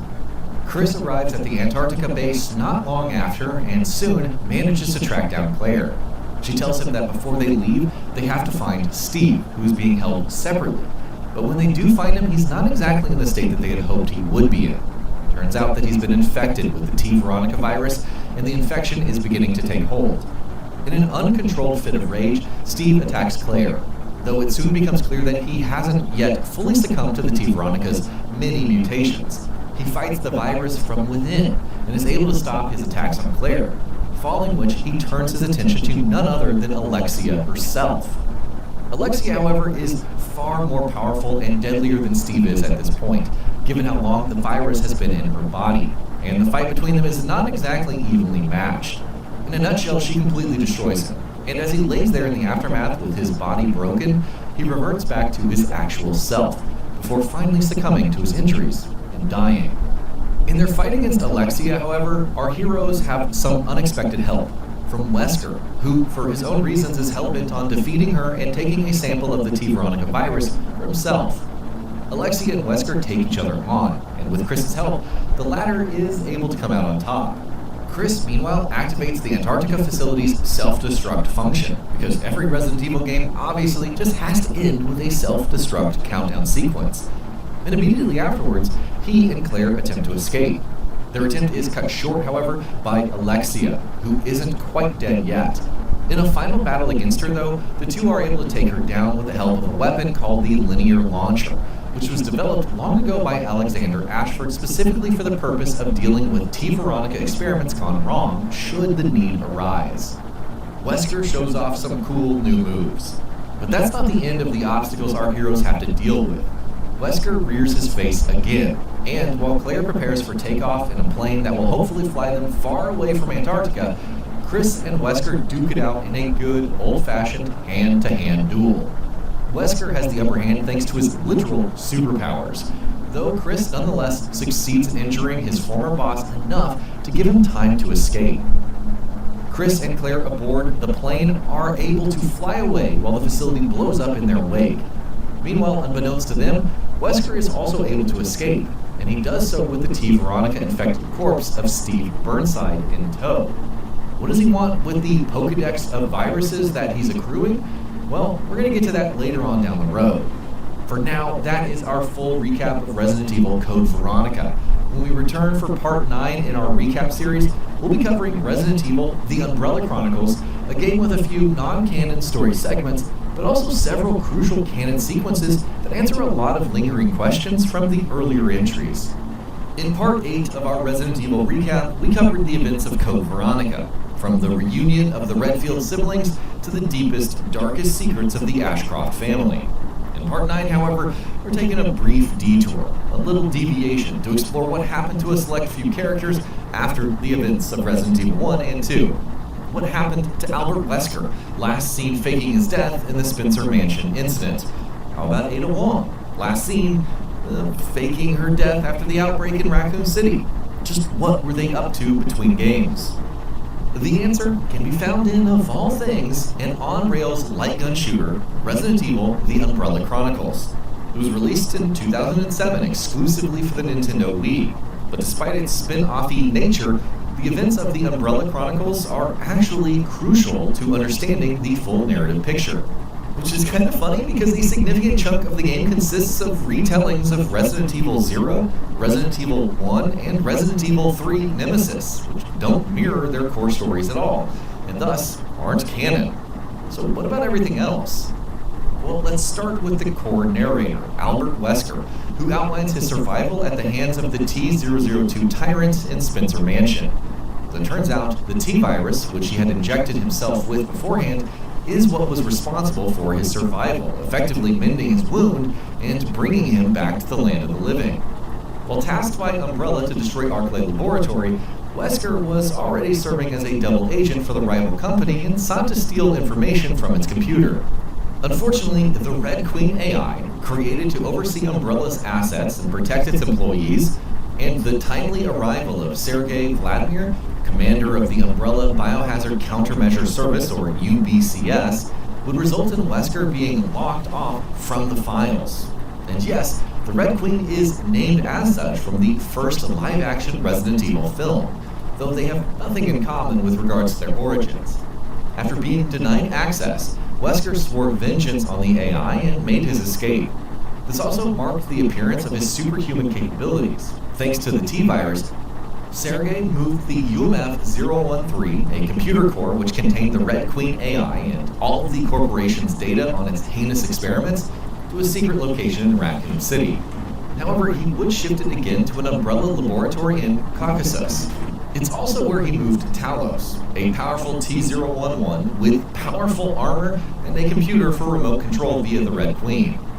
Thanks to Sergei's oversight, the project was also officially complete. The tyrant capable of dispatching other lesser tyrants was thus online. This led to the sole new scenario in Umbrella Chronicles, which surprisingly jumped ahead to 2003. Remember, the Raccoon City incident took place in 1998. Investigating strange incidents occurring in Caucasus, Wesker and Umbrella's rival company soon learned that this is where Umbrella had effectively been hiding out. Chris Redfield and Jill Valentine also caught wind of the events, and after a short run-in with Wesker, they would venture to the laboratory to take the fight to the corporation. Eventually, the pair would go up against the Talos and defeat it, despite the creature mutating further. So where was Wesker in the midst of all of this? Say what you will about the man, but he knows how to hold a grudge. First, he managed to sway an employee within the lab to cause a T-virus outbreak. That same employee helped him slip past the Red Queen. and while searching for more details on the UMF-013, he happened upon blueprints to get inside.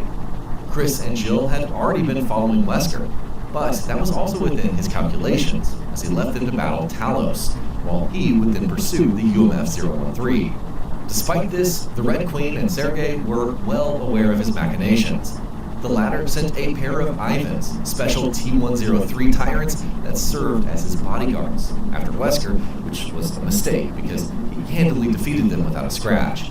With the Talos occupied with Chris and Jill, Sergei used a modified T-virus to infect himself, mutating into a powerful BOW. It still wasn't enough, however, as Wesker defeated him. From there, he would steal all of the UMF-013's data and then leak it to the world, thus ensuring Umbrella's swift end in trials following the aftermath of the Raccoon City destruction incident. The Red Queen was wiped. Shortly after, Umbrella Corporation would shut down. Meanwhile, Wesker would venture forth with his own plans. He wouldn't act alone, though, as another key operative quickly became embroiled. We're of course talking about none other than Ada Wong, an operative for the HCF, Wesker's special unit under Umbrella's rival company. She was tasked with obtaining a G-virus sample back in 1998, her whole reason for venturing to Raccoon City to begin with. Things took a turn after she encountered Leon S. Kennedy and, for whatever reason, decided to help him, even tending to his wounds. She somehow survived the incident of Resident Evil 2, and even helped Leon defeat Mr. X along the way. Despite not obtaining a sample, all was not lost. She would discover William Birkin's mutated corpse during the self-destruction of Ness, and use a tissue from whatever was left as her sample.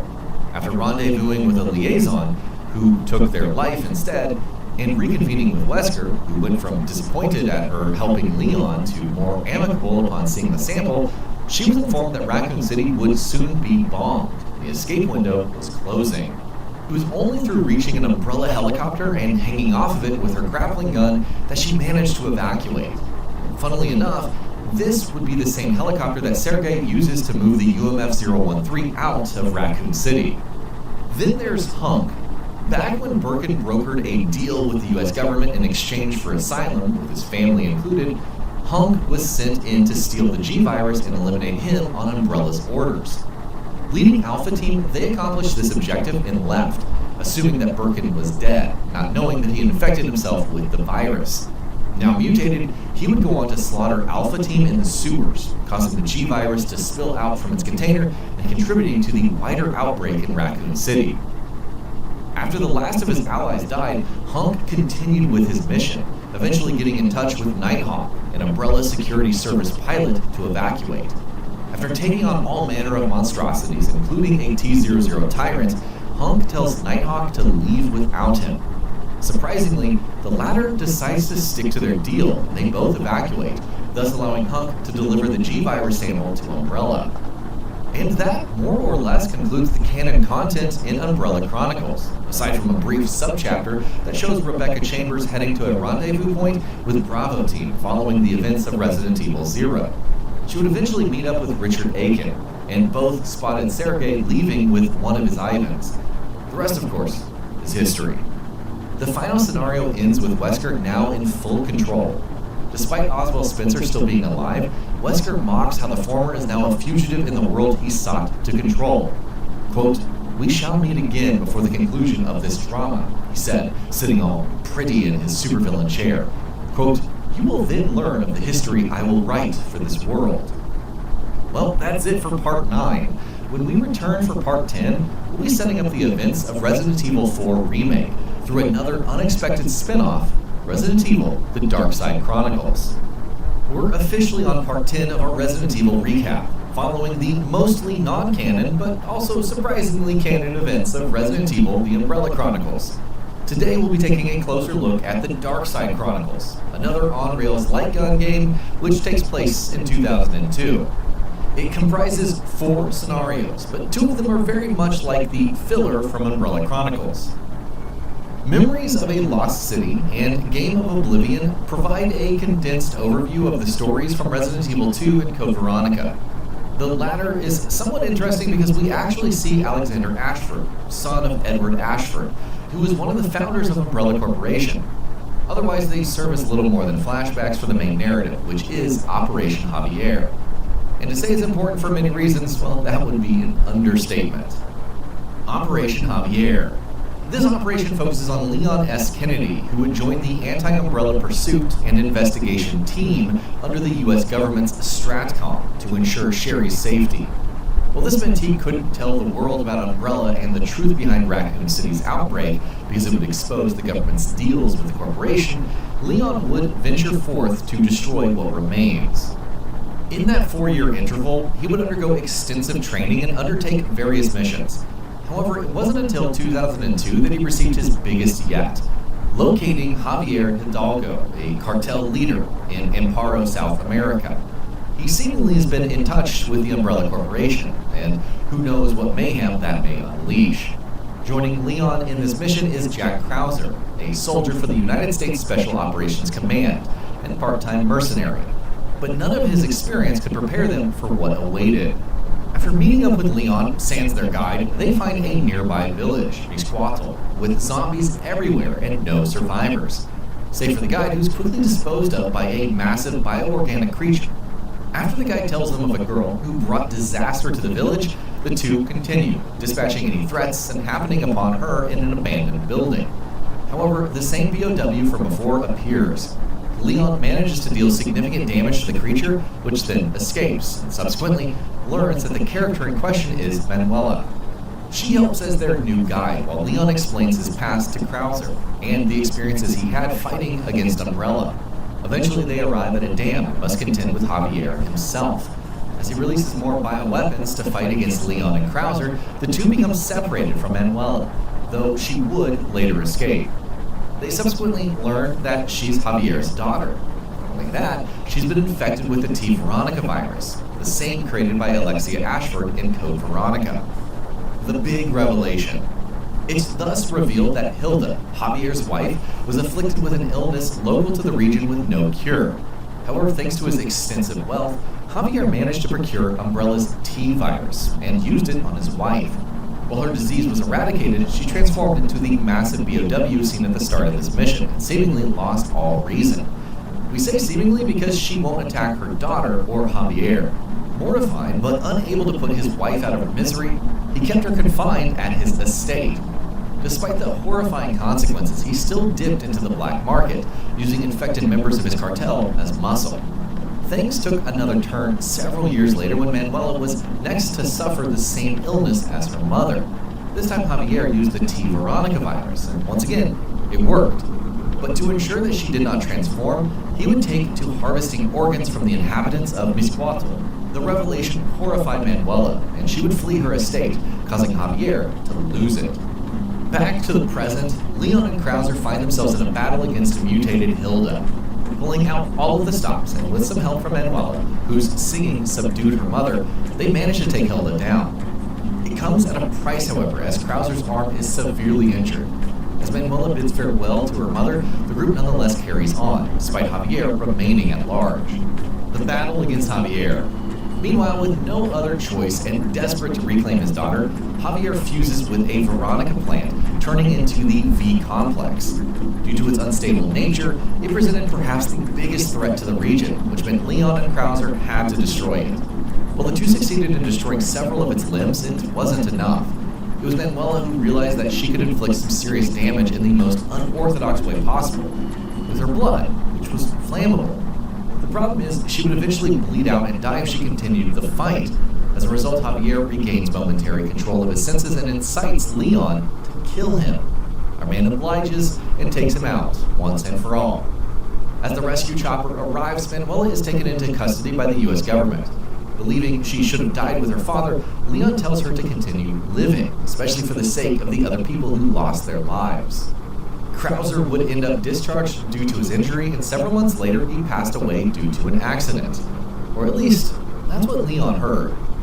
The truth. Well, the truth is that he faked his death. Upon completing Operation Javier, a new bonus scenario called Darkness Falls is available, offering Krauser's perspective throughout the mission.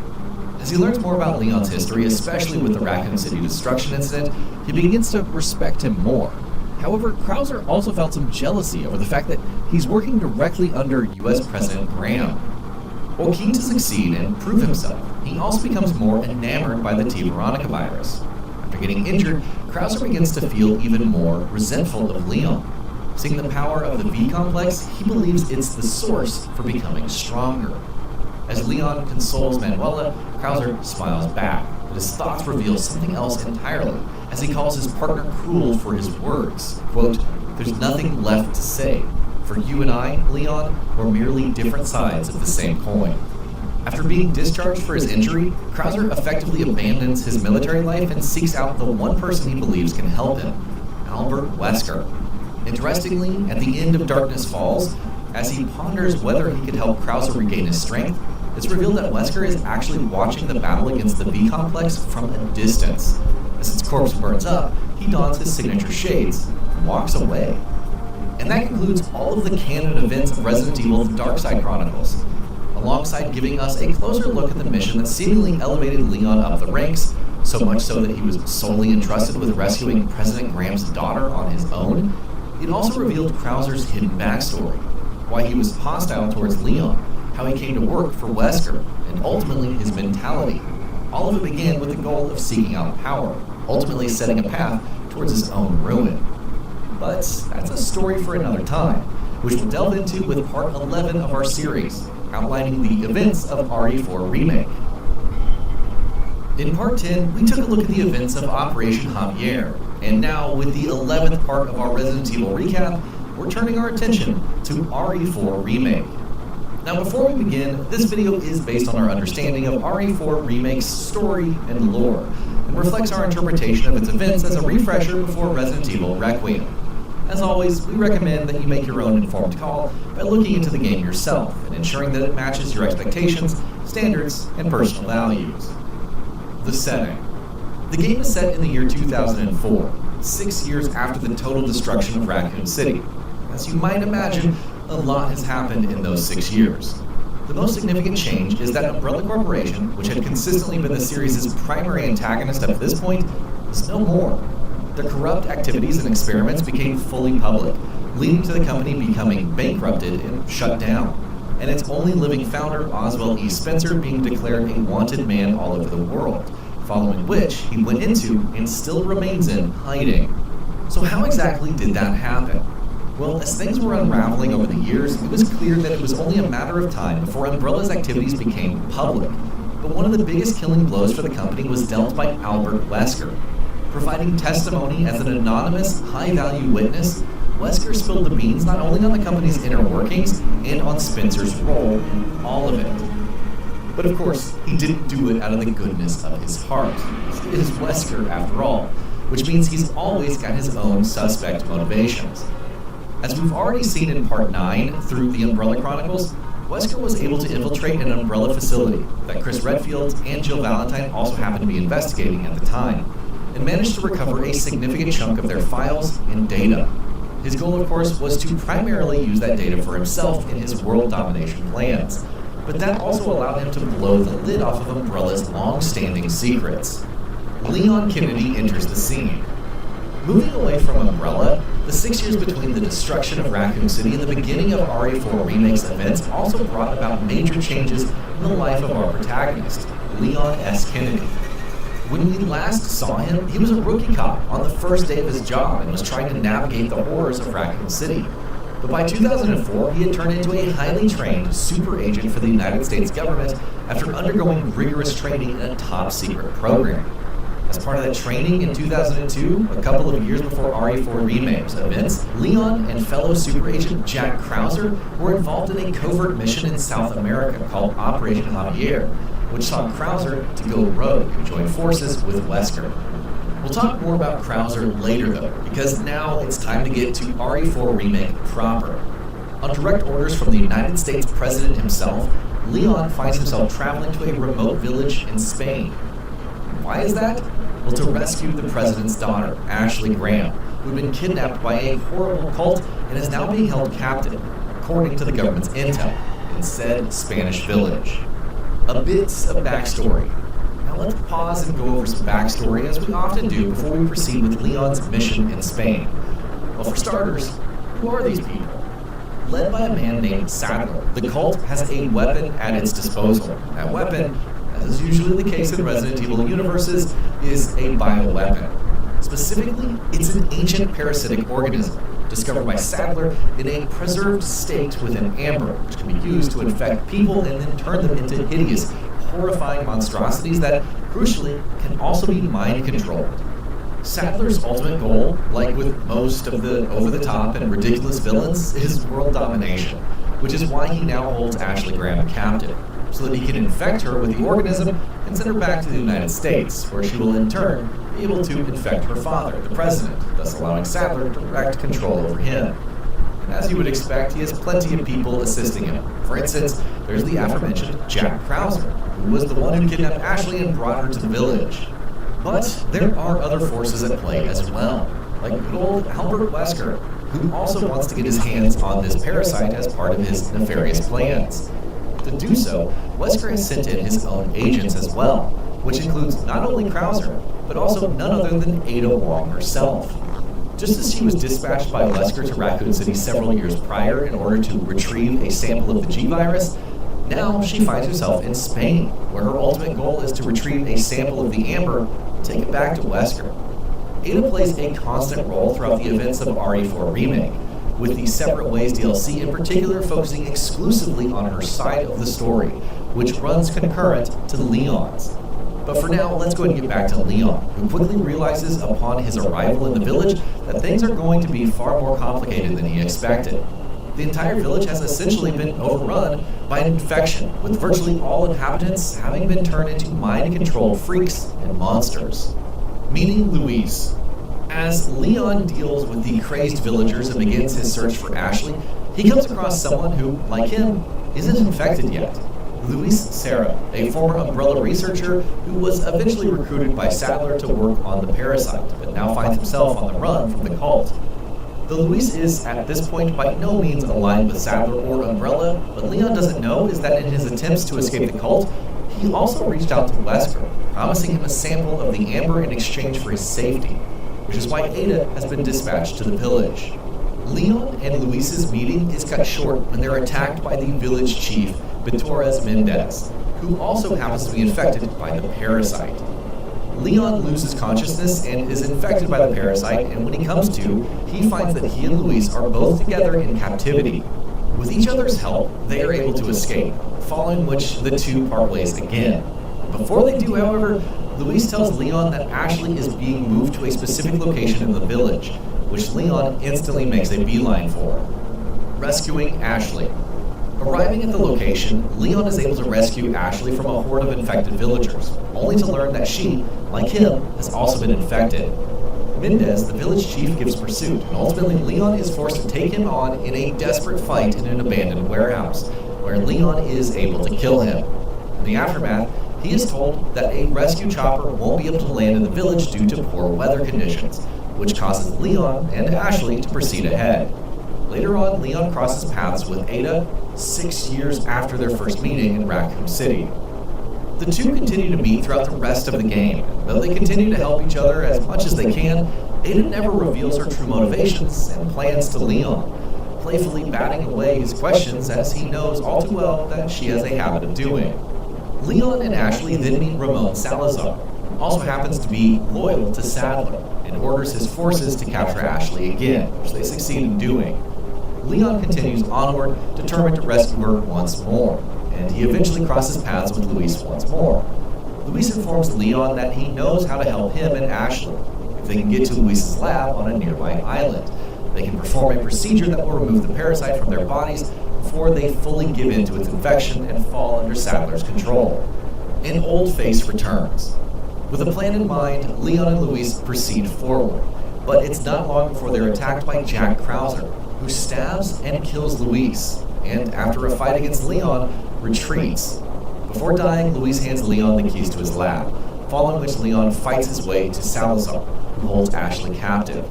But though Leon is able to fight and kill a heavily mutated Salazar, he doesn't do it in time, and is on scene to witness Krauser leaving for the island on a boat with Ashley in tow.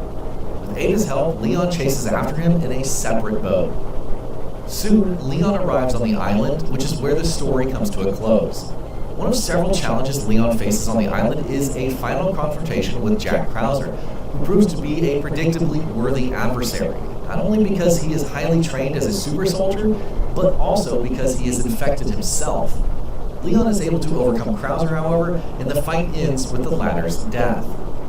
Leon soon meets back up with Ashley, and at long last, and with some help from Ada, he's able to successfully take her to Luis's lab and rid both her and himself of the infection. From that point forward, in Leon's mind, it's clear what has to happen next. Sattler has to die. And as you would expect, that is exactly what the game's final act is. With Ada's help, Leon takes Sattler on and is ultimately able to defeat and kill him. But Ada, as you would expect, is not going to forget about her primary mission, as much as she doesn't want to see Leon killed. After Sattler's death, she reveals to Leon that she has succeeded in retrieving a sample of the amber and climbs aboard a helicopter, which she uses to escape the island, which, in true Resident Evil fashion, is on the verge of total destruction, with Sattler's facilities self-destructing. Leon, meanwhile, escapes with Ashley on a jet ski. The twist.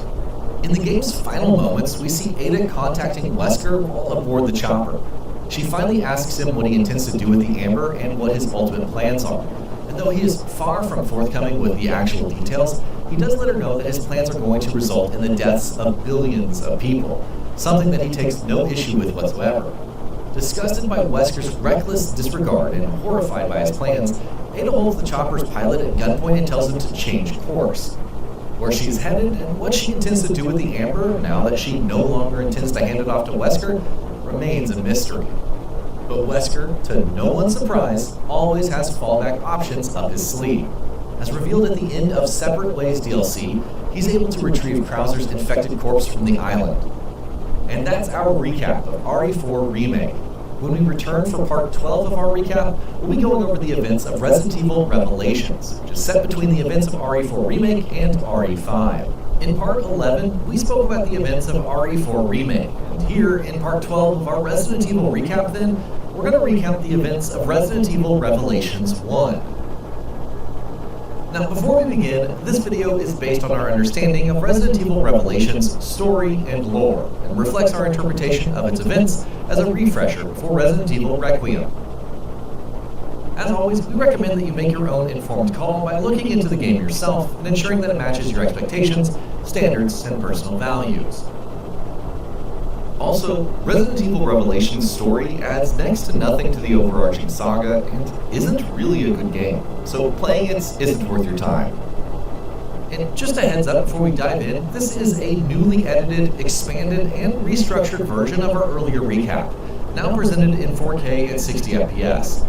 This entire recap series also includes coverage of Outbreak, Outbreak File Number 2, Umbrella Chronicles, and Darkside Chronicles, entries that we did not include the first time around.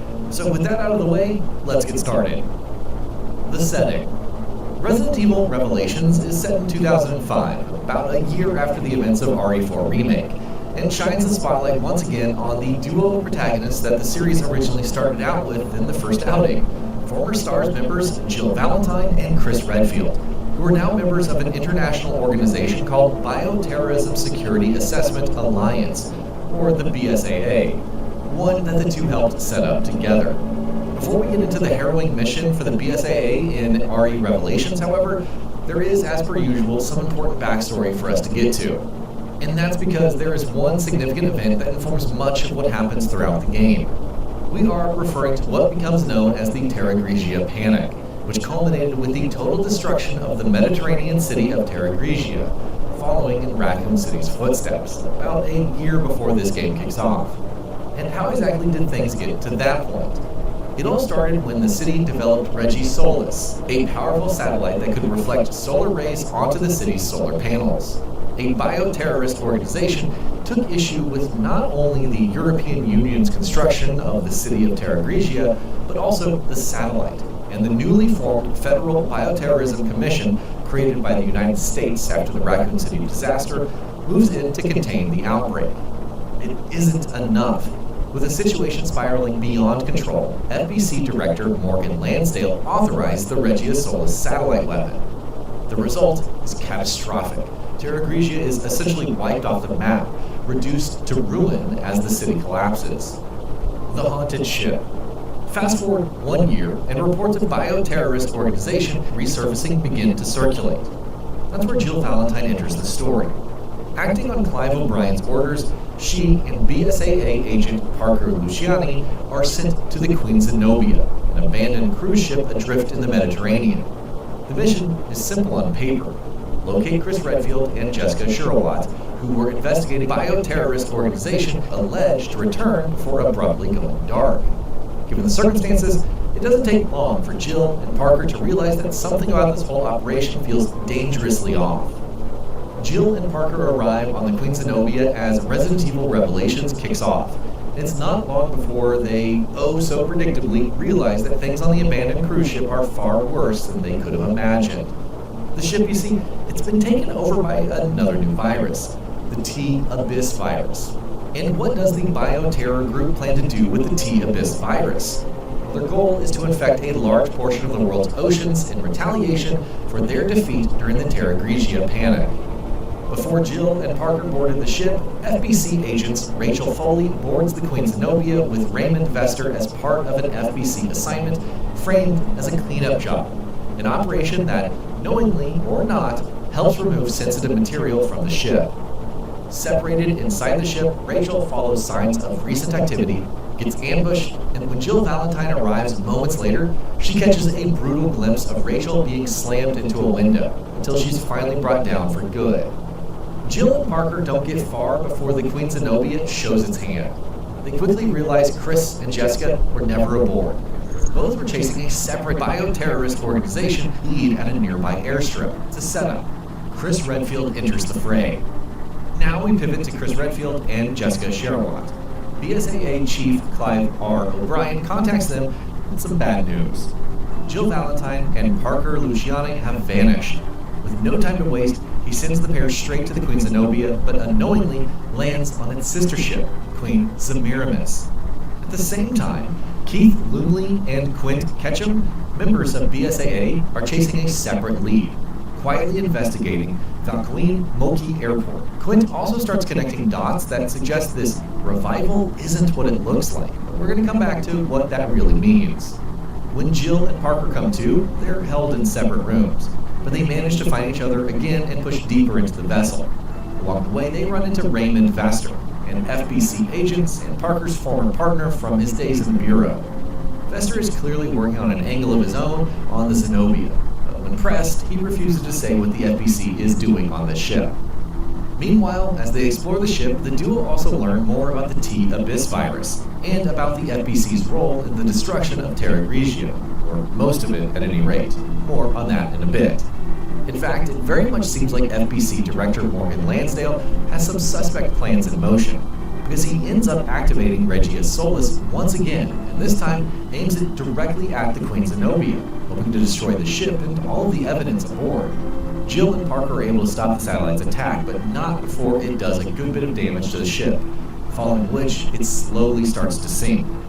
Chris and Jessica eventually make it aboard the Queen Zenobia, reuniting with Jill and Parker soon afterwards. Before they can regroup properly, they encounter a man only for Jessica to shoot him just as he appears ready to reveal something important. The man is unmasked as Raymond Vester, an FBC agent. He seems to die from the wound, but not before leaning in and whispering something inaudible to Parker. With the situation deteriorating, the team splits up. Parker and Jessica head for the engine room, hoping to halt the ship's slow descent into the ocean, while Jill and Chris push toward a concealed lab where a bioterrorist organization manages the T-Abyss virus. Their objective is simple: neutralize the pathogen before it can be dispersed into the world's seas. They manage to do exactly that, but the mission starts unraveling in some other ways.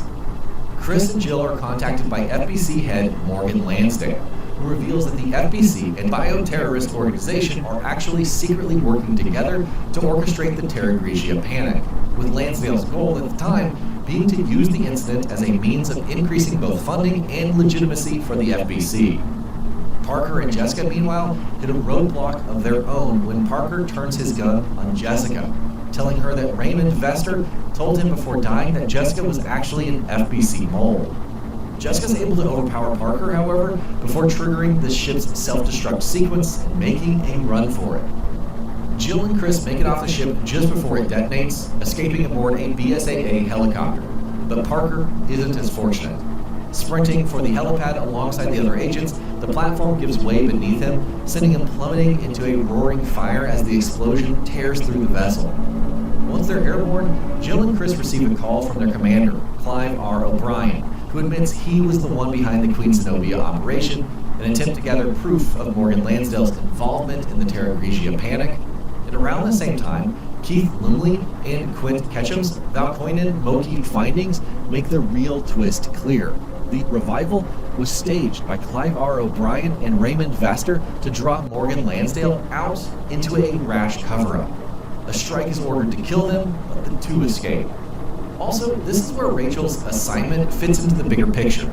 The Bureau didn't just send agents to investigate, it sent someone to sanitize the scene. Her cleanup brief was the FBC's early attempts to remove anything that could later connect the Zenobia incident to Morgan Lansdale and the Terra Grigia panic. Now, coming back to the topic at hand, the evidence has now been obliterated, along with the ship itself. Still, O'Brien insists the mission isn't over. He tells them about the Queen Dido, Zenobia's sister ship, buried beneath the ruins of Terra Grigia, where incriminating records tied to Lansdale may still be intact. Before he can say more, Lansdale moves quickly to silence him, ordering O'Brien's arrest and cutting him off from all communications. Chris and Jill soon reach the Queen Dido, right where Resident Evil Revelations barrels into its climax. The pair are confronted by the despicable leader of the bioterrorist organization. Jill and Chris are ultimately able to defeat and kill him. Better still, they were able to record footage about Lansdale's full involvement in the Terra Grigia panic. After the fight is done, Chris and Jill broadcast the video, exposing Lansdale. In the aftermath, the FBC head is arrested, while O'Brien is set free, following which he steps down as BSAA's head owing to the part that he played in the Queen Zenobia mission. In its final moments, Resident Evil Revelations still has a couple more reveals up its sleeve. For starters, it turns out that neither Parker nor Raymond Vester were actually dead, with the latter having faked his death and successfully rescued the former before the Queen Zenobia self-destructed. After a month of recovery, in fact, Parker rejoined the BSAA for active duty. Raymond, meanwhile, is revealed to be a double agent, while Jessica Sherwood, who is still very much alive, is a triple agent. Both, it turns out, work for Tricell, a multinational pharmaceutical company. Jessica meets Tricell, where she hands him a vial of the T-Abyss virus. Publicly, Tricell's goal for acquiring the virus is to hold onto it and block it from entering the market, owing to how dangerous it is. But as is often the case with big pharmaceutical companies in the Resident Evil universe, their actual goals are far more sinister. And so what exactly are those goals? We're going to go over that and more when we return for the 13th part of our recap of the Resident Evil series. Here we are at part 13 of our Resident Evil recap. We're going to cover the events of Resident Evil 5, one of the most significant games as far as the series' overarching story is concerned. Not only does RE5 see the paths of longtime series veterans like Chris Redfield, Jill Valentine, and Albert Wesker, it also brings resolution to several major long-running arcs. Now before we begin, this video is based on our understanding of Resident Evil 5's story and lore, and reflects our interpretation of its events as a refresher before Resident Evil Requiem. As always, we recommend that you make your own informed call by looking into the game yourself and ensuring that it matches your expectations, standards, and personal values. And also, just a heads up before we dive in, this is a newly edited, expanded, and restructured version of our earlier recap, now presented in 4K at 60 FPS. This entire recap series also includes coverage of Outbreak, Outbreak File Number 2, Umbrella Chronicles, and Darkside Chronicles, entries that we didn't include the first time around. Now with that out of the way, let's go and get started. Lost in Nightmares. Resident Evil 5 is set in the year 2009, about 5 years after the events of RE4 Remake, and 4 years after RE Revelations. Though we're actually going to start this recap a little earlier. First, we're going to talk about the RE5 DLC Lost in Nightmares, which is set in 2006, and moves a lot of the pieces into place for some of the main game's most crucial turns.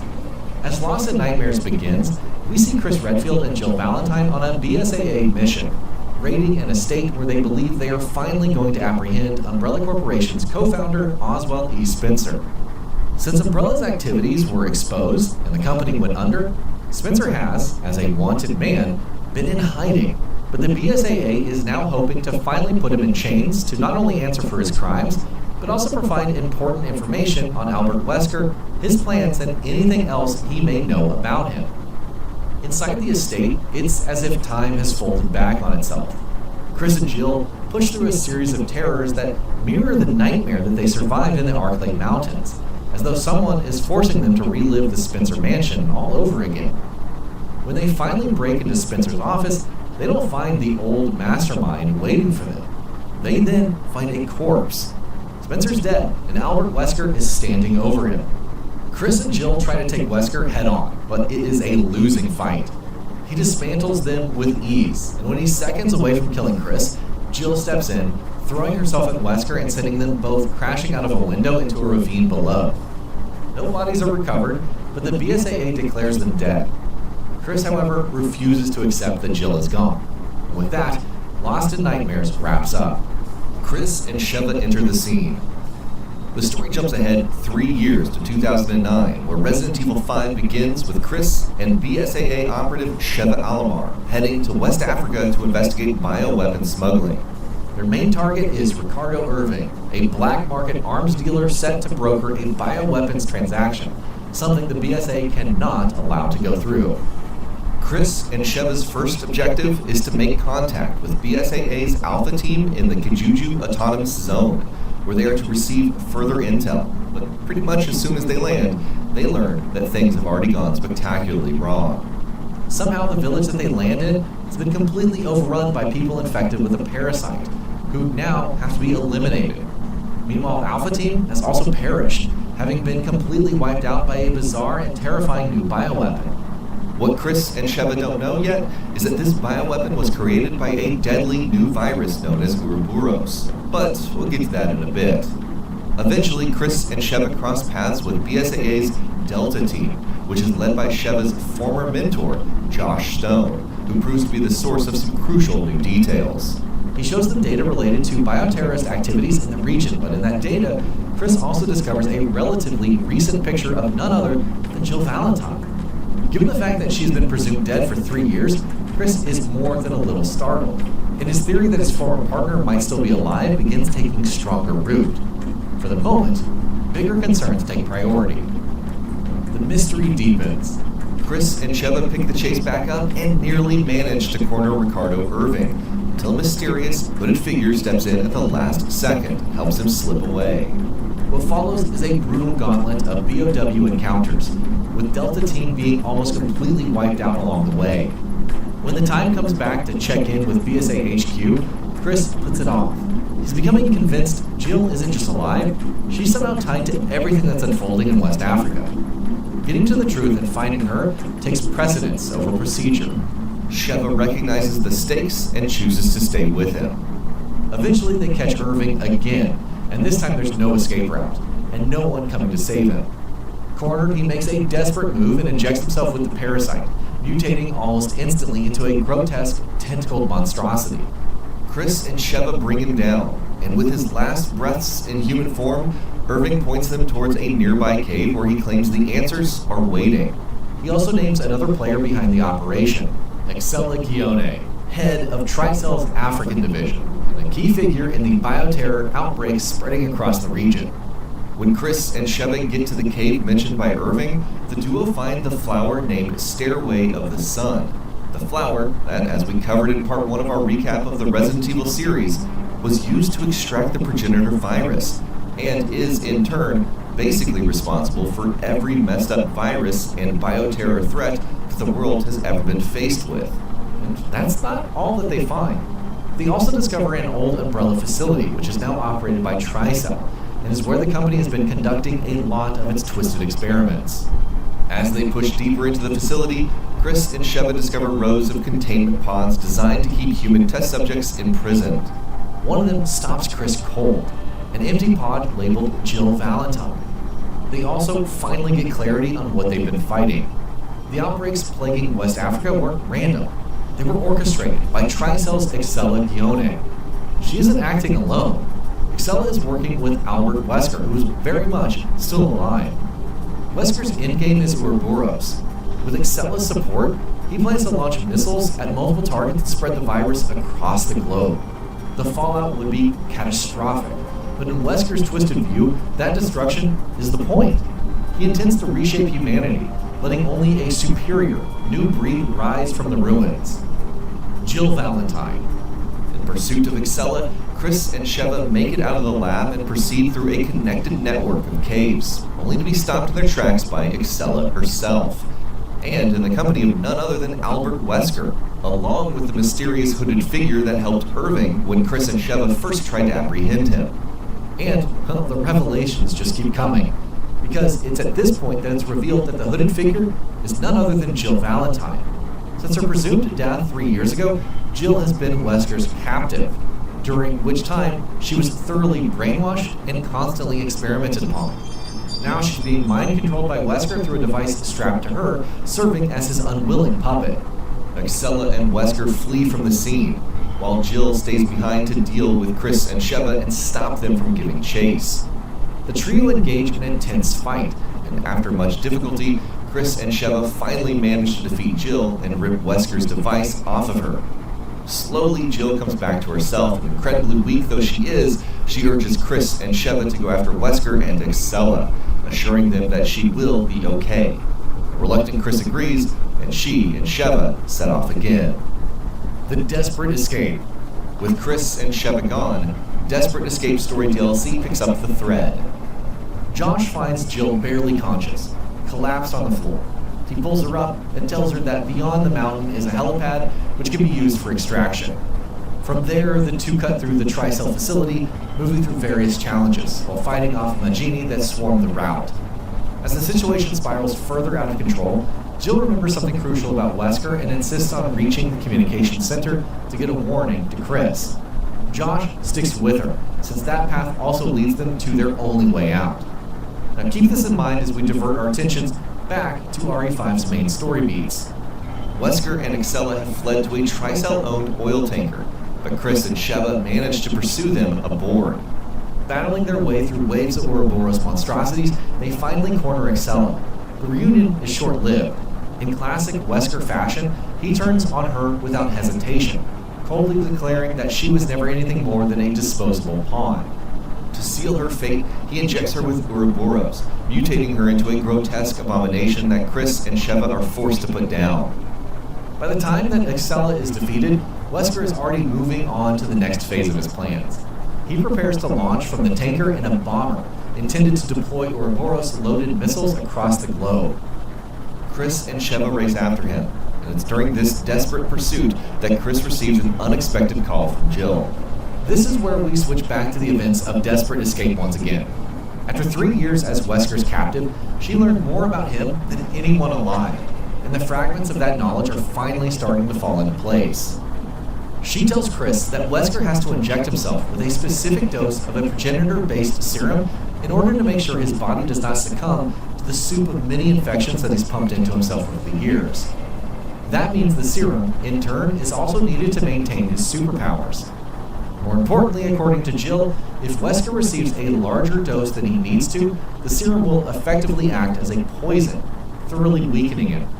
Excella, it turns out, had several vials of that serum, vials that she dropped when she was previously being chased by Chris and Sheva, and vials that, as luck would have it, Sheva smartly scooped up. However, the transmission between Chris and Jill breaks. Jill and Josh now rush to the helipad to get the hell out of a location that is now being swarmed by zombies. The helicopter piloted by Doug finally reaches them, but he's killed by a missile while covering their escape. Josh pilots the chopper out with Jill, and the two immediately head for Chris and Sheva's location. Wesker's in. As Wesker prepares the bomber for takeoff, Chris and Sheva storm the hangar and confront him at the very last second. A vicious fight erupts, with Wesker once again proving just how evil he's become. Chris manages to eject him with an overdose of the serum, forcing Wesker to break off the fight and retreat into the cockpit. He lifts off immediately, but not before Chris and Sheva cling on and haul themselves aboard the aircraft. The battle continues in midair as the plane roars through the sky. Amid the chaos, Chris lands another injection, weakening Wesker further, yet still failing to put him down. The struggle sends the aircraft spiraling out of control, and moments later it crashes violently into an active volcano. Climbing free from the burning wreckage, Chris and Sheva are met with a grim realization. Wesker has survived yet again. Enraged and refusing to accept defeat, he injects himself with an Ouroboros drawn directly from his missile payload, mutating into an even more grotesque and powerful form.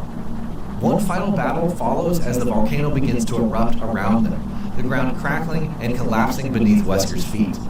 At last, the lava consumes him entirely. Moments later, Jill Valentine and Josh Stone arrive in a BSAA helicopter, pulling Chris and Sheva from the brinks as the volcano continues to tear itself apart behind them. As Chris and Sheva climb aboard, however, the ever-so-stubborn Wesker, which is really putting it mildly, thrusts a massive mutated arm out of the lava and grabs the chopper, preventing it from flying away from the exploding volcano. Desperate to be done with him once and for all, Chris and Sheva fire an RPG into Wesker's face, and this time, they finally kill him. And yes, we know that Wesker has died more times than we can count over the course of the Resident Evil franchise, but this time, he is actually fully dead. And that brings our recap of Resident Evil 5 to an end. When we return in Part 14, we'll be talking about the events of Resident Evil Revelations 2. In Part 13 of our Resident Evil recap, we covered the dramatic events of RE5. But before we subject ourselves to the monstrosity that is Resident Evil 6, here in Part 14 of our full series recap, we're going to talk about the game that serves as a bridge to it, Resident Evil Revelations 2, which also serves as a follow-up to RE5 and, of course, the first Revelations. Now, before we begin, this video is based on our understanding of Resident Evil Revelations 2's story and lore, and reflects our interpretation of its events as a refresher before Resident Evil Requiem. As always, we recommend that you make your own informed call by looking into the game yourself and ensuring that it matches your expectations, standards, and personal values. And also, just as a heads up before we dive in, this is a newly edited, expanded, and restructured version of our earlier recap, now presented in 4K and 60 FPS. This entire recap series also includes coverage of Outbreak, Outbreak File Number 2, Umbrella Chronicles, and Darkside Chronicles, entries that we did not include the first time around. So, with that out of the way, let's get started. The setting. Revelations 2 is set in the year 2011, a couple of years after the events of Resident Evil 5 and the death of Albert Wesker, and features two primary playable protagonists, Claire Redfield, who returns for her third outing after RE2 and Code Veronica, and longtime fan favorite Barry Burton, Chris and Jill's former star's comrade who steps into the limelight as a playable character for the first time in a Resident Evil game. Resident Evil Revelations 2 splits its story across 4 chapters, with Claire and Barry sharing the stage, though the latter's part of the story is set about 6 months after Claire's.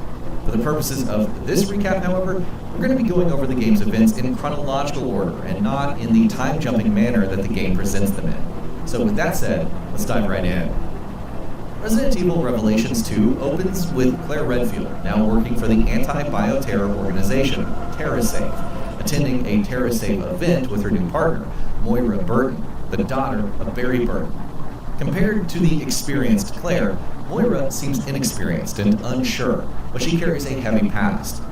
Years earlier, she and her sister Polly discovered one of their father's guns, and while handling it carelessly, Moira accidentally shot and seriously injured her sister. Barry initially blamed Moira for the event, creating deep tension between them, though he later accepted that the real fault was his for allowing the weapon to even be accessible. Even so, the trauma never left Moira, and in the present day she lives with a deep fear of firearms. The TerraSafe gathering that Claire and Moira are attending as Revelations 2 kicks off is interrupted by an abrupt and unexpected attack. Armed and masked soldiers come crashing in and quickly proceed to knock out those in attendance and take them away as captives. When Claire and Moira come to, they realize that they're in an abandoned, decrepit prison on an island. And that's far from the end of their predicament. The prison, you see, is also crawling with terrifying creatures known as the Afflicted. once regular humans who, under the pressure of extreme torture over time, have completely broken and mutated. The nightmare begins. When Claire and Moira come to, they discover strange bracelets locked around their wrists.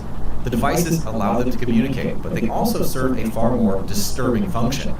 A woman calling herself the Overseer contacts them through the bracelets and calmly explains that the prison they are trapped in is under her control. The bracelets, she reveals, monitor and record their fear. The reason becomes clear later. After finding their way through the prison and eventually reaching an abandoned settlement, Claire and Moira learn the truth. They're not random captives, but deliberate test subjects. The Overseer is developing a new bioweapon known as the T-Phobos virus, a strain that reacts to fear. Once an inflicted person reaches a critical emotional threshold, the virus triggers, transforming them into a mutated creature. They barely had time to process it when they link up with their co-workers, Gabriel Chavez and Pedro Fernandez. Gabe spots a busted helicopter and drags Claire over. His plan, simple: fix it, fly out, survive. Well, it doesn't last. Around this point, the group is attacked by the afflicted, and Pedro, unable to keep his fear in check, mutates into a monster. They fight off against Pedro until the TerraSave's leader, Neil Fisher, arrives to help them escape.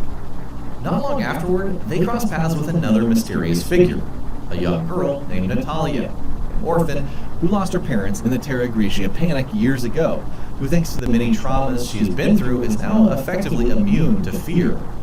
At the same time, Gabe finally gets the helicopter running and makes a break for it, only for the Overseer to take control from afar. She cripples the flight systems mid-escape, and Gabe is killed in the crash. Claire's meeting with the young girl is cut short due to the crash, however, because she is soon abducted by a hooded figure, who takes her back to the Overseer. And what does the Overseer want with her? Well, she wants to transfer her mind and consciousness into Natalia, effectively rendering herself immortal. And it's at this point that Resident Evil Revelations 2 starts doling out answers for the many mysteries that it's built up. The Revelations. As Claire and Moira pursue Natalia and the person who took her, the bigger picture starts coming into focus.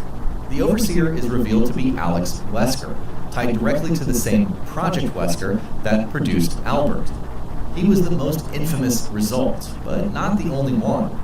Alex, raised and shaped by that program, went on to become an Umbrella researcher, and she has been continuing her work in the shadows ever since. They also learn that she's not operating alone. Neil Fisher, a former FBC operative, has aligned himself with her. After the FBC was dissolved when Morgan Lansdale's connection to the Terra Grigia panic came to light, Fisher became obsessed with rebuilding the organization and putting himself at the center of it. His partnership with Alex is transactional. He helps advance her experiments, and in return, he wants a sample of Ouroboros, believing it can be the leverage he needs to resurrect the FBC and turn it into something even more formidable. But Alex Wesker is a Wesker after all, and that's something that Fisher has clearly failed to consider. Alex betrays him, and as soon as Fisher, who is the hooded figure that abducted Natalia, hands the little girl over to Alex, rather than handing him an Ouroboros sample, Alex injects him with the virus and flees from the scene. Fisher reacts to Ouroboros instantly, and is turned into a monster that Claire and Moira are then forced to deal with. The fight culminates in Moira finally getting over her fear of guns and killing Fisher for good. Claire and Moira are not out of danger yet. They track Alex down, only to find that she has Natalia in her grasp. When they finally confront her, Alex lays out the endgame. She intends to override Natalia with her own consciousness, using the girl as a vessel to cheat fear and even death itself. Then, without warning, Alex raises her gun and shoots herself in the head. By every visible measure, she is dead. Alex's death sets the facility into lockdown and triggers a self-destruct sequence, forcing Claire and Moira to sprint for their lives. They almost make it out together, but the escape collapses at the worst possible moment. Moira is pinned beneath falling debris and cannot free herself. She begs Claire to go, and Claire, with no other choice, dives into the ocean and barely survives. When she wakes up, Claire is in a hospital, and Barry Burton is there waiting. She breaks the news that Moira did not make it, but Barry, devastated, cannot bring himself to accept it. 6 months later. Here we're going to move on to Barry Burton's side of the story, which is set half of a year after the events that we just recounted. Looking for his daughter, Barry arrives on the island where she and Claire were trapped 6 months ago. It's not long afterward that he too crosses paths with Natalia. But before this meeting, there are some important details that you need to know. Just before Barry reaches her, Natalia slips into a dreamlike sequence and sees Lottie, her favorite teddy bear. When Lottie vanishes, she searches the island, now crawling with danger but guided by Dark Natalia, a manifestation of Alex's mind that can sense nearby monsters and help her sneak through them. She eventually reaches the seashore, where Dark Natalia tries to take over Natalia's body, warning she'll be overwritten eventually. Natalia awakens from her as Barry's boat approaches the island. Barry, not wanting to leave the little girl on her own in such a hostile place, decides to look after her and travel with her. The two brave all manner of obstacles and dangers as they trek through the island, and also make a rather unsurprising discovery that Alex Wesker isn't dead after all, and thanks to the T-Phobos virus, has transformed her into a monster. Encounter against Alex.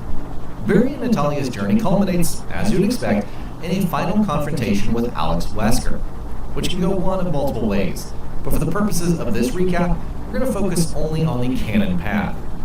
Alex injects herself with Ouroboros, living up to her name, and mutates even further. As the fight proceeds, the mutated Alex proves to be too much for Barry to handle, which is saying a lot. But just when it seems like he's going to get beaten and Natalia is going to go back into Alex's crutches, Moira arrives on the scene. Yes, she is still alive and has been surviving on the island for the past 6 months. But how did she survive? During the 6 months between Claire's escape and Barry's arrival, Moira survives alongside Evgeny Revit, an elderly Russian who saved her when the tower was destroyed. They would often clash against each other, but after finding a letter from Evgeny's daughter and learning her fate, he gives up and gives in to his illness and urging Moira to leave, so she pushes on and makes it in time to save Barry and Natalia from Alex. With Moira's help, Barry and Natalia are able to fight off Alex, with the three of them making a run for it right afterwards. Alex refuses to stay down. She mutates again and hunts them through the ruins, forcing Barry, Moira, and Natalia in a desperate final push for survival. Help arrives at the last moment when Claire returns to the island in a helicopter and covers them from above with a sniper rifle, buying them the seconds that they need to reach the extraction point. As the three scramble aboard, Alex makes one last charge in her fully transformed state. Claire answers it with an RPG shot that obliterates her for good, a deliberate echo of the moment years earlier when Claire's brother Chris ended Albert Wesker the same way with a final rocket. In the epilogue, Claire heads to Barry's place and learns her brother Chris Redfield is in China to fight off against the C virus, something we're going to tackle in RE6. Without missing a beat, she says, tell Piers to keep an eye on it.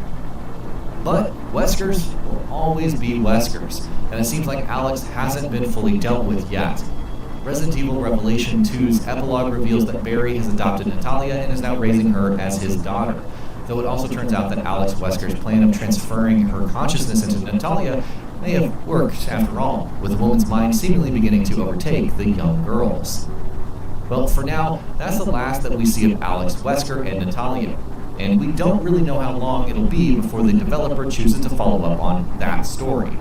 There is still plenty more to talk about where the larger Resident Evil plotline is concerned, however, because when we return for part 15 of our series' recap, we're going to be talking about the messy, convoluted events of Resident Evil 6. Okay, deep breath. We are on part 15 of our recap of the Resident Evil series, and here we're going to talk about the colossal mess that is Resident Evil 6. Now, don't get us wrong, there are things to like about the game. Primary among them being the fact that it is straight up just a really fun action game and a great co-op experience, though that does come at the cost of the series' horror roots. But where its story is concerned, RE6 is nothing short of a complete mess. We are, however, going to do our best to present it as cohesively as possible. Oh, and by the way, RE6 is basically a loud side story. Big action, low impact on the overall plot. So if you're here for the main timeline or don't vibe with its style, skipping it is totally reasonable. Before we begin, this video is based on our understanding of Resident Evil 6's story and lore, and reflects our interpretation of its events as a refresher for Resident Evil Requiem. As always, we recommend that you make your own informed call by looking into the game yourself and ensuring that it matches your expectations, standards, and personal values. And also, just as a heads up before we dive in, this is a newly edited, expanded, and restructured version of our earlier recap, now presented in 4K and 60 FPS. This entire recap series also includes coverage of Outbreak, Outbreak File Number 2, Umbrella Chronicles, and Darkside Chronicles, entries that we didn't include the first time around. Now with that out of the way, let's get started. The setting.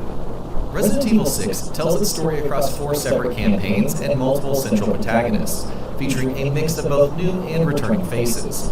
And though most of the game takes place in the year 2013, our story begins 6 months earlier in late 2012. We begin in Edonia, a war-torn nation in Eastern Europe, where one of our protagonists, the young but hardened Jake Mueller, soon, however, Edonia is caught in the grips of a deadly infection that turns people into monsters.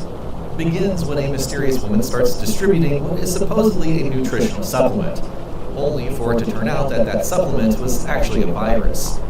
Mysteriously though, Jake seems to be immune, because though he too has ingested the supplements, he's not transformed the way that nearly everyone else has.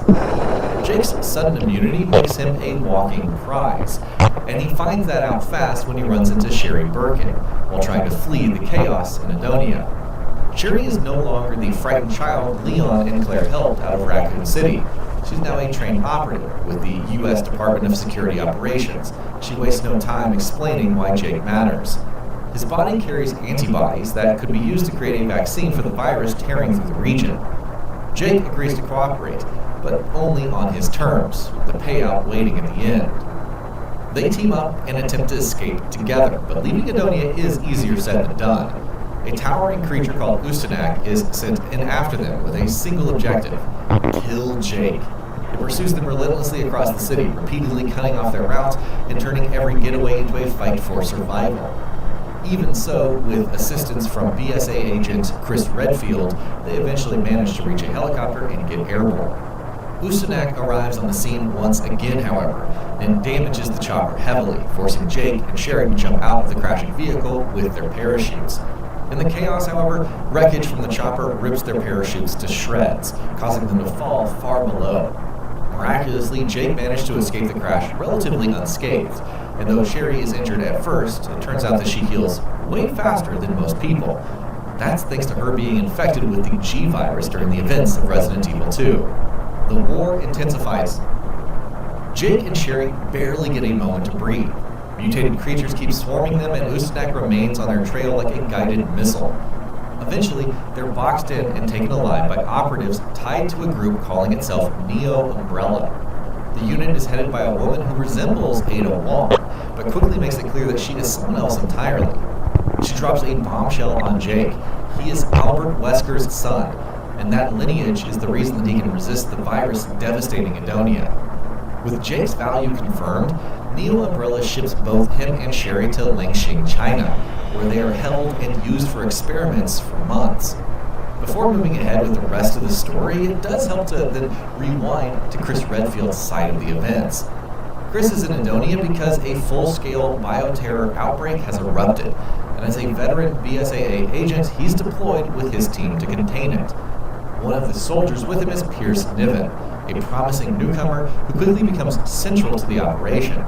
The threat they're facing is the C virus, and the outbreak is not an accident. It's a coordinated attack orchestrated by Neo Umbrella. Chris and his squad infiltrate a Neo Umbrella facility, but things don't exactly go to plan. They're accosted by the mysterious woman who looks like Ada Wong, we'll just call her Fake Ada for now, who infects almost everyone present with the C virus before she flees. Chris and Pierce are the only ones in their squad who don't get infected, though they are forced to gun down their fellow BSAA soldiers after they succumb to the virus. Chris also sustains heavy injuries, and it's only thanks to Pierce's efforts that the two manage to survive and escape. Is this really Ada? Let's go and pause here and reveal a significant piece of information that Resident Evil 6 doesn't reveal until much later, just to make things a little less messy and confusing. Because let's face it, this is RE6, and this is going to be messy and confusing enough as it is. The woman we're referring to as Fake Ada is actually Carla Radamez, Neo Umbrella's lead researcher, and she works in secret for a man named Derek Simmons, who is the United States President's National Security Advisor. There is a deeper conversation to be had about Simmons and what he's trying to achieve, but for now, here's the simplified version of the Carla Radamez and Ada Wong situation. Simmons has long been obsessed with Ada Wong, and that fixation eventually curdles into something far more extreme. When he cannot possess Ada herself, he decides to create a replacement. He takes Carla Radomez and forcefully reshapes her into a counterfeit Ada by injecting her with a C virus-based treatment mixed with Ada's DNA. From that point on, Carla is the one moving through the world wearing Ada's face. Meanwhile, after the disaster in Edonia, Chris withdraws into self-imposed exile and becomes convinced that Ada is the reason most of his squad is dead. Leon Kennedy returns. Now we jump forward 6 months in time to midway through 2013, and our attention turns to Leon S. Kennedy, who is now working as an agent for the DSO and is currently, alongside U.S. Secret Service agent Helena Harper, providing personal security for Adam Binford, the President of the United States. Binford, you see, intends to soon publicly release all previously classified information related to the Raccoon City crisis years ago, as part of his efforts against global bioterrorism. As you might imagine, however, there are other forces at work who do not want this to happen. Tall Oaks, the city where Leon, Helena, and the President find themselves at the beginning of the story in Resident Evil 6, becomes ground zero for a bioterror attack. The C virus is unleashed all over the city, turning people into zombified monsters, including the President himself. As the zombified President attempts to attack Helena, Leon is forced to shoot and kill him. Following which, Helena tells Leon she has something crucial to show him at Tall Oaks that will answer some of his questions about their current predicament. Helena finally tells Leon what she's been hiding, and it's bigger than either of them expected. She claims Derek Simmons orchestrated the C virus attacks on Tall Oaks and is directly tied to the President's death. She also insists that he was behind Raccoon City's destruction in 1998, and warns that what he's planning now will dwarf anything that happened there. Helena's proof is personal. Simmons has her sister, Deborah, and he's using her as leverage to keep Helena obedient. Deborah, she says, is being held in a concealed lab beneath Tall Oaks, and Helena wants Leon to go there with her, but the rescue turns into a nightmare. They arrive too late. Deborah has already been warped by repeated experiments into a grotesque creature. Leon and Helena are forced to fight her and ultimately put her down. In the middle of that chaos, Ada Wong shows up, the real Ada and not the impersonator, and makes it clear that she's pursuing her own target, Carla Radomez, in the false Ada plot that Simmons set in motion. Ada also fills Leon in on Simmons' reach, revealing that he's part of the Family, a secretive power block that has been manipulating events for years. By then, Simmons had already pinned the President's death on Leon and Helena in public, then adds insult to injury by offering to help clear the names if they surrender. Leon and Helena obviously do not fall for that though, and with the help of U.S. agent Ingrid Hunnigan, they fake their deaths. The two head to Langxing, China, where it seems Simmons has orchestrated another bioterror attack in the form of a C virus outbreak. Meanwhile, Tall Oaks is destroyed into oblivion behind them, calling back to the destruction of Raccoon City. Chris Redfield's nightmares. Here, we pause and switch our attention back to Chris Redfield, who is in awful shape to say the least. Since losing his team in Edonia 6 months ago, Chris has gone into a self-imposed exile, and on top of that is suffering from PTSD and amnesia. Piers arrives on the scene, however, and informs Chris that there's a new bioterror threat in China that needs to be dealt with. Though initially reluctant to step back into the fray, Chris ultimately relents and agrees to travel to Langxing with Piers, stepping back into active duty for the BSAA, and he also recovers from amnesia. Don't ask me how. In Langxing, Jake and Sherry finally break out after 6 months in Neo Umbrella custody, only to stumble into Leon and Helena, while everyone is being hunted by Neo Umbrella troops. They trade information fast, with Leon and Helena confirming Simmons is the architect behind the disaster and pointing Jake and Sherry towards where he can be found before splitting up again. Soon after, Leon and Helena run into Carla Radomez. Then they try to corner her for answers, but Chris and Piers storm in and the situation implodes. Chris, still convinced he's staring at Ada, nearly executes her on the spot for what happened in Edonia, while Leon stops him because Carla is their best lead to reach Simmons. Timbers explode, guns come up, and in the standoff, Carla slips away.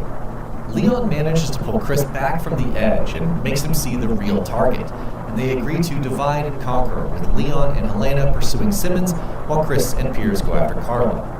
Leon and Helena reach Simmons just as Jake and Sherry do, and the confrontation detonates exactly the way that you would expect. After delivering his grand speech about order and stability, Simmons, already infected with the C virus, mutates into a massive monster with a dinosaur-like silhouette. Jake and Sherry try to peel him away, but they're overwhelmed, captured again by Neo Umbrella forces, while Leon and Helena stay behind to bring Simmons down. They manage to beat him back, but it's clear that the fight is not truly over. Carla's in. Chris and Piers, who are still chasing after Carla and think she's Ada, have managed to find her and corner her aboard an aircraft carrier. When they finally confront her face to face, she reveals the full extent of her plan. It seems she is no longer working to fulfill Simmons' ambitions, but her own. After having been tortured for years by Simmons and turned into an Ada Wong clone, Carla's own personality is reawakening again. And now, she wants nothing more than to destroy Simmons and the family. The plan to do so, however, involves firing a missile containing the C virus over Lake Xing, which will trigger a global outbreak, plunging the world into chaos. Conveniently enough, or inconveniently at this point, Carla is shot by a sniper aboard a helicopter who's working for the family. She falls off the aircraft carrier to her seeming death. No, she's not dead, later, killed by Ada. But even so, her C-virus missile activates and launches, exploding in the sky and enveloping the city in C-virus-infused gas. Chris gets in touch with Leon to compare notes. Leon tries to reassure him that the situation is still salvageable and claims that they have brought down the massive Simmons mutation, even if that turns out to be premature. Chris, meanwhile, warns that a missile strike is imminent and that Lang Xing needs to be evacuated immediately. Leon then fills him in on Jake, explaining that his immunity makes him the key to synthesizing a C-virus vaccine. But Jake is still a Neo Umbrella captive, so the plan is set on the spot. Piers' ultimate sacrifice. Chris and Piers will hit a nearby Neo Umbrella undersea facility to extract Jake and Sherry, while Leon and Helena attempt to get out of the city. Leon and Helena's escape is cut off when Simmons returns yet again, refusing to stay dead. They fight him one final time, and with the help of the real Ada Wong, they manage to kill him for good. Ada disappears as quickly as she arrives, tracks down Carla's research, and destroys it completely before slipping out of the city in the same direction as Leon and Helena. At the undersea facility, Chris and Piers locate Jake and Sherry, and the tension between Jake and Chris is obvious given Chris killed Jake's father. Before they can fully get away, everything goes sideways. They're attacked by House, a towering C-virus-infected creature created by Carla Radames, capable of propagating and spreading the virus on its own. Knowing it cannot be allowed to reach the surface, Chris and Piers stay behind to fight House, buying Jake and Sherry the time that they need to escape. Chris and Piers' fight against House proves to be a grueling challenge for both of them, to the extent that at one point they're both on the verge of being killed by the creature. Seeing no other way out, Piers injects himself with the C-virus, and after transforming and mutating as a result, is able to use his new power to defeat House. He knows, however, that now that he's been infected, it won't be too long before he fully loses control of himself, and so he forces Chris to escape the facility in a pod. As he leaves the facility in a pod, a helpless Chris watches on as Piers commits the ultimate act of sacrifice and destroys the facility with him still in it. Before the facility is destroyed, Jake and Sherry do narrowly manage to escape as well, but only after a final battle with the relentless Ustanak. After the fight, Jake hands Sherry a sample of his blood and leaves. A vaccine is successfully synthesized using Jake's blood, and the C-virus threat is slowly but surely dealt with. And do Chris and Leon know that Carla was a fake? Well, yes, by the end. They understand the Ada that they were chasing wasn't the real Ada at all, but an imposter. And that's it. That's the story of Resident Evil 6. Is it cohesive? No. Does it make much sense? Not really. Does it add to the larger Resident Evil canon? Effectively not, especially since the developer has since abandoned most of the plot threads that were introduced here, and probably for good reason. Let's just hope that whenever this mess is remade, the developer is able to bring it in line with the other games in the series. But either way, that's the full story of Resident Evil 6, such as it is. When we return for part 16 of our full Resident Evil recap, we're going to get back to the good stuff, because up next is Resident Evil 7 Biohazard. After the inexcusable mess that was Resident Evil 6's story, we all deserve something much, much better at this point. Luckily for us, next up is Resident Evil 7, which, well, to say the very least, is definitely much, much better. The 2017 survival horror title reinvented the franchise and served as a soft reboot, though it was still following up on the established RE universe rather than wiping the slate clean. It was also a bit of a clean break with a completely new story focused on new characters and without any of the baggage of prior titles weighing things down. That, of course, means that for once, we don't have a ton of backstory to go through before we jump right into the thick of things. So that's exactly what we're going to do. Without further ado, here's the full story of Resident Evil 7 Biohazard. The setting.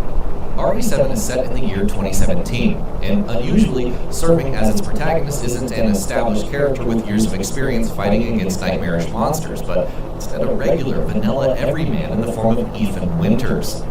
3 years ago, Ethan's wife Mia left on what was supposedly just a regular babysitting job, but it wasn't long afterwards that she disappeared entirely off the face of the planet and was presumed dead.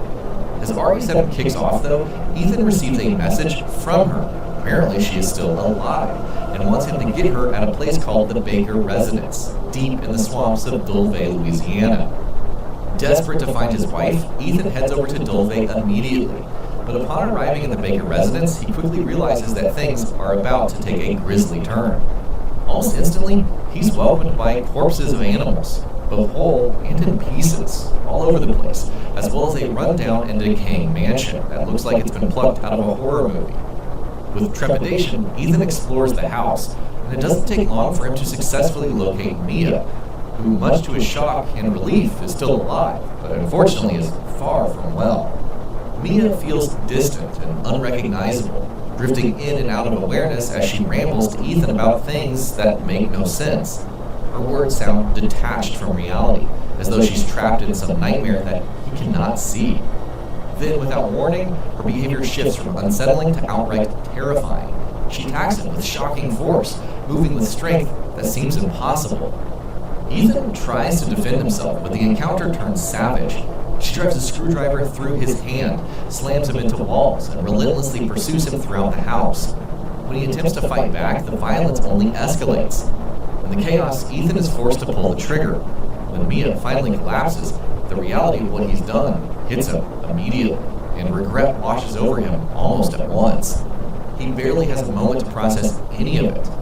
An elderly man suddenly ambushes him, greets him with a chilling welcome to the family, and knocks him unconscious with a single brute punch. Things take an ever more horrifying turn when Ethan then comes to. The horror intensifies. When he wakes up, he finds himself tied to a chair and sitting at a dinner table, his decapitated hand somehow having been reattached. And he's not alone. Also sitting at the table is almost the entirety of the Baker family. Jack Baker, who is the old man who punched and knocked out Ethan earlier, Jack's wife Marguerite, their son Lucas, and an old woman in a wheelchair. Horrifyingly, the Bakers seem to be enjoying a meal of human flesh and guts, and are more than a little insistent that Ethan partakes as well. The nightmare scene is cut short, however, when the house's doorbell rings and the Bakers all leave the scene to investigate.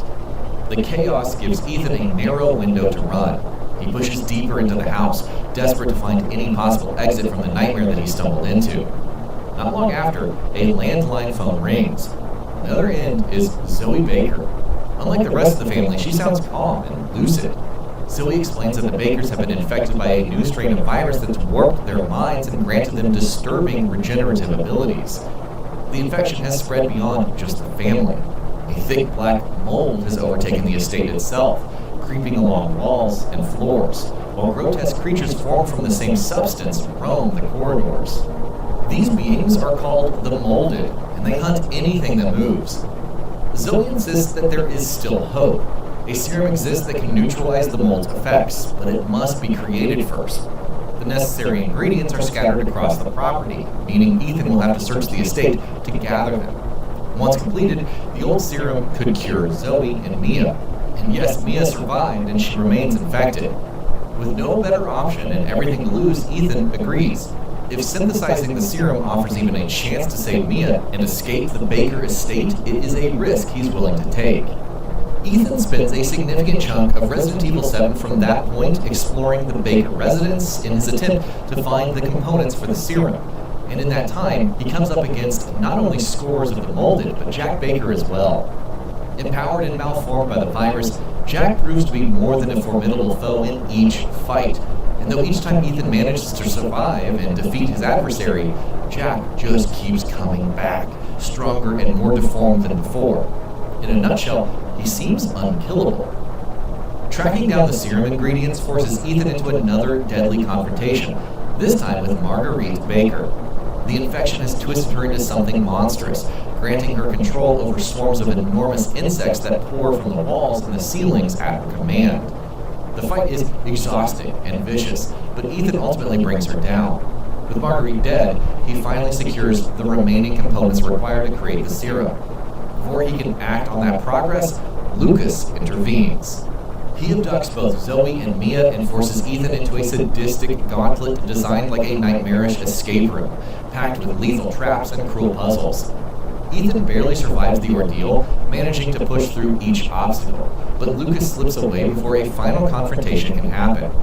As if that was not enough, Jack Baker returns in a grotesque, heavily mutated form. The battle that follows is even more desperate than before. No other option, Ethan uses one of the two completed serums on Jack, seemingly ending him for good. The threat is finally neutralized, but the victory comes at a cost. Ethan now holds only a single remaining dose of the serum. The big decision. It's at this point that Ethan finally meets with both Mia and Zoe. Players are presented with a choice. Use the serum to cure either Mia or Zoe. We are, of course, going to stick with the canon choice for the purposes of this recap, and of course, the canon choice is to use the serum on Mia. After all, finding and rescuing his wife is why Ethan is here in Dulve in the first place. After administering the serum, Ethan climbs into a small boat with Mia, tells Zoe that he's going to send help back for her, and leaves with his wife. Their escape, however, does not go as planned. Things rarely do in the Resident Evil universe. Ethan and Mia's boat chances upon the wreckage of a tanker named the Annabelle in the swamps, and they're attacked by the Molded once again. Their boat is destroyed, the two of them wash up on the ship's wreckage, and Ethan is taken captive by the Molded. At this point, the game shifts perspective, putting players in Mia's boots, and here, Resident Evil 7 finally begins offering answers for some of its biggest mysteries. Because as Mia explores the ship in search for Ethan, her memories start returning to her, with the fog of the last 3 years and her mold infection finally beginning to clear. The truth. Mia is not just some unlucky civilian who got caught in the wrong place at the wrong time. Behind Ethan's back, she had a very different life. She is a trained operative, working for a covert group called The Connections. Like so many clandestine factions in the Resident Evil world, they are deeply invested in developing bioweapons. At some point, The Connections engineered a new kind of weapon, one that could produce the black mold and the creatures born from it, while also exerting psychological control over its targets. To make the asset easier to move and less suspicious, they packaged it in the form of a little girl. The designation was E001. The name was Evelyn. Evelyn, however, was never a clean success. Keeping her looking like a normal child required constant chemical maintenance, and her mind was dangerously unstable. She fixated on the idea of having a family and did not simply want one in the emotional sense. She wanted one in the literal sense, forcing bonds and obedience through her abilities whenever reality did not match her fantasy. And that's where Mia's disappearance really begins. The job Ethan believed was a routine assignment from years earlier was anything but. Mia, along with another Connections agent, was assigned to escort Evelyn to a concealed lab in Central America aboard a ship called the Annabelle. The plan fell apart during a hurricane. In the middle of a storm, Evelyn's powers erupted. The crew was wiped out, leaving only Evelyn and Mia alive, because Mia was the one person Evelyn refused to let go. Evelyn did not want her dead. She wanted her to be Mom. The madness back home. The ship crashed in the swamps of Dulve, Louisiana, the same ship that Ethan and Mia just chanced upon, where Evelyn and Mia were found by the Baker family. Completely unsuspecting of Evelyn's true nature, the Bakers took Evelyn and Mia in, only for Evelyn to turn her powers on the family, driving them to insanity and forcing mutations in their bodies. So what happened? We learn about these events in the Daughters DLC. When Jack puts Evelyn in Lucas's room and sends Zoe Baker for clothes, then lightning kills the power and the girl is suddenly gone. Zoe searches and finds Marguerite Baker rambling in the bathroom until she turns vicious and Jack has to control her.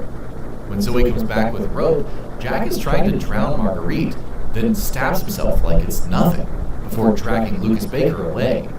Marguerite claims voices in her head and gives Zoe the vehicle keys for escape and finds Mia lying. Beside her is a letter which tells her the truth about Evelyn. As soon as she turns around, she sees Evelyn in horror, leading her to lose her consciousness. She finds herself at the dining table as if nothing happened, as Evelyn calls her sister. Due to her knowledge about Evelyn, Zoe was able to resist her control and spent a long time witnessing her family's descent into complete chaos. And how crazy was this family really? Well, this is explained in the banned footage DLC. Clancy Jarvis, the American documentary Sewer Gators cameraman from RE7's VHS tapes, steps into the Baker nightmare when Andre Strickland and Peter Walken bring the crew to the estate in June 2017, expecting a haunted house shoot, but coming across Jack Baker instead. Andre and Peter are killed, while Clancy is dragged into the processing pit behind the main house. The nightmare tape scene is his first test, a long holdout where he scavenges guns, scrap, and tries to survive Jack and swarms molded until morning. Doesn't matter. Marguerite snatches him soon after, cages him in the master bedroom, and keeps returning with mold-laced meals meant to turn him. In the bedroom tape, Clancy finally breaks the loop by stabbing her in the neck and slipping out through a concealed passage beneath the bed. Lucas ends the escape immediately, knocking him out and chaining his hand to a finger guillotine across from a sack-headed captive he calls Hoffman. The 21 tape sees Clancy forced by Lucas through a series of games that escalates from finger losses to rising electric shocks to a closing buzzsaw, with Lucas even puppeteering Hoffman's body to prolong the game. Until Clancy survives, Hoffman is killed. Lucas, amused rather than finished, drags Clancy off for more games. The main story tapes later confirm that he ultimately dies in one of Lucas's barn death traps. Anyways, back to the main topic at hand. Over time, Evelyn was able to stabilize her physical form without the need of her regular chemical doses, but by the time that happened, she had rapidly aged to the point of needing a wheelchair to move around and looking like a feeble old woman, the same one that Ethan saw at the dinner table earlier in the game. Lucas, the uninfected. Interestingly, out of the entire Baker family, the one who is uninfected is Lucas.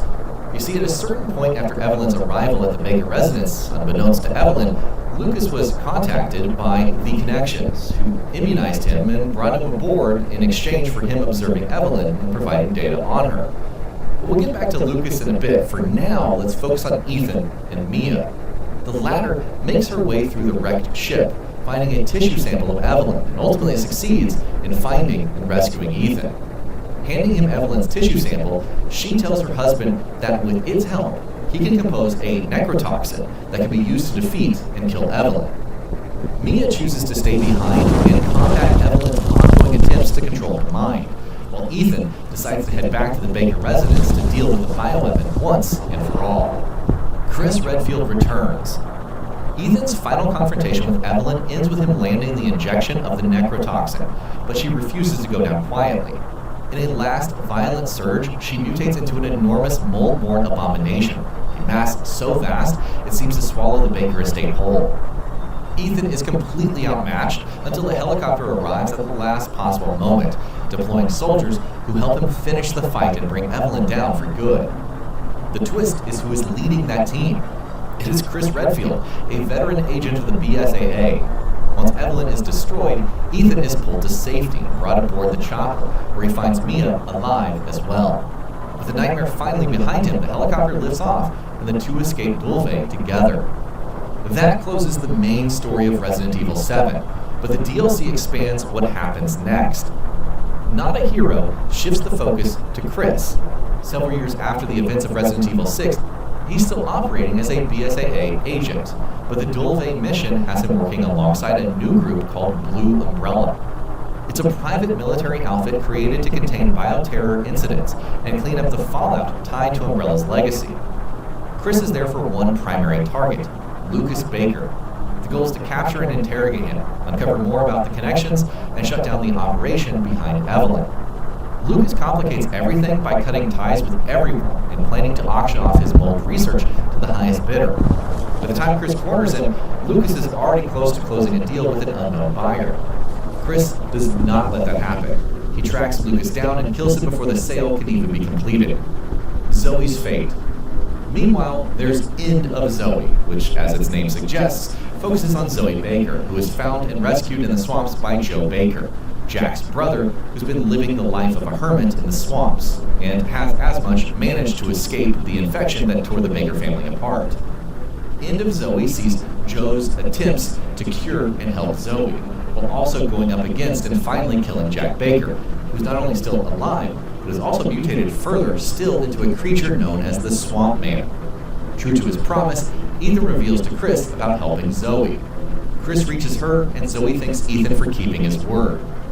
And that's the full story of Resident Evil 7. When we return for part 17 of our full Resident Evil recap, we're going to talk about Resident Evil Village, which continues the story of the Winters family.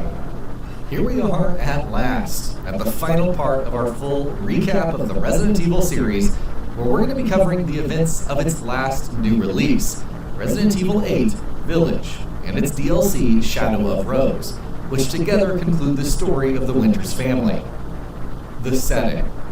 Resident Evil Village is set in the year 2021. A few years have passed since the Baker residence incidents in Dulve, Louisiana, and Ethan and Mia are living a fairly ordinary life, or, well, they're trying to at the very least. Together, they have a daughter, a baby named Rose. But the traumatic incident of the Baker residence have understandably left their scars on both Ethan and Mia. Meanwhile, for their own protection, the Winters family have been living in witness protection for the last 3 years under the ever-watchful eye of the BSAA, from whom he has also received some military training, in a remote house in Eastern Europe, which means they're basically entirely cut off and isolated from the outside world. That isolation, in fact, is doubly important because the Baker incident never became public, with the story that the larger world believes being a tragic gas leak and explosion. As Resident Evil Village begins, it becomes clear that Ethan and Mia's attempt at a peaceful life is not going well, and events spiral out of control with shocking speed. One evening, what should have been a quiet dinner is violently interrupted by a squad of armed operatives. They are members of the BSAA's Hound Wolf Squad, led by Chris Redfield, the same man who once rescued Ethan and Mia from the Baker incident in 2017. This time, however, his role is far more unsettling. In front of Ethan's eyes, Chris shoots and kills Mia. Ethan is swiftly overpowered and taken captive, and baby Rose is taken as well. The nightmare only deepens from there. When Ethan regains consciousness, he finds himself inside the overturned transport truck. The convoy has been attacked. Bodies of BSAA soldiers lie scattered around. Chris is nowhere to be found, and Rose is missing. Driven by fear and desperation, Ethan presses forward into the dark in search of his daughter. He soon arrives at a remote village, buried in snow and surrounded by towering mountains. It quickly becomes apparent that navigating this place and locating Rose would be anything but simple. The settlement appears largely abandoned, and terrifying wolf-like creatures known as lycans roam the area. Ethan is forced into brutal and frantic battles just to survive. Eventually he encounters a small group of remaining villagers who have managed to stay alive. Although their survival proves short-lived, Ethan is able to gather crucial information about the village and his situation before they meet their grim fates. The Four Lords. Ethan learns that a woman known as Miranda rules over the village, and she does so through 4 different lords who oversee different parts of the village for her. The 4 lords are Alcina Dimitrescu, who rules from the imposing castle that towers over the village, Carl Heisenberg, a mechanical genius who runs a factory on the outskirts, Donna Beneviento, and Salvatore Moreau, who oversees the village's reservoir. And yes, as you would expect from Resident Evil villains, each of the 4 lords also boasts unique powers they use to maintain control over the village and to do Miranda's bidding. Alcina Dimitrescu is essentially a vampiric figure with immense physical power and eerie, unnatural abilities. Carl Heisenberg can manipulate electromagnetism, And he's also building a force of violent, mechanical creations inside of his factory. Salvatore Moreau is unstable and deeply traumatized, but he can mutate into a gigantic, grotesque creature with a fish-like form. Donna Beneviento, meanwhile, is a haunting presence who uses the unusual flowers growing across her estate to release hallucinogenic substances into the air, trapping her victims in terrifying visions that feel painfully real.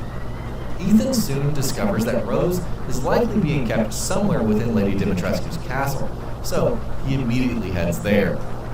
Before he can reach it, however, he's intercepted by one of the four lords, Karl Heisenberg. Heisenberg demonstrates the sheer force of his powers and knocks Ethan unconscious almost instantly. When Ethan wakes up, he's restrained in a cavern, surrounded by the four lords, Mother Miranda, and a crowd of Lycans, all staring down at him while they argue about what should be done next. Miranda ultimately allows Heisenberg to proceed, turning Ethan's situation into a cruel spectacle. Ethan is forced into a deadly gauntlet filled with lethal traps, punishing hazards, and relentless attacks from Lycans, all designed for their amusement. Even so, Ethan survives the ordeal, catching Heisenberg off guard and manages to escape. With no time to waste, he resumes his journey to the castle. Along the way, he meets the Duke, an eccentric merchant who supplies Ethan with weapons, upgrades, and other essentials throughout his journey. In their first conversation, the Duke confirms that Rose is indeed somewhere inside of the castle, which only strengthens Ethan's resolve as he pushes forward. But, as you may have expected, the castle proves to be another massive hurdle.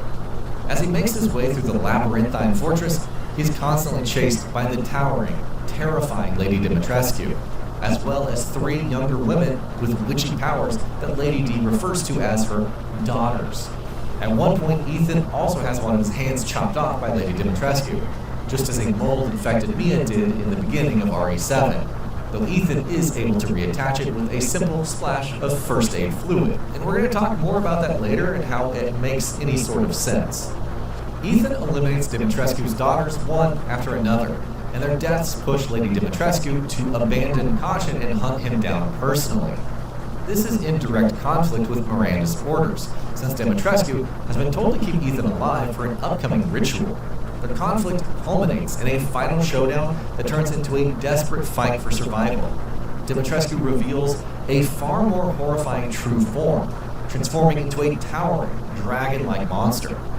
The odds are overwhelming, but Ethan ultimately brings her down. In the aftermath, she leaves behind a mysterious flask, which Ethan quickly takes before escaping the castle. Outside, he reunites with the Duke, who explains what has happened to Rose and what Ethan must do to save her. Rose, Ethan learns, has been broken down into 4 separate flasks, with each part entrusted to one of the village's ruling lords. Ethan now has one of them, while the remaining 3 are still in the other's possession. The Duke insists that if Ethan can recover all 4, there is still a chance to restore Rose. With that goal in mind, Ethan heads out to collect the remaining flasks. At House Beneviento, he faces a kind of terror that is less about fighting and more about pure psychological torment. Donna Beneviento uses hallucinogenic influence to trap him in horrifying scenarios, including a grotesque, oversized infant that relentlessly pursues him through cramped, dim corridors, as well as sudden attacks from unsettling dolls that seem to move with a life of their own. Ethan endures the ordeal, breaks free of the hallucination's grips, kills Donna Beneviento, and takes the second flask. Next, he travels toward the reservoir to confront Salvatore Moreau. On the way, he crosses paths with Chris Redfield and the Hound Wolf Squad, who are also operating in the village and pursuing Miranda for reasons Ethan still does not fully understand.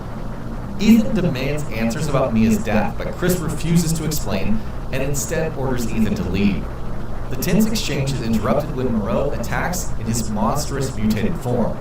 With Chris and his squad out of sight, Ethan resumes the pursuit, eventually facing Moreau in another brutal fight. Ethan kills him and secures the third flask containing a portion of Rose. Which of course means there's only one flask remaining, the one in Heisenberg's possession. Interestingly enough, however, it seems Heisenberg has his own plans in motion that don't necessarily align with those of Miranda, or the other, now dead lords. He He contacts Ethan and makes him an offer. He will tell him where the fourth flask is and how to use all four to get Rose back if he helps Heisenberg with something in exchange. Now, what is that specifically? Well, we're going to get to that. Courtesy of intel provided by Heisenberg, Ethan heads to an old fort in the village where the fourth flask is being kept. He fights through a wave of lichens and beasts before finally finding the fourth flask. With all four of them now in his possession, as per Heisenberg's direction, he heads to his factory for a face-to-face conversation. That conversation, however, does not go well, to no one's surprise. When they meet, Heisenberg tells Ethan that unlike the other lords, he is not so much a willing servant of Miranda's. He resents her for having burdened him with his powers, and he has plans to take her out and rule on his own.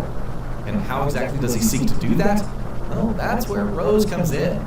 Heisenberg tells Ethan that he will help revive Rose if Ethan agrees to letting him use the baby and her unique abilities, and more on those in a bit, to destroy Miranda, after which Ethan and Rose will be free to leave and never look back. Obviously, that does not sit right with Ethan. He has no intentions of helping Heisenberg, nor does he want his daughter being used as a weapon, but Heisenberg, as you might imagine, is not a man who reacts well to being told no. Heisenberg throws Ethan deep into the lowest levels of his enormous factory, leaving him with only one option: fight his way upward and escape. The facility is a sprawling maze packed with lethal machinery and hostile metal creatures that patrol its corridors, turning every step into a life or death struggle. Near the end of Ethan's time in the factory, he crosses paths with Chris again. This time, Chris finally shares key information that he kept to himself for far too long. Ethan has every reason to feel that if Chris had been honest from the start, a great deal of this suffering might have never happened at all. Chris reveals the truth. Chris tells Ethan that Mia is still very much alive, and currently in Miranda's captivity. So what the hell was up with him ruthlessly gunning Mia down right in front of Ethan back at the Winters residence? Well, it turns out that wasn't Mia. That was Miranda, who had shape-shifting abilities, among many others, and was successfully able to take Mia captive and swap places with her some time ago, and that without ever raising any suspicion even from Chris. And, well, what was her goal? Well, she wanted Rose. Why does Miranda want Rose so badly? Well, the answer stretches back more than a century. Over 100 years ago, Miranda was simply a woman living in a remote Eastern European village when tragedy struck. Her infant daughter, Eva, died during the Spanish flu pandemic. Overcome with grief and despair, Miranda eventually wandered into a cave with the intention of ending her own life. Instead, she discovered something extraordinary: a vast fungal super colony known as the Mold. This was the same parasitic organism tied to the events of Resident Evil 7. At the heart of that underground growth was the Megamycete, the central mass from which the mold originated. The Megamycete was more than just a biological anomaly. It retained fragments of the memories and consciousness of those that it came in contact with.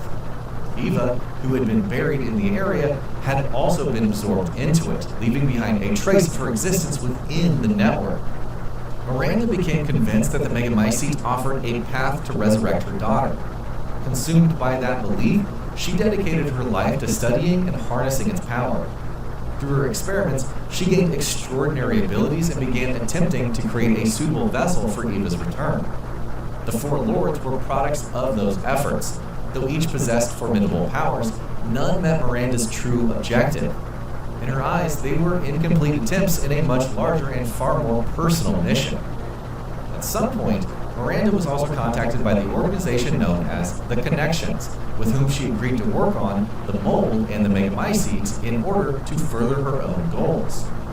It was through this work, in fact, that Evelyn, the antagonist of Resident Evil 7, was created.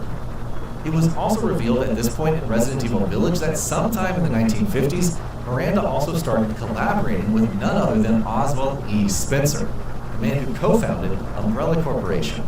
In fact, it was through his experiences with Miranda and his knowledge of the mold that Spencer would become obsessed with the idea of bioweapons and a new breed of humanity, which, of course, is what led to the creation of Umbrella, the T-Virus, and so much more. Eventually, after years of failed experiments, Miranda realized that she had found the perfect vessel through which she could revive Eva. Rose, who had inherited unique abilities that would make her the prime candidate for Eva's revival. Miranda's goal is to use Rose's remains in the flasks as part of a twisted ritual in conjunction with the Megamycete to bring Eva back. What exactly is it that makes Rose so special? Well, we're going to get to that soon. Taking on Heisenberg. For the moment, Chris and Ethan now finally on the same page, having a more urgent threat to handle. That is Carl Heisenberg. Chris explains that the Hound Wolf squad had planted explosives throughout the factory, intending to destroy the entire complex. The strategy is simple. Chris and his team will finish setting everything in motion, while Ethan uses one of Heisenberg's own armored, tank-like machines to bring him down. After that, Ethan is meant to regroup with Chris so that they can move together against Miranda. Ethan faces Heisenberg outside of the factory in a chaotic, high-impact fight that ends with the final Lord defeated. Before Ethan can reunite with Chris, however, Miranda appears and reminds him just how far beyond human she truly is.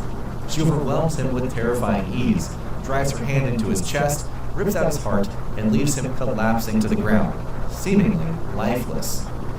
Yet, Ethan's story has never followed normal rules.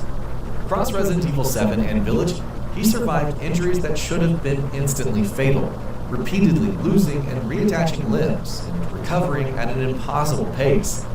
Even now, after something as extreme as having his heart torn out, he does not simply vanish from the story. Now, this is where the game finally explains why. On the edge of death, Ethan experiences a vision shaped by the Megamycete, one that unfolds inside his own mind. Through it, he learns a brutal truth. He's been dead for years. Nearly 4 years earlier, when he entered the Baker house searching for Mia, Jack Baker did more than knock him unconscious during that first encounter. Ethan was killed and then restored through the mold. The same organism has been keeping him functional ever since, granting him unnatural regenerative ability that has carried him through horrors no ordinary person could have survived. Crucially, the story also reveals that Rose inherited aspects of those properties as well, which is exactly why Miranda is so desperate to claim her. Ethan's sacrifice. But wait, there's more. After so many years of punishment, his body, which is by this point mostly mold, is crumbling. But though he is at death's door for real this time, Ethan knows that he isn't going to stop until he's saved Rose. He regains consciousness and finds himself in the back of the Duke's cart, who drops him off close to where Miranda is about to hold her final ceremony, which will see her using Rose, whom she's brought back to her infant self, to finally bring Eva back to life. While Chris and the Hound Wolf squad battle Miranda's followers and set an explosive charge on the Megamycete, Ethan confronts Miranda directly. Their final clash is brutal and overwhelming, but Ethan ultimately prevails, bringing Miranda's reign to an end at last. When it's over, he reaches Rose and gathers her into his arms, only for his strength to fade. His knees buckle and his body begins to break apart. Understanding that he is running out of time, Ethan entrusts Rose to Chris and orders him to get out of the village.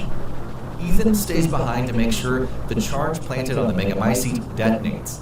Chris and his team evacuate by helicopter, and Mia, now safe, pleads with them to turn back for Ethan. There's no time and no safe way to return. The helicopter lifts off as the explosion goes off, wiping out the Megamycete and consuming the village.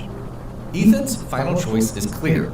He guarantees the blast, giving up on his own life so that his family can live, and bringing his story to a close with a sacrifice that is as definitive as it is heartbreaking, even if the lingering question of what exactly remains of him is left hanging. Back in the chopper, one of Chris's soldiers shows him the body of a BSAA agent, and it's shown that the soldier is very zombie-like in its appearance. The BSAA, it seems, is using BOW soldiers. Chris orders his soldiers to head to the BSAA's headquarters, and he's clearly pissed.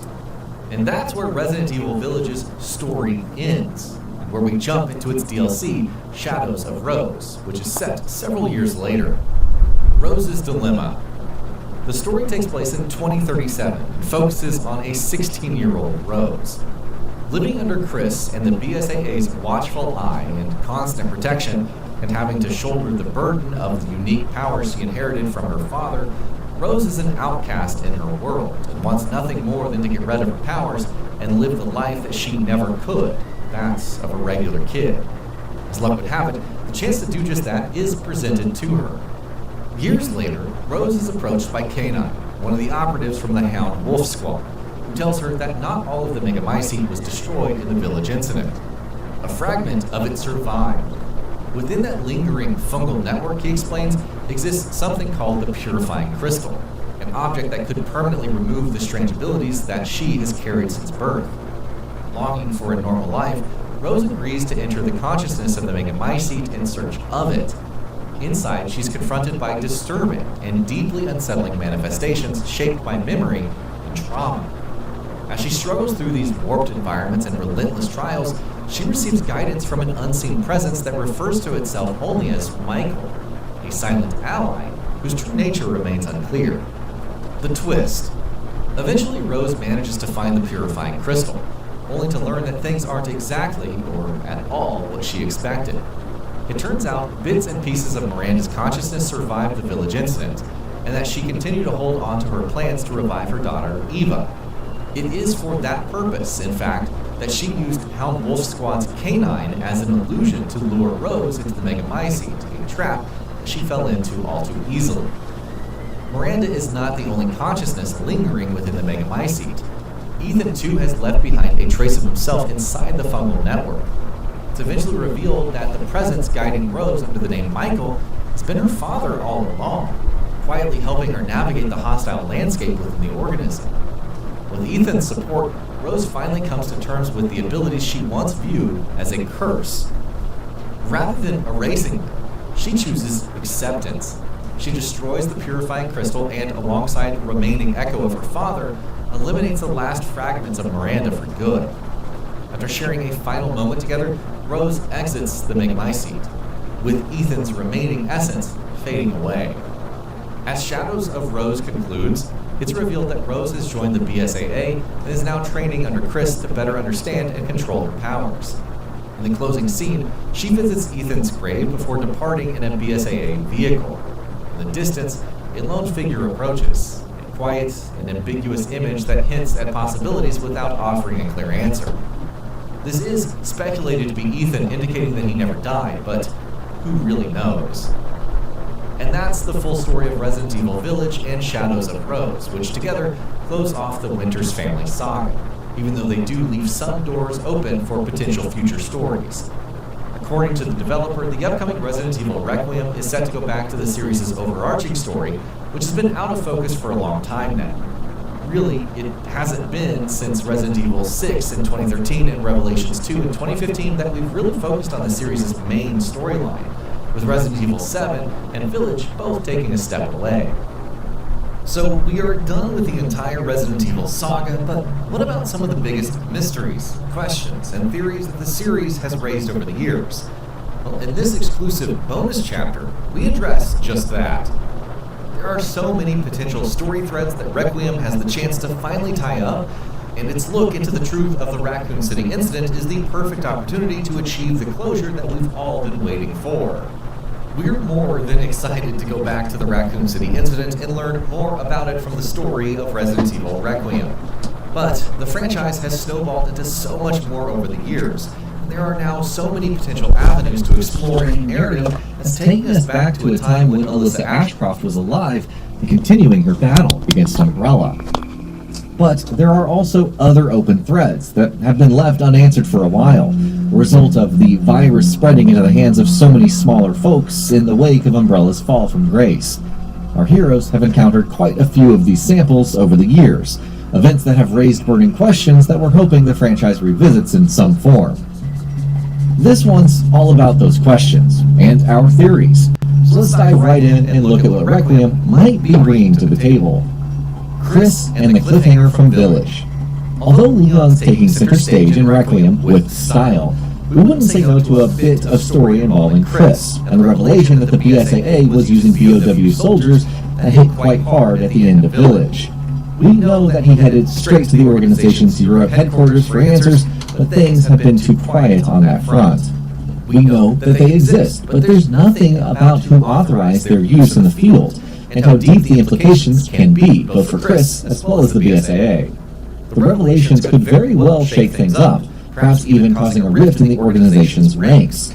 Perhaps the DSO has got wind of the whole thing, and it is perhaps what brought Leon to his current investigation.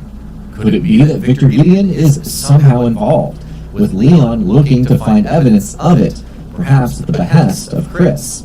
Could the two of them be working together on it? Does the blotch on Leon's neck have anything to do with it? It's easy to see how the story in Requiem could help establish continuity with its predecessors while bringing another familiar face into the mix. Aside from the BSAA, we're quite suspicious of Blue Umbrella. The organization was involved in the story of Biohazard, publicly painted as a new company looking to clean up the mess its predecessor left behind with backing from the US government. It has also had access to combat data from BSAA operatives with the intent of improving their effectiveness in the field. What if it decided that controlled BOWs were the best solution to the more dangerous ones that are out there?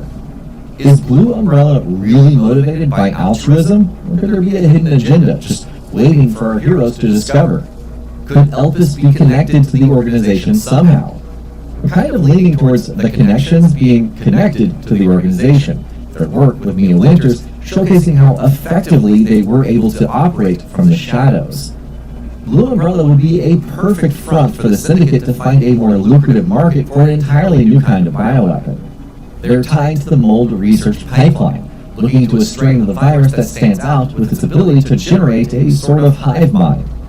So a better way to make use of that power than a battalion of soldiers that are able to think and act as one in the field. The BSAA might just be a subject for its testing. Perhaps Chris could help blow the lid off of that secrecy and force the organization into the light.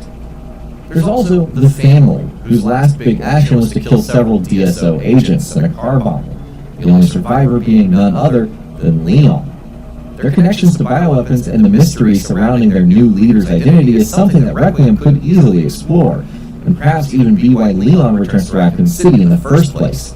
We do know that he has his own motives for being there after all. Could Elpis be the common factor between all of these disparate threads, with Grace and Leon gradually uncovering a conspiracy that goes beyond them? Could Alyssa have been looking into any, or all of them, with the consequences of her investigation being her death? You know that we're quite certain of the new stalker being connected to Grace, and the idea that Alyssa became an unwilling test subject isn't very far from us at any time.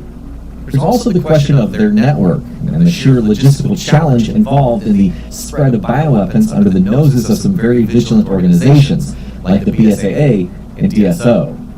Blue Umbrella could simply be one part of a much larger supply chain, and Requiem might just be a story that catalyzes a more coordinated approach to bioterrorism that's tackled in future games.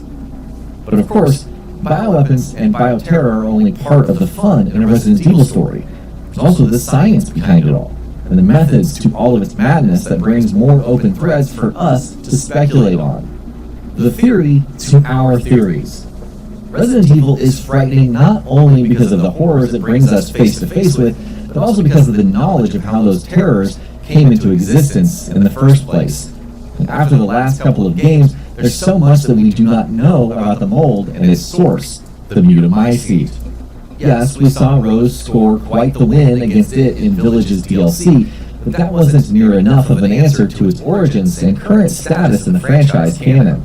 From a Requiem focus point of view, the fact that many of the zombies retain a bit of their personalities and routines from before they were infected has us wondering if the mold is a factor in all of it. Is it being used in a new strain with varying results of success? Could Alyssa have stumbled onto it during her investigations? Her blood being discovered as a great match for strains, using it with Grace being the final key to that puzzle. The mold isn't just an infection. It's a warping of memory and consciousness into a network of connected individuals that function as one, no matter how unwilling they might have been upon first entering the exclusive club that it started. We're wondering what other powers it hides and whether there's going to be more of it in Requiem. Just like the mold, there's also the progenitor virus and research into the perfect tyrant to consider. On both fronts, there is a chance for Requiem to give us a ton of lore drops, and perhaps weave its cast into the story that stems from the attempt. We know that the progenitor virus has been at the root of a lot of problems over the course of the franchise, but its full history is something that could be quite interesting indeed. The same goes for the next stage of the Tyrant's evolution, with Victor Gideon being a key factor in that part of the story. You know that Tyrants exist, and the man's obsession with Elpis might just lead to a new variant. After all, the Tyrant's existence is about who still has the data to produce a smarter variant than the one before it. Could the new Stalker be connected to Tyrants in some form? Well, if there are going to be any answers to these questions, Raccoon City is the place to look for them. Stories lost to erasure. It's very interesting that Requiem is taking us back to the ruins of Raccoon City, while Grace and Leon's respective investigations are tying back to the story that started it all. Aside from the city being an obvious choice for a perfect stage for all of the above open threads that we've discussed so far, it's also one that has many unresolved ones of its own. Raccoon City might just have its own story to tell in Requiem. That could be one that involves lore that the nuke didn't entirely erase. There could be so much that has been recovered, the act of which could have been done by any of the parties that we've mentioned so far, and so much that's just waiting for us to discover it. There's also a lot that could have been discovered but hidden behind classified materials. Elpis is an obvious contender for the biggest discovery among those particular bits of buried history. But what if there's more about outbreaks that were quietly scrubbed from the official records thanks to what they contained? Or smaller biohazards that weren't really reported but have played their part in shaping public opinion and policy. We're quite familiar with Alyssa's battle against Umbrella and how a lot of her work was discredited as part of a government-approved cover-up of the Raccoon City incident. Her past could be a perfect window of opportunity for us to discover more of the city's secret events that led up to its eventual obliteration. And in Raccoon City's past is another part of what we cannot wait to find out about in Requiem. Characters and wildcards who aren't confirmed, but could make a surprise appearance. Perhaps a potent combination of both. Expecting the unexpected. When you think of wildcards and Resident Evil, an obvious idea that pops up is a dormant sample in the hands of one of the organizations we've discussed, or one that's being used by a new entry to the franchise. Gideon is an obvious character who could bring out a new strain of the virus, one that brings its own twist to existing variants. But there could be other characters who fit that bill too. Resident Evil, a single file can reshape the franchise's meta-narrative by a lot, and as far as characters who stand to gain, or lose, a lot from a single file, two come to mind as far as Requiem is concerned. Ada Wong is the first person that we're thinking of, as she's never too far away when Leon's involved in a story. She's also somebody whose loyalties are often murky, and having her and a new dormant strain of the virus would be a great narrative device, allowing the story to look back at the past while simultaneously charting a course for the future, provided she manages to escape with one without revealing her motivations. We could also see the beginnings of a new strain of Umbrella itself, moving it from a shady organization to a sort of collective of smaller organizations with aims that were similar to its original's vision. It makes us wonder if the new Umbrella isn't just a more decentralized version of its past self, moving past a well-known logo to a system that continues to fund and indulge in bioterrorism. Now that's a lingering question we think Requiem is going to effectively answer one way or another as its story unfolds. The threat continues. No matter what the developers and writers have decided to include or exclude from Requiem's plot, one thing is for certain. The game is sure to follow the franchise's overarching theme of danger that stems not from the monsters it introduces, but from the twisted minds that create them in the first place. After all, Resident Evil never ends the threat, it just changes who holds the keys, and that perhaps has helped the franchise endure over the years, and has led us to what might be its best installment yet with Requiem. And that'll be about it for this one. If you guys like what we're doing at Gaming Vault, please consider subscribing to our channel, and I'll see you guys in the next video.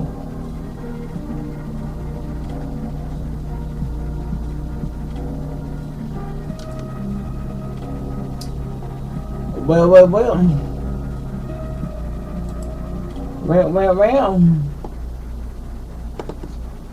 Ain't nothing to know.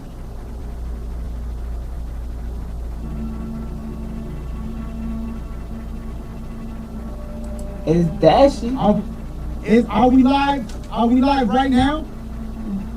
Did I push the button? I could never. Wait, did I? Are we? What up? It's Dashy, and welcome back. Am I on? Welcome back. Yes, back to the what? Detroit. Become Human. Part 4. Sora. Now. This is quite possibly the last one because I want to try to. I don't know how long I got.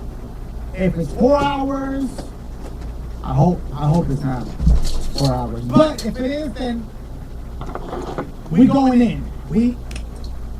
I'm beating this game today. That's it.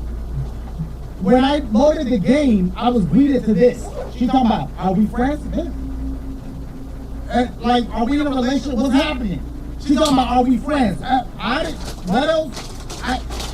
What do I say to her? If I say no, is she gonna delete my game? Like, I'm scared. What am I supposed to do? I don't know what to say to her. I'm scared. Guys, what should I say? The music was bumping for a hot second. So, should I say yes? By the way, yes. It is member chat only, but the next game I start, we're gonna do everybody can chat. Why is the members only? Because when I put it for everybody, there's some bad apples in there. Y'all, there's some bad apples. There are some bad apples, seeds up in there trying to spoil the game. So, because the first screen was for everybody, but then y'all spoiled it. See what happens? See, the same goes, one bad apple. If you take a bunch of apples, right? You at the grocery store. You got your little basket.